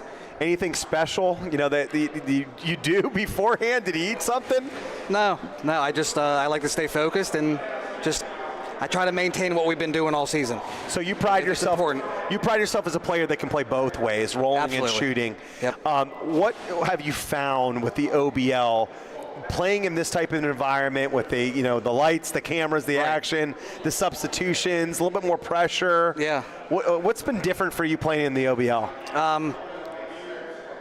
It just makes me want to do what I do in tournaments and do it in front of people that are watching. Yeah. I want to maintain what I do, not on camera or not always streaming, and have people see what I do when we're not viewing it on the streams. So how cool is this? You've been playing bocce for a long time. How long have you been playing bocce? Tell the audience. 14 years. 14 years been playing bocce. Started in 2011 I started. When you first started, can you imagine you'd be able to rewatch a game or tournament like this with these types of cameras on the Bocce Broadcast Network? Never ever thought that. How special is this? It went from just going to the IMBS in Koppel, picking up a bag of balls, going outside and rolling for a couple hours every night, and now we're doing this. All right, Crazy. So one of the things that my last question for you is with the Wickliffe Barbarians, the way that you guys have sort of been playing it, you guys have been pretty much like staying with the hot hands, right? Not worrying about hurting anybody's feelings, like if they don't play a lot or don't play in the next game. Right. You guys have been going for the throat. You guys are going for the wins. And right now you have a very comfortable lead, being first place in the North. Was that important to the Barbarians to be able to go for the bye, maybe get the first overall seed? Yeah, why not? we drafted a team that we thought, could compete and could win. And ultimately, you want to be, on top of the standings if you can be. So we're going to go with what we think is going to work every week. I lied. One last question, Ron. There was a lot of naysayers that said the Barbarians didn't draft enough rolling. What do you say now? You guys are rolling 73% in the year. One of the top teams rolling of all the teams in the league. Yeah. What do you say now? The team that we drafted might not be the best team on paper to people that they're watching or viewing, but when it comes down to it, we have guys that play at Lorenzino's.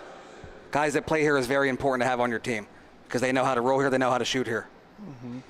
So. All right, well, Ron, we appreciate you. Good luck all year. Thank you. Good luck on your MVP campaign. Yeah, thank you. Good job. I'm going to try to get one. Yeah, I love it. Thanks, guys. All right, so we're going to get ready to do our nominees, Dill, for Player of the Match as we bring in Michael Luceni. We're going to let you go first, Dill. What's your thoughts? Who do you want to nominate? I mean, I got to take the dog. He was almost perfect in every category. Roll lights out, hits lights out. I mean, he put on an absolute clinic tonight. Like we said, 9 of 11 rolling, 11 for 12 hitting. What a job by Ron Dog, starting in both games. Mike, who you got? Yep. What are you doing for your nominee? I like Bubba Infante. Oh, baby. Bubba Infante, 12 for 15 rolling, 1 for 1. A huge shot. How about him, huh? Mm-hmm. Great shot for Bubba. That was a big play. I'm going to go with 2 here, and let me know in the chat, too, who you think. Let us know. Frank Popio, 7 for 9 rolling, 2 for 2 shooting in that first game as they put the whooping on them. Frank's been playing so good, both rolling and shooting. And when you get that all-important first win and beat them up so bad like that with the 14-6, just puts a lot of pressure on the other team to have to perform. And you know what? Someone from the losing side that played really well, Nick Capogreco.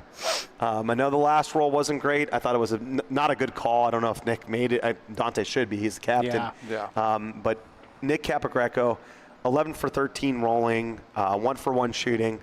Nick Capogreco is our 4th nominee. Make sure you go to Ohio Bocce League. He could be able to vote for Player of the Match. You can also check out our standings. It'll be up to date later on tonight. And our schedule. And we are some battles looming as we get into the final 3 weeks. If you haven't yet, please make sure you subscribe so you can be able to catch up on all the action for the Ohio Bocce League. This is Danny Catullo, Dylan Pawsey, and Michael Luceni. We're pretty excited to keep bringing you the action every single Monday. We will be back next week at 5:45 p.m. We'll have an interview with the player. Make sure you go back and watch the interviews. Parker Robertson, Michael Robertson. We had a great interview to start off the broadcast today. Lee's Lines had a great story on Bubba Infante and his grandfather winning a tournament. After the first match, we had Sean New. All types of action today.